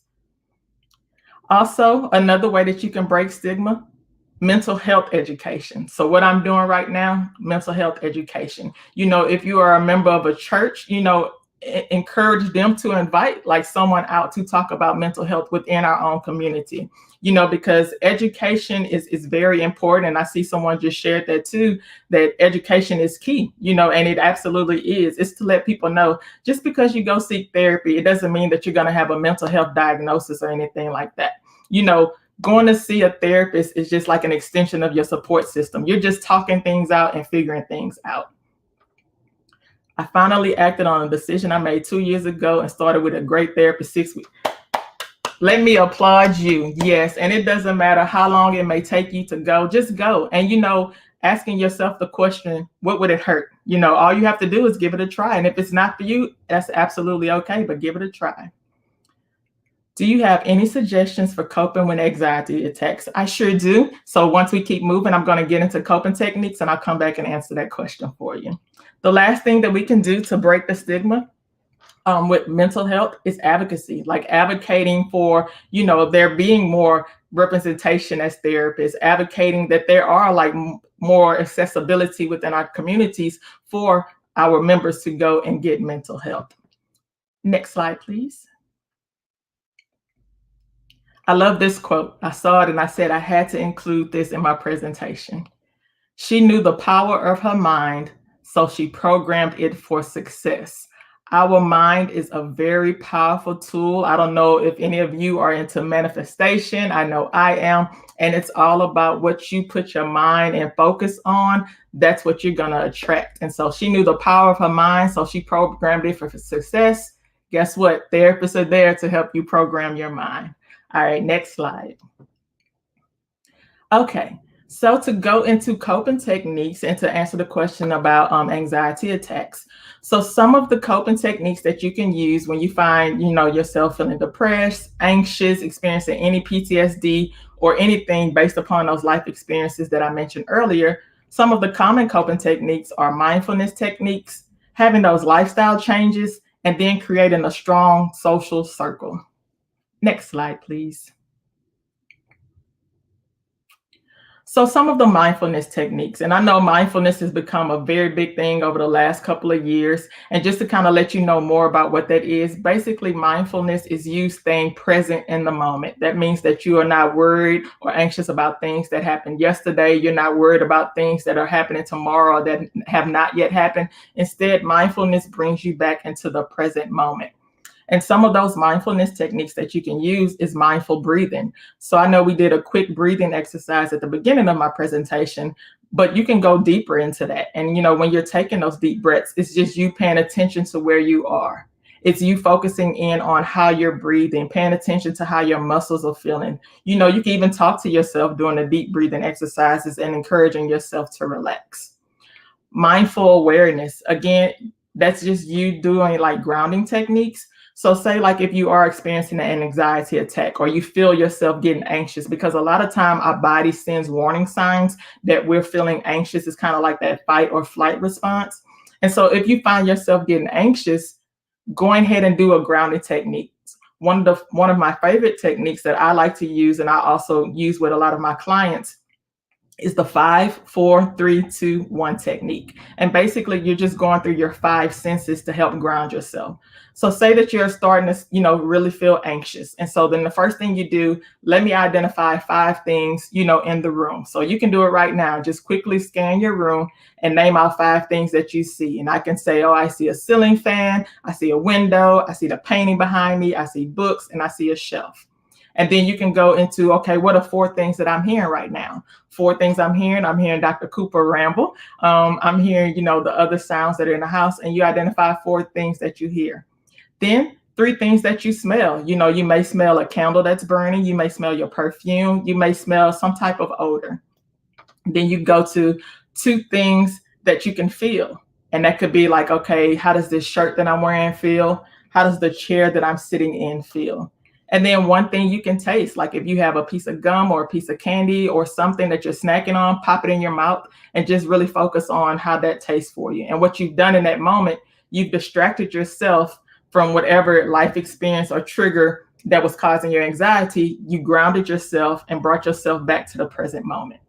Another thing you can do is a gratitude journal. At the end of the day, say if you have a very long day, lay down and just think about even the smallest thing that you're grateful for in that day. And it could look like, I had a long day, but I pushed through it, right? And then another thing, daily affirmations. I love this. This is like a cup of coffee without the coffee and the caffeine. So it's like as soon as you wake up in the morning, when you go into the bathroom, get ready to brush your teeth and get ready for the day, start speaking life into yourself. Start saying affirmations. I am worthy. I am capable. I am able to. I am all that and a whole lot more. Be your own hype woman in the morning. And what that does, that feeds your mind positive energy. And of course, you may step out your door and then, Karen, not Karen with the C, but Karen with the K approaches you and tries to ruin your day. But you go back to those affirmations that you said in the morning and get yourself back recentered. All right, next slide, please. And so these are just a couple of mindfulness apps that are available either for iPhone, Android, or anything like that. They're easy to use. They also have like deep breathing techniques on them. They have like guided meditation. So, if say you're not able to kind of sit down and calm yourself down, there are apps that are available for you to use. And you're right, MJ, like these are very simple and doable techniques. Like you could be at a doctor's office and nervous. And if you do the 5, 4, 3, 2, 1, nobody will know what you're doing. You're just looking around the room and answering those questions yourself. Next slide, please. So another way that you can help yourself outside of therapy to, manage any of the life experiences or the emotions that you're experiencing, just what's been mentioned before, healthy eating, pay attention to what you eat. Getting in that daily exercise, at least 30 minutes of the day to get those endorphins going and flowing, that'll help. Rest and sleep. I know sometimes, again, when we're wearing all these different hats and we have all these different roles, sometimes we feel like we don't have enough time in a day. Make time. I know earlier, Julie McShay had mentioned, she checks out of her house and goes sit in the car. Go escape to your car real quick. I'll tell my kids in a hurry, like, you know what, I'll be right back. I'm gonna go outside for a second. I'm outside in the truck, listening to music, and then I come in. Or, if I'm coming back from somewhere and it's like, I need like 3 more minutes, I'm gonna sit outside in my car and listen to music first. So kind of incorporate that rest however you can. And then stress management, making sure that you're setting those healthy boundaries around yourself. And so you're blocking out those things that are triggering your stress.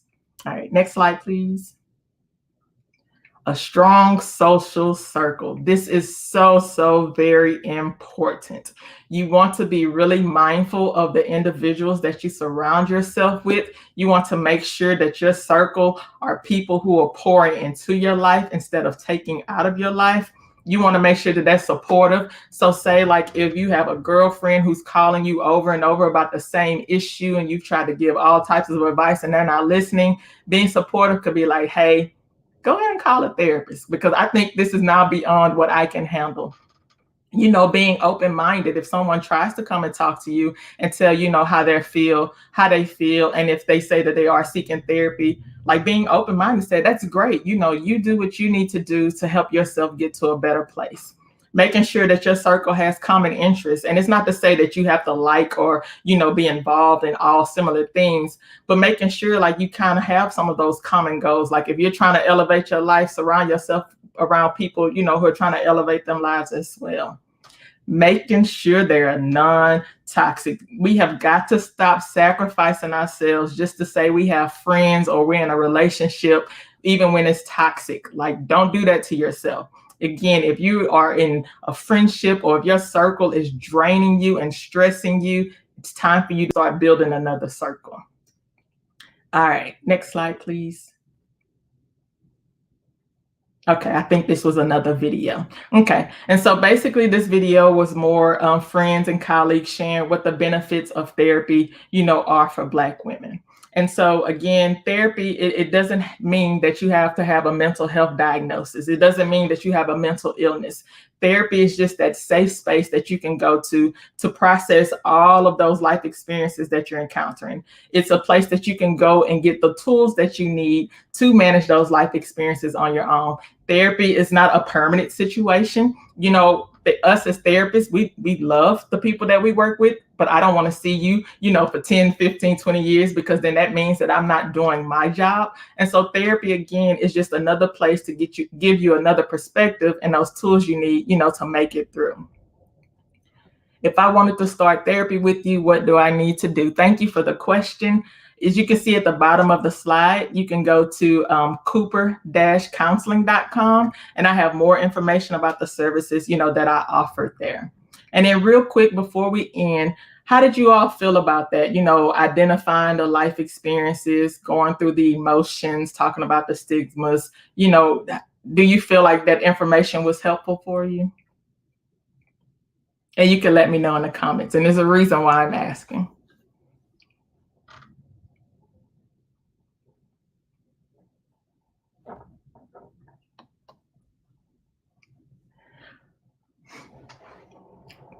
Okay.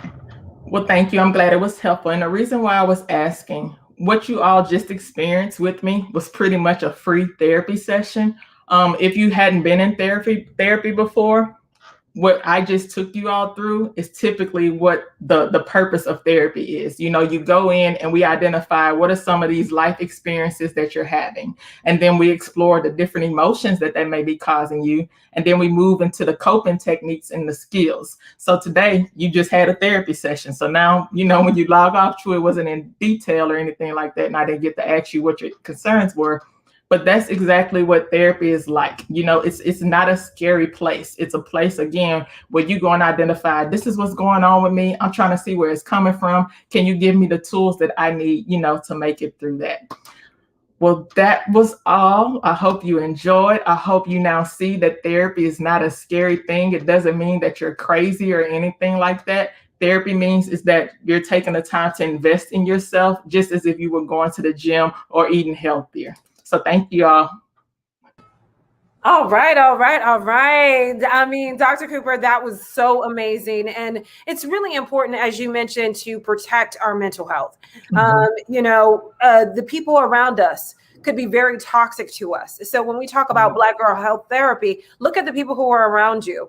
Sometimes you need to debrief and just go outside and just go somewhere else in a quiet area and just let go. And sometimes, I think therapy should be a normal thing in your life. I think therapy should be, that's my personal belief, there's a lot of things that we can't talk about with, our family and other people that, we could really, talk about with a therapist, it really fit with the therapist. So those things don't get inflated. And then we go crazy and then have anxiety attacks and the other. So amazing stuff. Thank you so much. for joining us. Dr. Cooper's information is scrolling across the screen here. I know some people mentioned that they're looking for a therapist and wanted your information. Please go to cooper/counseling.com so you can learn more about how you can get her services. Dr. Cooper is also a BGH member, I'd like to point out. So thank you so much again for being with us. Sure. Thank you for having me. All right. Bye. Bye. All right. So, ladies, and gents, if there's some gentlemen joining us. So we have 2 last workshops. And before we get to them, I just want to continue reminding people that we have a raffle going on. So many people are commenting. Believe me, we're putting your names in the raffle so that you have a chance of winning the Rain non-toxic sanitary napkins. We'll announce our last 2 winners at the end of the show. So at the end of yoga, we're going to announce our last 2 winners. But you don't have to wait for that. If you are liking what you're seeing, you're liking the sisterhood, become a BGH member, a Black Girl Health member. We are a sisterhood. We want you to be a part of our family. That says that you care about your health. You want to make your health a priority. We do these types of things every week. We have workouts, we have recipes, all our experts who give free information and advice every week on different topics that disproportionately affect Black women. So join our sisterhood. If you join this month, you get a box of those free rain pads sent to your home. We're sending them out next week. So if you join this month, you also get a box of free rain pads. So you can join at membership.blackgirlhealth.com. That is in the comments. And it's also on your screen here. Membership.blackgirlhealth.com if you're interested in joining us. So next up, we're almost there, y'all. We're almost there. So next up is Put Your Money Where Your Mind Is with Nicole Bram. Be right back after the break. Introducing Rain Premium Sanitary Napkin. 50 milliliters of water will be poured onto a rain pad to test the absorbency system. Rain has an innovative design that is made with a strip infused with Nobel Prize-winning material, graphene. Finally, her feminine flow has met its match. Click the link below to order your Rain pads today. Rain is exclusively designed by Jewel Sanitary Napkins, LLC. Meet Ray. Ray lives on a farm. He loves playing kickball with his grandkids, but lately he's gotten a little slower and been visiting the doctor a lot more often. This is Kim. Kim lives in the city. She loves to exercise, cook healthy meals, and can't remember the last time she called in sick. They're both people, but not all people are the same. And yet, when we visit the doctor, our treatments don't look that different. Why is that? Because we just don't have enough information to do it better until now. Enter all of us. The research program based on precision medicine. Precision medicine is a revolutionary new approach to treating and preventing disease that's personalized instead of one size fits all. By gathering health data from 1 million people like Ray and Kim and Trevor and Samir, our country's best researchers will be able to develop treatments that are as unique and complex as we are. With this new information, doctors will have a better understanding of disease so they can innovate the next great breakthroughs in medicine. Once enough people join, suddenly everything changes. Information becomes clear, patterns emerge, and simple data transforms into life-saving knowledge. This means that Ray and Kim's children and their children's children can live longer, healthier lives. By becoming one of the first 1 million people to volunteer, you can help reshape the entire future of healthcare for generations to come. If we can figure out how to fly, put a man on the moon, and connect the entire world, surely we should be able to improve the future of healthcare. Not just for Ray and Kim or even you, but for all of us. Sign up at joinallofus.org. The future of health begins with you. What did it take for me to overcome breast cancer? It took the crucial first step of choosing MD Anderson Cancer Center. It took a unique multi-team approach and a comprehensive treatment plan so personalized that I trusted my doctors with my life. It took a deeper level of expertise to triumph over breast cancer and handle anything that comes my way. What will we do in the pursuit of making cancer history? Whatever it takes.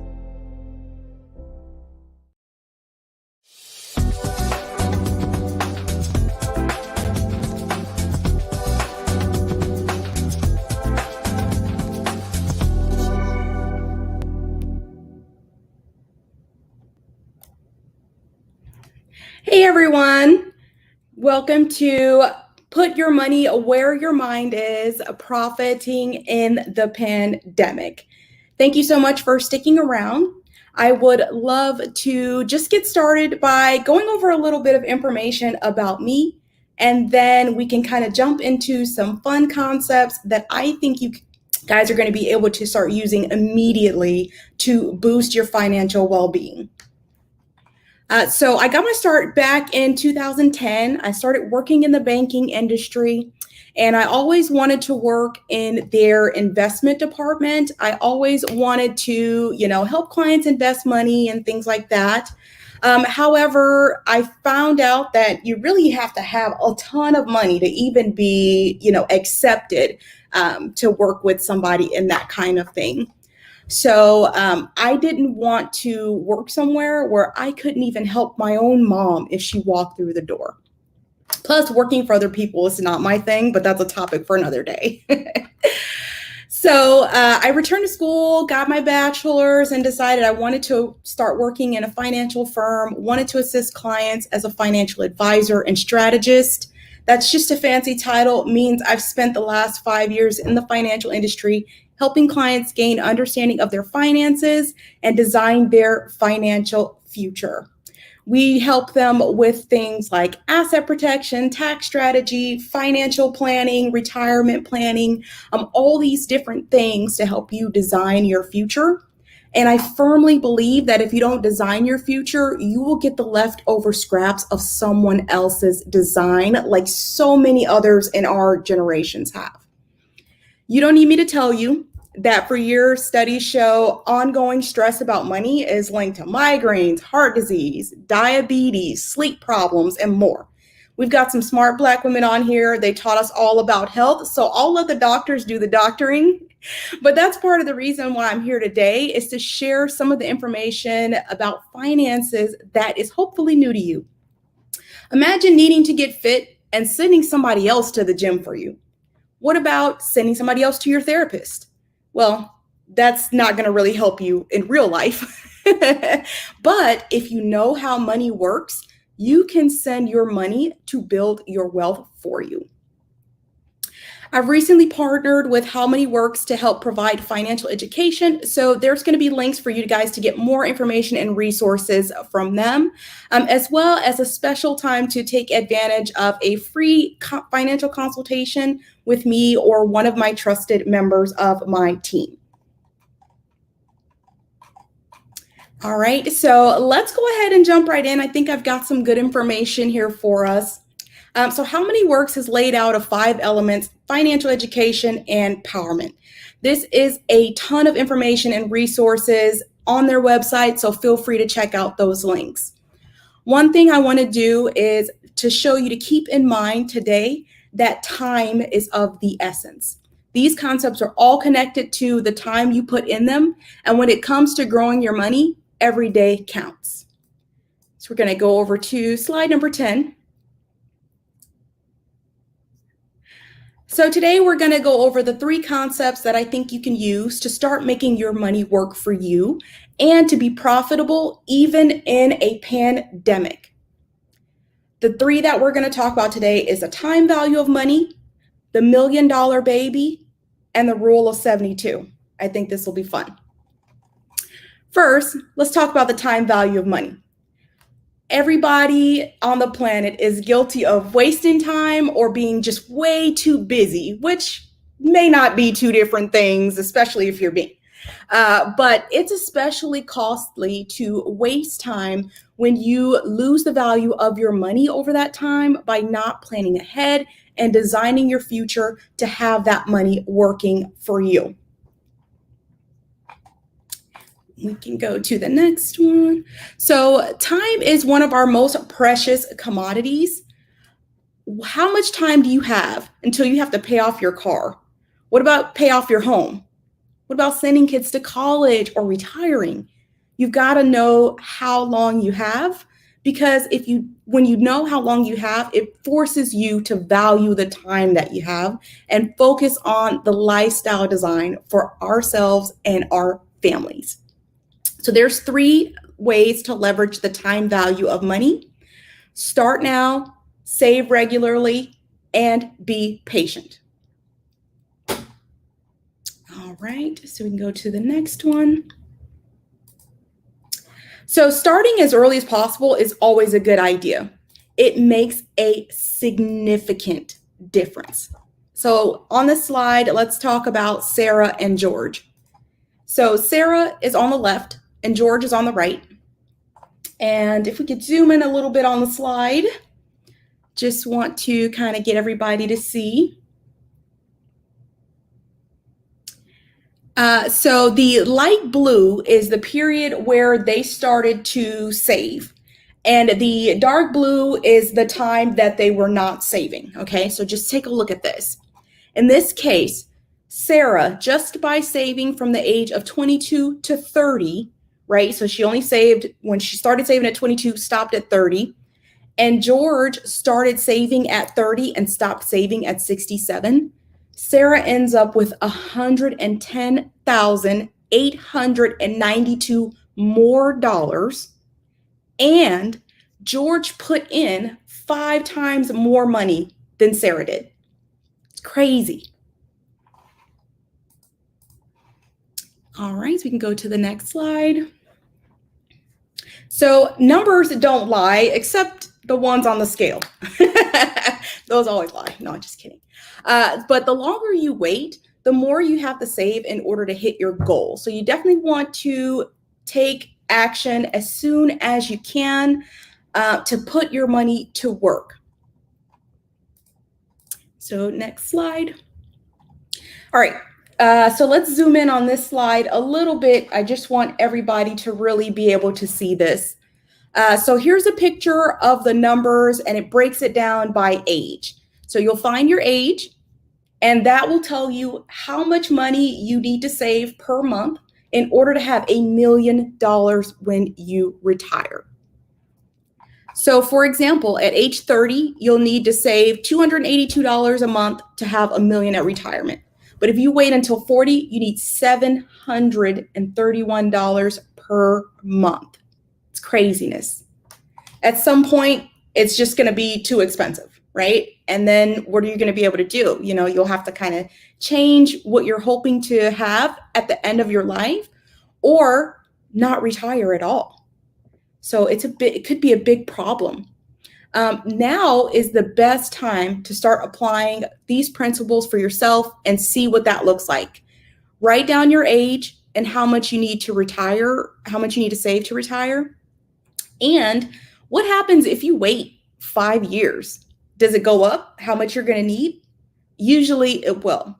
So just kind of keep those things in mind, little things that nobody teaches you, you know, that can make a big impact on your life.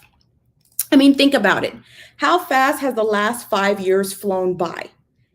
Everybody needs to know this information. Yeah, Cassandra, I needed to see you at 20. Yeah, well, it's not too late. You know, it's not too late. There's different things that we can do. Okay, we can go to the next slide. All right. So let's talk about something kind of fun. This is an example of something that most parents would dream about. If you have children or you plan to have children, you always want them to have a better life than you had. That's natural. This is an example of how parents can leave a legacy for their kids. It's a strategy that applies the power of compound interest, right? The 8th wonder of the world, according to Einstein. And it also applies a time value of money, which we just talked about as well, in a brand new way. This is called $1 Million Baby. Let's go to the next slide. So only 20% of children are going to receive an inheritance. And it's probably even lower now after all of the challenges from last year. So, big stuff happened last year. A lot of people lost a lot of stuff. And, that affects our generations down the line. Go to the next slide. So if you want to give your children $1 million at their retirement, what's more likely? You're going to hand them $1 million in cash, or you're going to set up a plan, put a fraction of that amount away for each child when they're young. Go to the next one. So I know how hard it is to preserve an inheritance for children. People are living much longer these days. All of their savings is going to be required to cover additional decades of living expenses. I mean, if you planned to retire at 65, you might live 40 years. Just think about that. That's a whole nother life, right? So, you definitely need the extra savings. You might need medical bills, saving for medical bills, and you might even need long-term care. So the old way of planning, it's just not going to work. Go to the next slide. So since it's so hard to leave an inheritance today, why not use the greatest financial asset your child has? Time. They have their entire life. What could the power of compounding do for your child over the next 67 years? Let's take a look at that.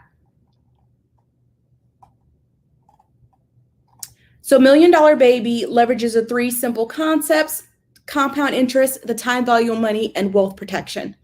A quote by Nelson Henderson says, "The true meaning of life is to plant trees under whose shade you do not expect to sit."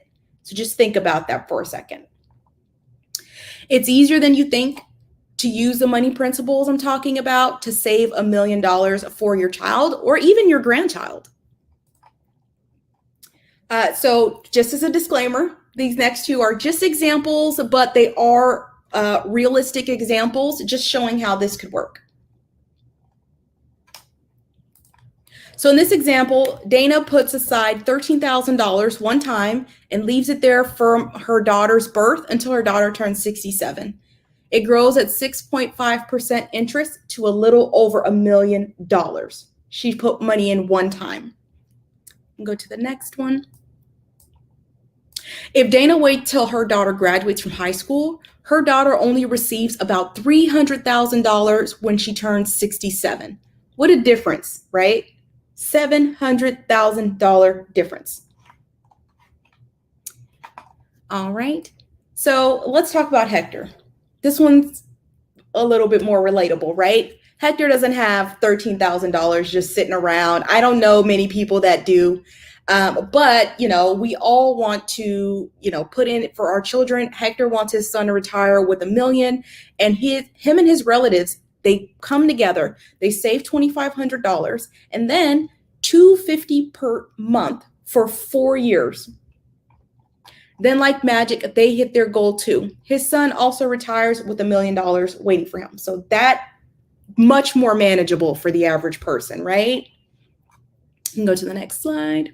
If he waits until his son is 18, it's the same story as if Dana had waited, much less, little over $300,000 again. All right, so we're going to skip ahead a few slides. Number 34. One more, should be one more. There we go. All right. So I hope everybody is still listening. I hope everybody's still interested. We're coming to the last concept, so I'm not going to make you guys fall asleep. But I wanted to share this last one with you just to get you thinking about where your money is currently and how it's working for you. So this next one is the rule of 72. You simply take the interest rate you're receiving on your money and divide it by 72. That's going to tell you how long it takes for your money to double. It works for you if you're saving. It works against you if you're borrowing, right? So this will work, for your savings account, and it'll work against you like with your credit cards. You can go to the next one. So at 1%, it's going to take 72 years for $1 to turn into 2. That's too long. Is anybody going to just wait and say, oh, you know, I need to wait 72 years so that I have $2 instead of $1? Just keep thinking about that. We're going to come back to that. So based on this, the better a rate you return of interest that you can receive, the faster your money can double. So 3% interest every 24 years, you're doubling. At 6%, every 12 years, you're doubling. 9%, 8 years. 12%, 6 years. That is how you're going to build a legacy. Here's another way to look at it. In terms of the, and zoom in on this slide, because I want everybody to be able to take a look at this. Here's another way to look at it, right? So in terms of doubles, you could have over your lifetime at 1%, you'll be lucky if you live long enough to get 1 double, right? So in this slide, you know, we're talking about Zoe. She got an inheritance of $10,000, and it kind of shows you where if she invests it at a certain percentage rate, how much she's going to have. So she invests it at 12%, never adds any more money. She has over $2 million when she retires, right? So big. All right, so next slide. Okay, so we talked about people putting their money in at 1%, right? People choose this because they just don't know. Most of us don't know, right? So there is, you know, trillions of dollars sitting in these smaller accounts. So just take a look at this slide here and see if your bank is on there. So if you're at Bank of America, if you're at, you know, BB&T, Capital One, Chase, these are the interest rates right now that they're paying you for the savings that you have in the account. Many of these other banks too are even lower than the ones on this list. You can go to the next slide. So let's take one of the examples in the prior list. If you are at a rate of return of 0.09%, I know I'm getting mathematical here, but I really want to drive this home. If you divide that into 72, it's going to take 800 years for your money to double. So if you put $1,000 in there, 800 years later, you'll have 2,000. You know, that's, you know, 2020, 28, 21, right? Are we all going to be here, you know? So, you know, your great grandchildren will love it, but that's too many generations in between. We want to set something up for the very next generation. And it also works the opposite way too. If you're paying 17% interest on a credit card, which is a very common rate, the money that you're paying to the bank, they are doubling theirs every 4 years and then turning around and doubling yours every 800, right? It's not really fair, but if you don't know how these things work, you know, there's nothing you can do, right? Gotta know how this stuff works. All right, so we're gonna skip a few slides here. Number 44, we're gonna end up on here. So, you know, so this is kind of the information that I wanted to present to you. I'm more than happy to take questions. If anybody has like a question that they want to ask, please feel free to put that in the chat. I'd be happy to answer that for you as best I can. You know, and also too, I want you to take a look at some of the questions that are on the screen as well. These are questions that you can go over with a financial advisor or somebody that is smart with their money that you trust. You can go over some of these questions with them to see what is a better situation for you. We're talking about designing your life. We're talking about designing your future. We're talking about leaving a legacy, ending a generational curse. I mean, you know, what happens if somebody saved for you, you know, put that $2,500 away when you were born, and then you would be leaving $1 million to your family. You would have retirement. So definitely taking time to break the generational curses that a lot of us have experienced and also deal with some of that stress that you're experiencing from money because you don't really have the information, you don't really know what to do. So definitely get with someone that you trust and talk this out. You know, it doesn't have to be a taboo subject. You can talk about it with other people you think are doing well, and get all the information you can, and then put your money to work.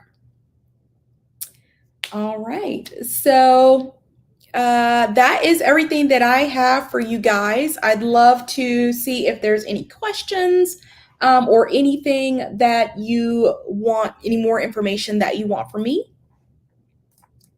So let's see.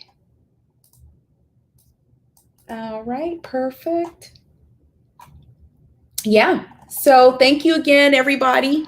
Oh, right here. No, oh my goodness. Thank you so much, Nicole.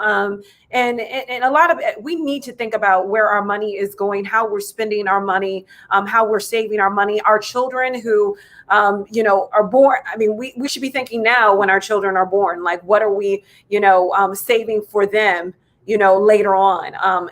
We need to start talking about generational wealth, and it starts now.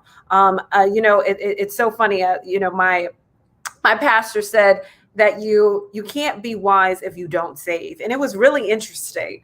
You know, so I think you really hit it home. You know, today. So thank you so much for your time and your financial expertise.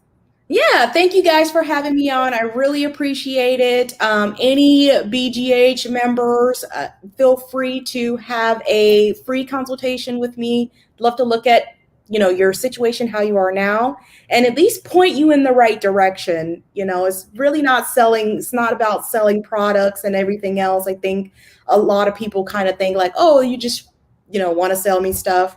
But I would just much rather point you in the right direction, give you some information.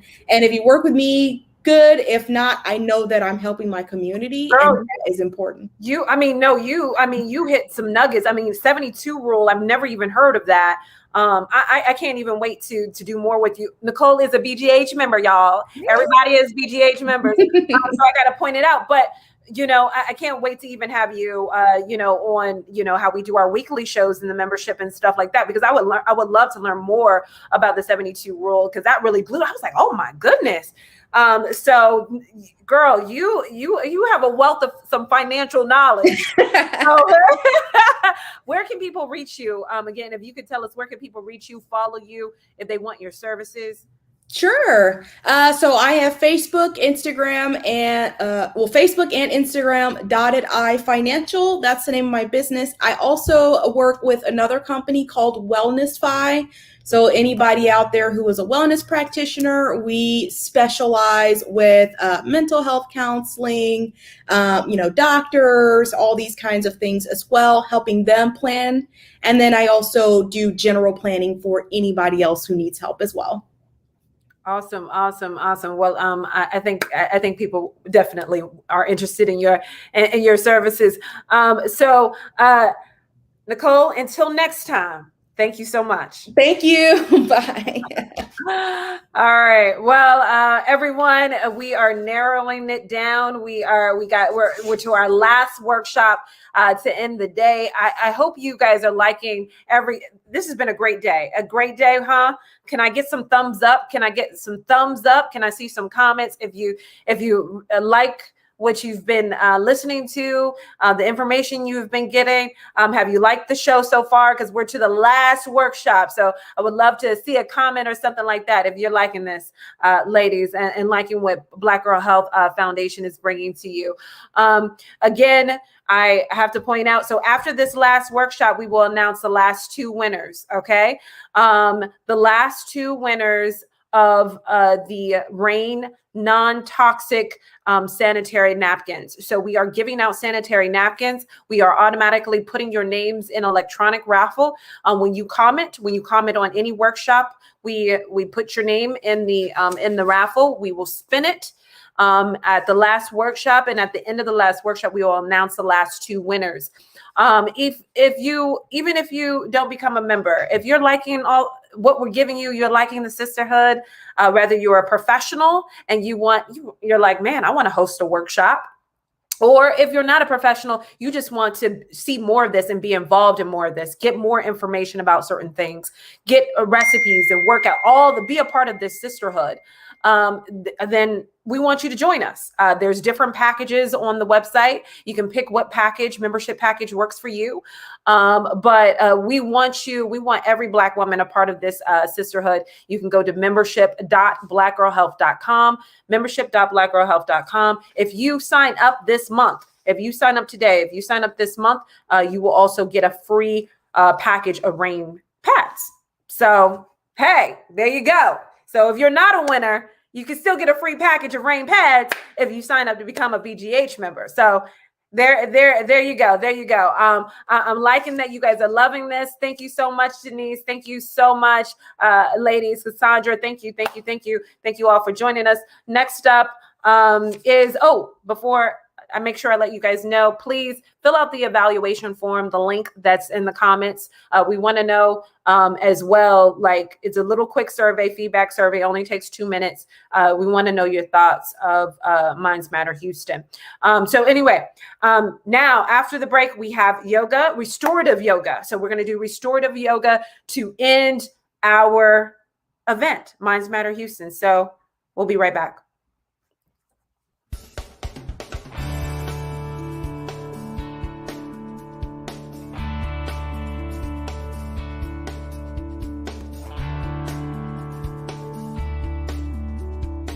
Well, this concludes our series on mental health, but we hope your journey with us won't end today.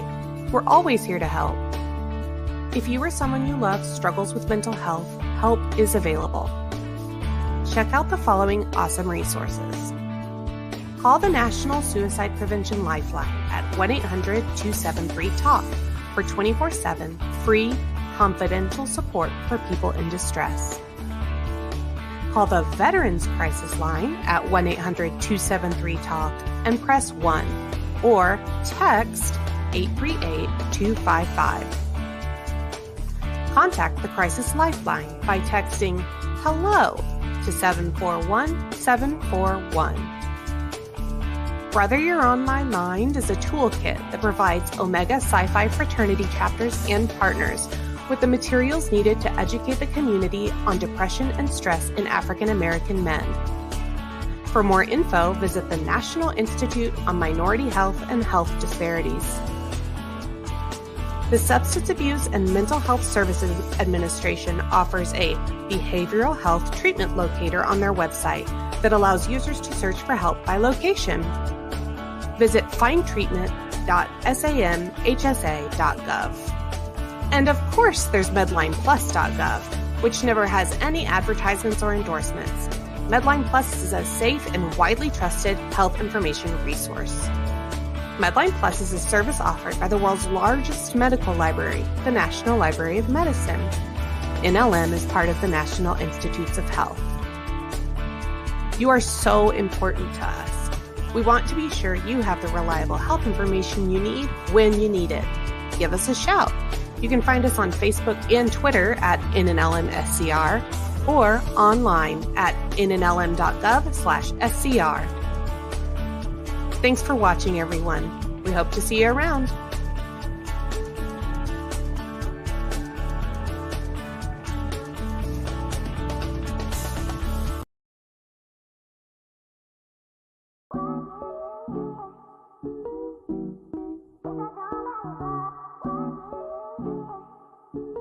Sometimes we need that extra encouragement. We need support, and Black Girl Health is a movement. Oh, I love getting all the emails with the recipes and now the new workout videos that we get daily. I now get CrossFit videos right to my email. So that means that it holds me accountable and I have something to do every day. I work out of High's Fitness Yoga Studio, and so it just helps to bring more people into my class, know that I'm out there teaching yoga in the community. Being a BGH member means connecting with other women, networking, and being a part of a movement. I am Kim Nelson Wright, and I am Black Girl Health. I'm Kimberly Perry, and I am Black Girl Health. Sherelle Moore Tucker, and I am Black Girl Health.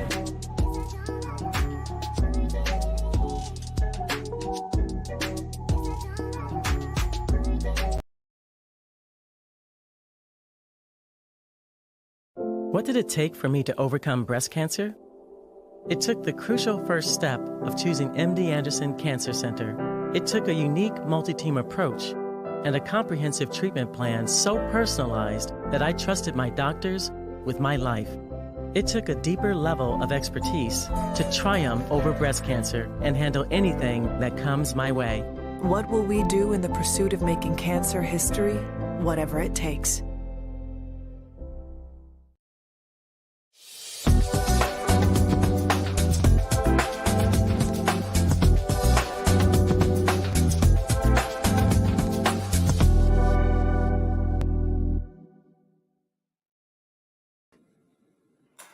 Hello, Houston. Thank you, Black Girl Health, for allowing me to come and share with you today. I am Dr. LaTora Grant Scott with the Nurse Doc at Zen. I'm bringing greetings from Cedar Hill, Texas. So I am so happy to be here. This has been a day full of information, full of knowledge, and I am so thankful that I'm able to close us out today as we are caring for our minds and caring for our emotions. And so I want to share with you just a gentle flow. Restorative yoga is yoga that's done and the poses are held for a longer period of time, but they're gentle flow. They're sometimes done with props. We won't be doing that today. We're just going to be using our bodies, but I want to share just some gentle flows with you. Yoga actually decreases our stress by decreasing our cortisol levels, which cortisol is that fight and flight, which being just living in the world, having stressors of the outside world, being a Black woman in America, you have these cortisol levels, and that's your fight and flight. Yoga puts us back in our PNS system, back into the rest and digest. So it gives your body a chance to relax and rest and for your body to get into a state of homeostasis. So we're gonna start out with some gentle poses. I'm gonna set the timer to keep us on track here. And we're going to start with an easy seated position, set our intentions, bring our hands to heart center, taking deep breaths in through our nose, exhaling through our mouth. Again, inhale through the nose, exhale through our mouth. And we're going to gently bring our hands up, biceps by our ears, hands above our heads, lengthening up out of our waist, lengthening our side bodies so that our diaphragm and our lungs can expand as we inhale and exhale, hands to our side. Let's do that again. Inhale, hands up, lifting up out of our waist, arms up, biceps by our ears, lengthening up, and exhale gently down. And this time when we inhale up, we're gonna make a twist. So we're gonna inhale our hands up, gently turn to our left, exhaling our hands down, and then looking over that left shoulder. Bringing our hands back up, back to center. And then we're gonna turn to our right.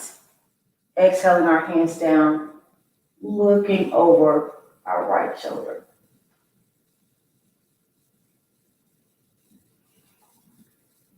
Inhaling our hands up and exhaling our hands down. We're going to do a couple more twists. This helps us actually massage our internal organs and helps with our digestion, which a lot of times we can have gut issues. The gut is the second brain when we are talking about mind matters. So we're going to twist to the left.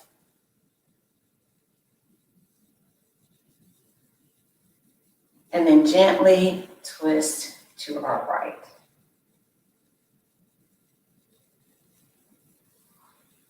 Now that we're warmed up a little bit, we're going to come to all fours. And I'm actually going to turn to the side because it's a better optic for you. Hands and shoulders are hip width apart. And we're going to do a few cat-cows. So when we inhale, we drop our belly, raise our gaze, lift the tailbone up. Exhale, actually push away from the floor, bringing the belly button into the spine. Inhale, drop the belly, raise the tailbone up. Exhale, push away. Do that 2 more times. Inhale, and then exhale. Inhale, dropping the belly, raising our gaze. Exhale, bringing the tailbone in. And we're going to come to center in box pose, bringing our left hand forward. We're going to gently thread it through the right, bringing that shoulder down, gently placing our head on the mat, lengthening the arm out. And 3.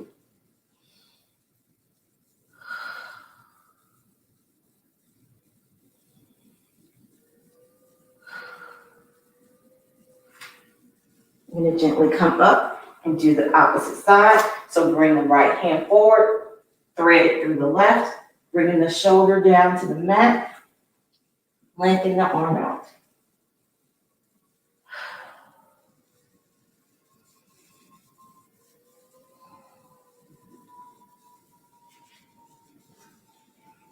Come back to all fours.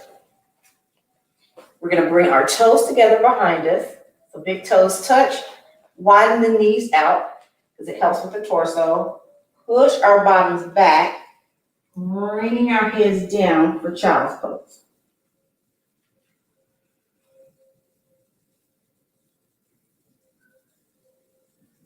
And child's pose is a restorative pose, a resting pose that you can do at any time. So again, bring our toes together, widening the knees out, pushing the bottom back, lengthening the arms out.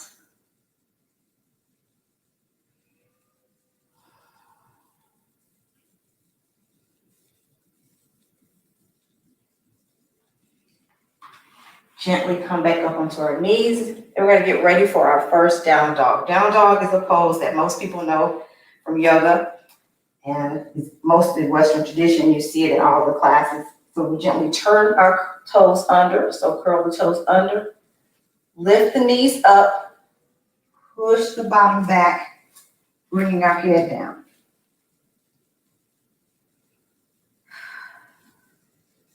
It's a great pose for bringing blood flow to the brain, to our face, and stretches out the back of the legs as well. Gently bend the knees, come back to box. You're going to do that again. Curl the toes under, gently lift the knees up, then push the bottom back, head down.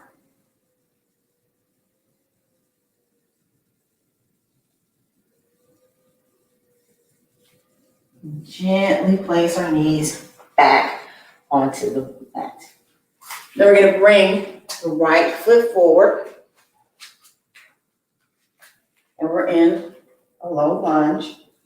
We're going to place the left hand on the side of the foot. And we're going to bring the left hand up and twist. Gently place the hand back down. Bring the right foot back.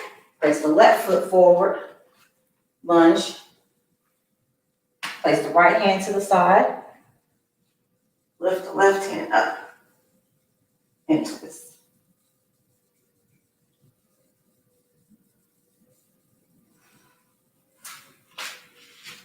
Bring your feet back to all fours. Toes together. Push back. Child's pose.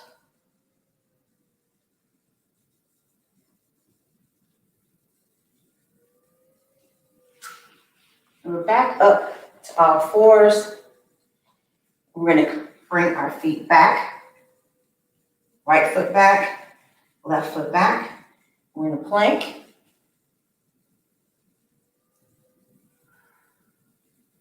Gently bend the elbows. Lower our bellies down. Flatten the feet.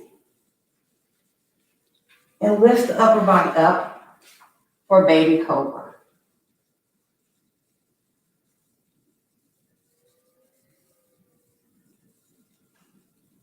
We're going to bring our top of our body back down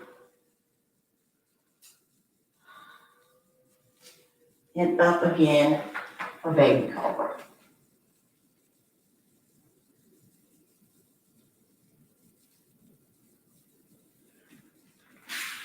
We're going to gently push up onto our knees. We're back in box pose. We're going to bring the left knee forward, pushing our right leg back for pigeon. And we can stay here. You can lean forward and place your head on your hands. This is an introspective pose.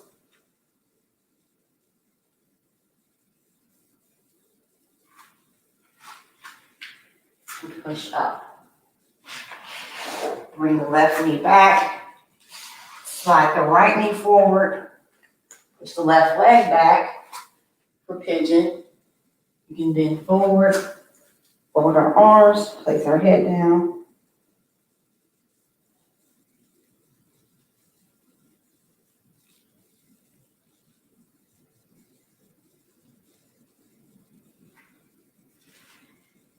And back up to pigeon.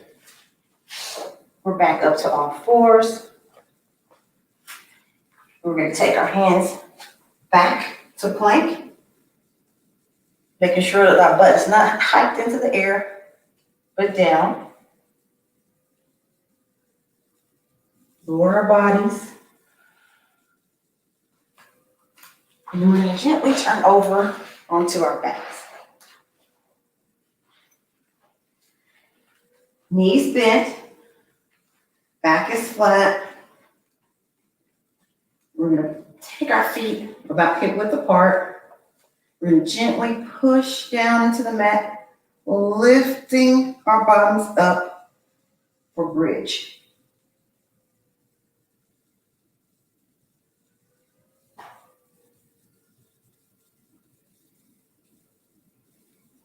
Lower down.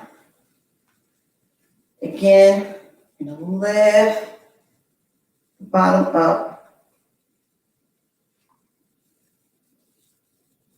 for bridge. You can also bring the hands underneath into a fist or leave them out to the side and lower. We're going to bring our knees in, give ourselves a hug, maybe rock from side to side, the lower back on the side. Then we're going to take our peace fingers and clip our toes. Bring our feet up toward the ceiling and open out for happy baby.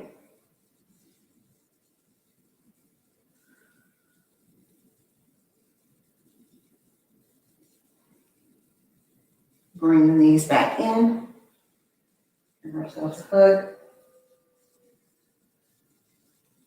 We're going to do that again. Toes. Happy baby.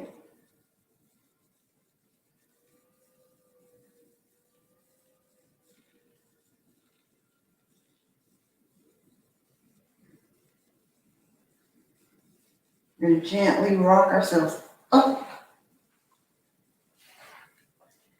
Turn forward. We're sitting in staff pose. This pose looks like it's not active, but it really is because your legs are engaged and you're sitting. Our feet are engaged. We're going to lift up out of our waist again, arms overhead, and reach forward, reaching for our toes, ankles, or shins.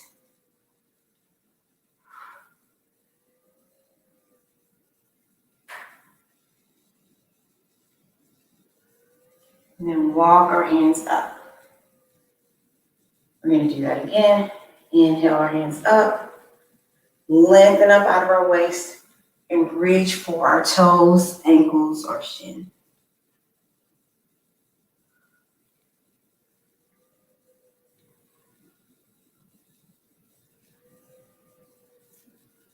Walking our hands up. We're going to open our legs out and actually bring the left leg in, right legs out to the side. Bring our hands up, turn toward the right, reach forward, grasping our toes, ankles, shin, keeping our back straight, making sure our shoulders are down from our ears. Lengthen up. Then we're going to change our feet out. So bring the right foot in, take the left foot out, hands up, turn, reach for that left foot.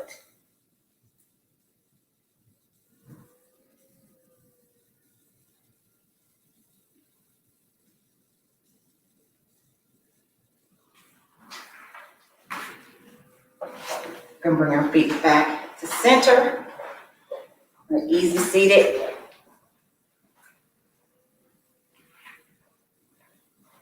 Bring our hands up and then down, and we're going to lift our hips up.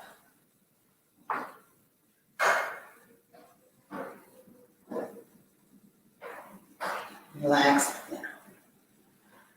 Maybe that one more time. Lift the hips up.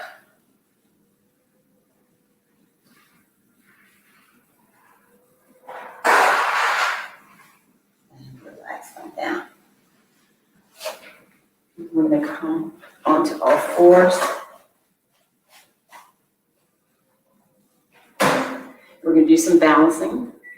Bring the left hand forward, right foot back.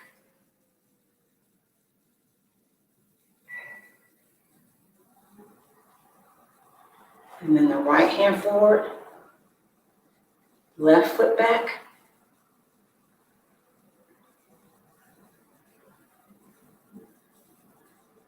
And this time we're going to add on. Bring the left hand forward, right foot back, and this time open them out. And back to center. Bring the right hand forward, left foot back, open them out, back to center. Bring our toes together. We're going to go back to a child's pose, which is our recovery pose.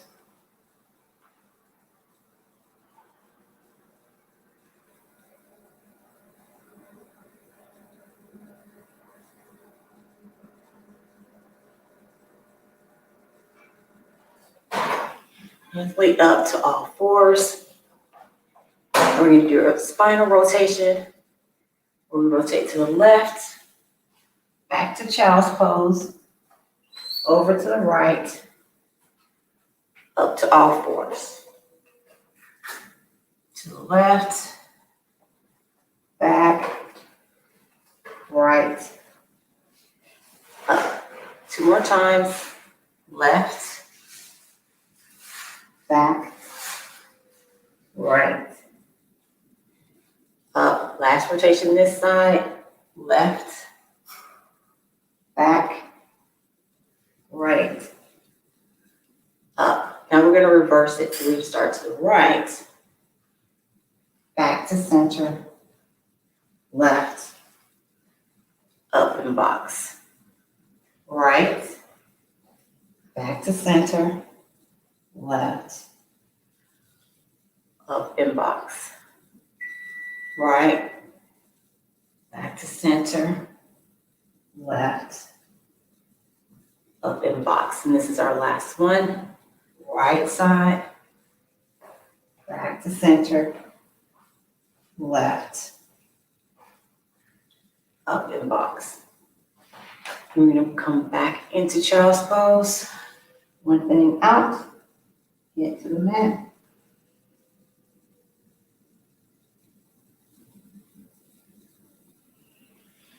We're going to come up to all fours, curl our toes under for another down dog. So lift the knees up, push the bottom back, bring your head down.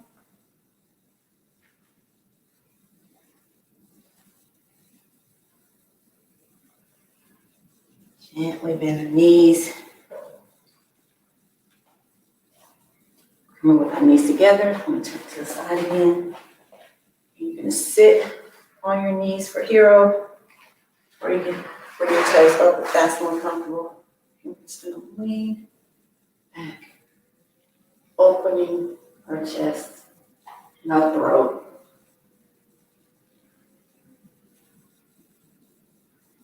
Maybe lifting up for camel.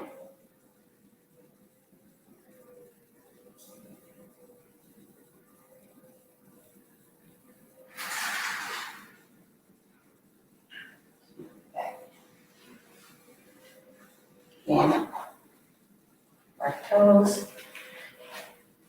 back to our fours. You're gonna bring the right leg out. Bring the hand back. Lift over. Sweep down. Up. Bring the left leg out. Back and up.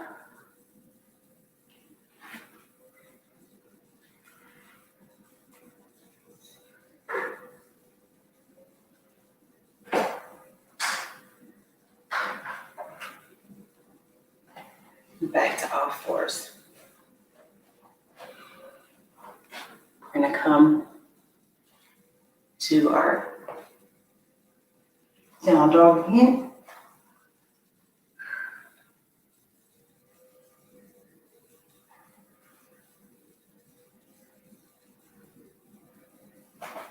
And then walk our hands to our feet.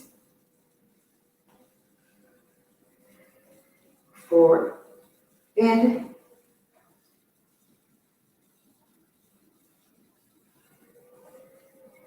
Walk our hands back out to plank.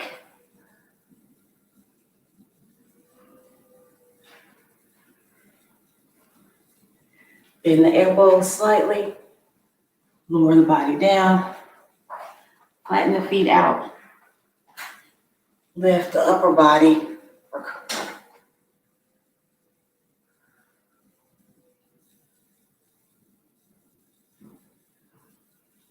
Lower. You can also keep the elbows on the mat and lift up for baby cobra.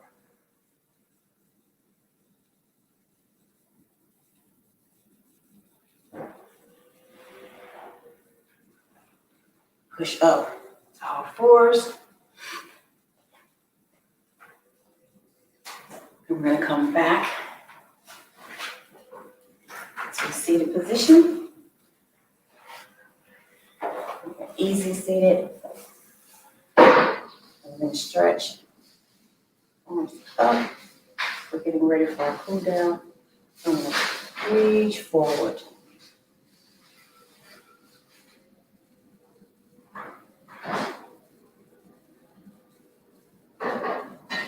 And back.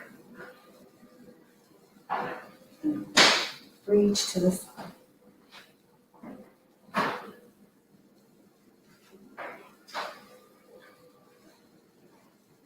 Reach.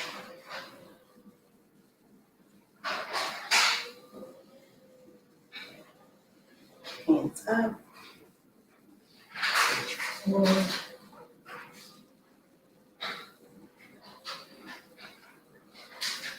Up. I'm going to take our right leg that's behind us, the left leg is in front, and we're going to sweep up, stretching our lower back.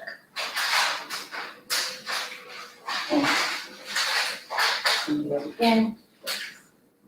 Sweep up.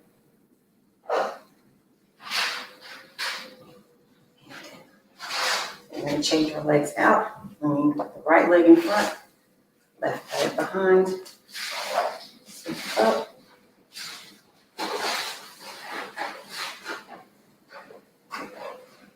Again.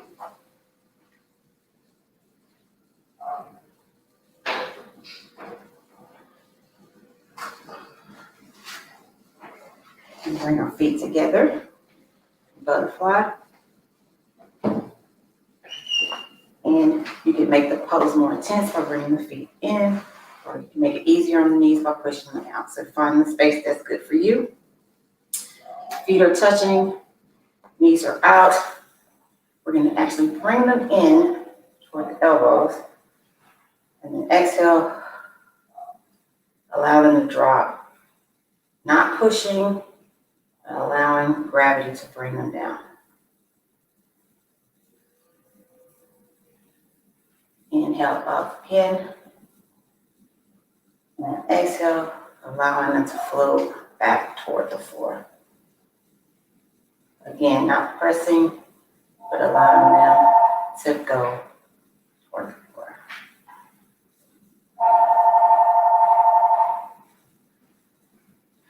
And we bring the knees in, straighten our legs out for staff pose again. And I want to show you from the side, making sure our back is not turned. We're reaching for our toes, ankles, or shins. The back is straight. You can bend the knee, that makes it easier, or keep the knee straight to make it more intense. And then we'll walk our hands up.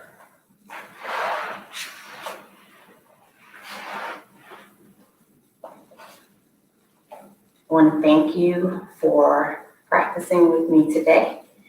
I hope you have enjoyed our time together. I am happy to be a part of this group and a part of this seminar. If there are any questions or anything, let me know. Thank you. Oh, goodness, echo. I think I'm better now. Okay, I think I'm better now. Okay. Yes, you are. You're better. Dr. Latoya, thank you so much, for ending our, our event on a peaceful note. As I said before, I think, these mental exercises are really good that we can, waking up in the morning, or even ending our day, with these type of, kind of slow movements and stretching and just really relaxing and free your mind of a stressful day or before you even start your day, so thank you so much for, joining us and being a part of our movement. Dr. Latoya is also obviously a BGH member. So, we love having you a part of our crew. Just great job. Thank you. Thank you for allowing me to be a part of this. Thank you for putting it on. A lot of great information. Definitely I loved all of the sessions. So thank you for letting me end this out. Absolutely. Again, have a great day. Thank you, Dr. Latoya. All right. So y'all, what did you think? What are your thoughts? Right? Was it good? Was it what you expected? We are before we end, of course, as promised, we have our last two winners to announce. Our last two winners of the raffle. So we have our raffle for the rain pads. These are the rain non-toxic sanitary pads. We announced our first two winners in the middle of the show. Now we are announcing our last two winners. And we have put all your comments, people who have commented, we have put them in this electronic wheel, and it will randomly select people that have commented during, the workshops here. It will randomly select a name. So we are going to pick two names. We're going to pick two names. Those two names will be our last two winners. So our first winner is, let's put our first winner on the screen here. Our first winner is, who do we have? There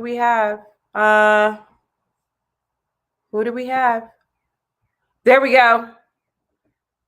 go. Tanya Friday is our winner. Tanya Friday. She is she's our winner of the rain pads. Tanya. When you since you are our winner, and we have one more winner, I will announce. But please email us your first and last name and your shipping address. So you're going to email us. You're going to email us at info@blackgirlhealthfoundation.org. Email us your shipping address and your name in the subject line. Make sure that you say, Rain Pads winner. Again, you're going to email us at Actually, can we put that on the screen? If we can put the email on the screen, you will email us at info@blackgirlhealthfoundation.org. We should also have that in the comments. Congratulations, Tanya. Congratulations, Tanya Friday. Please, let's put that in the comments. There we go. We got it on the screen. info@blackgirlhealthfoundation.org.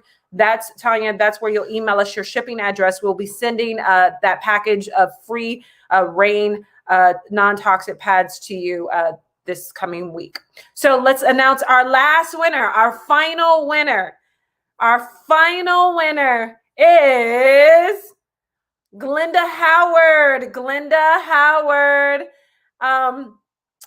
So Glenda, if you're seeing this, you will email us. Email us at info@blackgirlhealthfoundation.org, your shipping address, and your name. Put in the subject line, Rain Pads winner.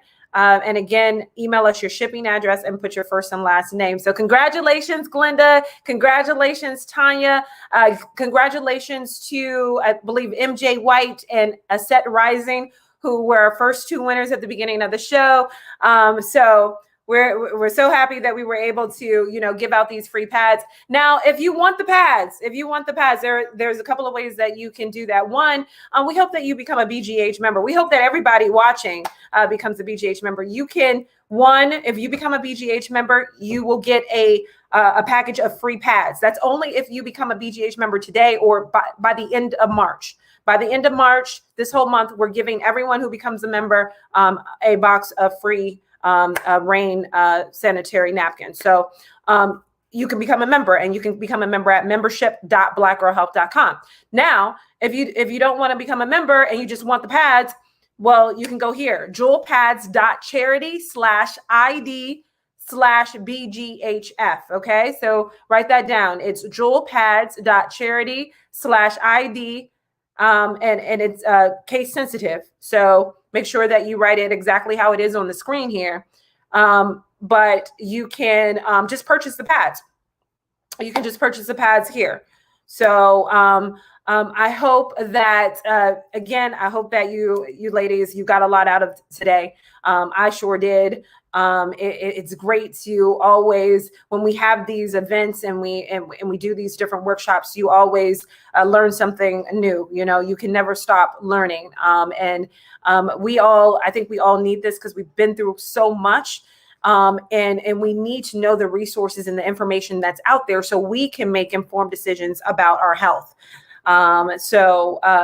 Knowledge is really power, because if you don't know, you can't make good decisions. If you don't know all the options that are out there, you don't, even whether it's money, you saw Nicole was talking today, whether it's in knowing about how to place your money, how to save, how to invest, what have you, or if it's about, protecting your mental health and the different options you can do that.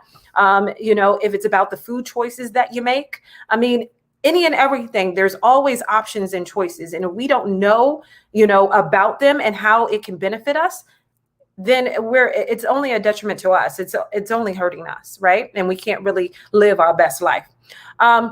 I would like to, before we end, I would like to give again a special thank you to the National Library of Medicine for partnering with us. I would like to also thank MD Anderson Cancer Center for also partnering and sponsoring this event. I would like to thank Texas AHEC East also for sponsoring this event as well.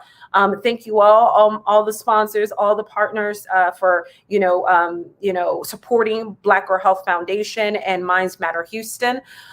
Please do fill out the feedback survey. It only takes about 2 minutes. We've been posting them in the comments. If you are watching this on YouTube or watching this on the website, we will be emailing everyone who registered with the evaluation link as well. So you can fill out that feedback survey and just give us your thoughts, because we would love to come back here to Houston next year and do the same thing. So I ain't gonna waste any more of your time. I know you got the rest of the day, and so I don't want to, take that away from y'all. So thank you so much for joining us on the behalf of, Black Girl Health Foundation. I love you all. So thank you for your support. Bye-bye.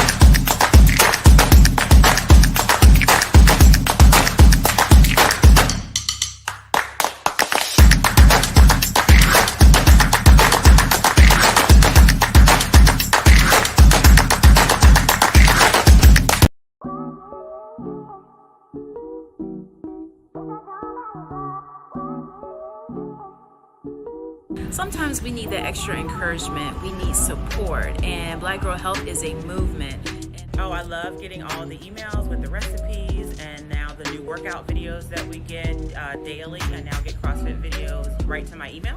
So that means that it holds me accountable and I have something to do every day.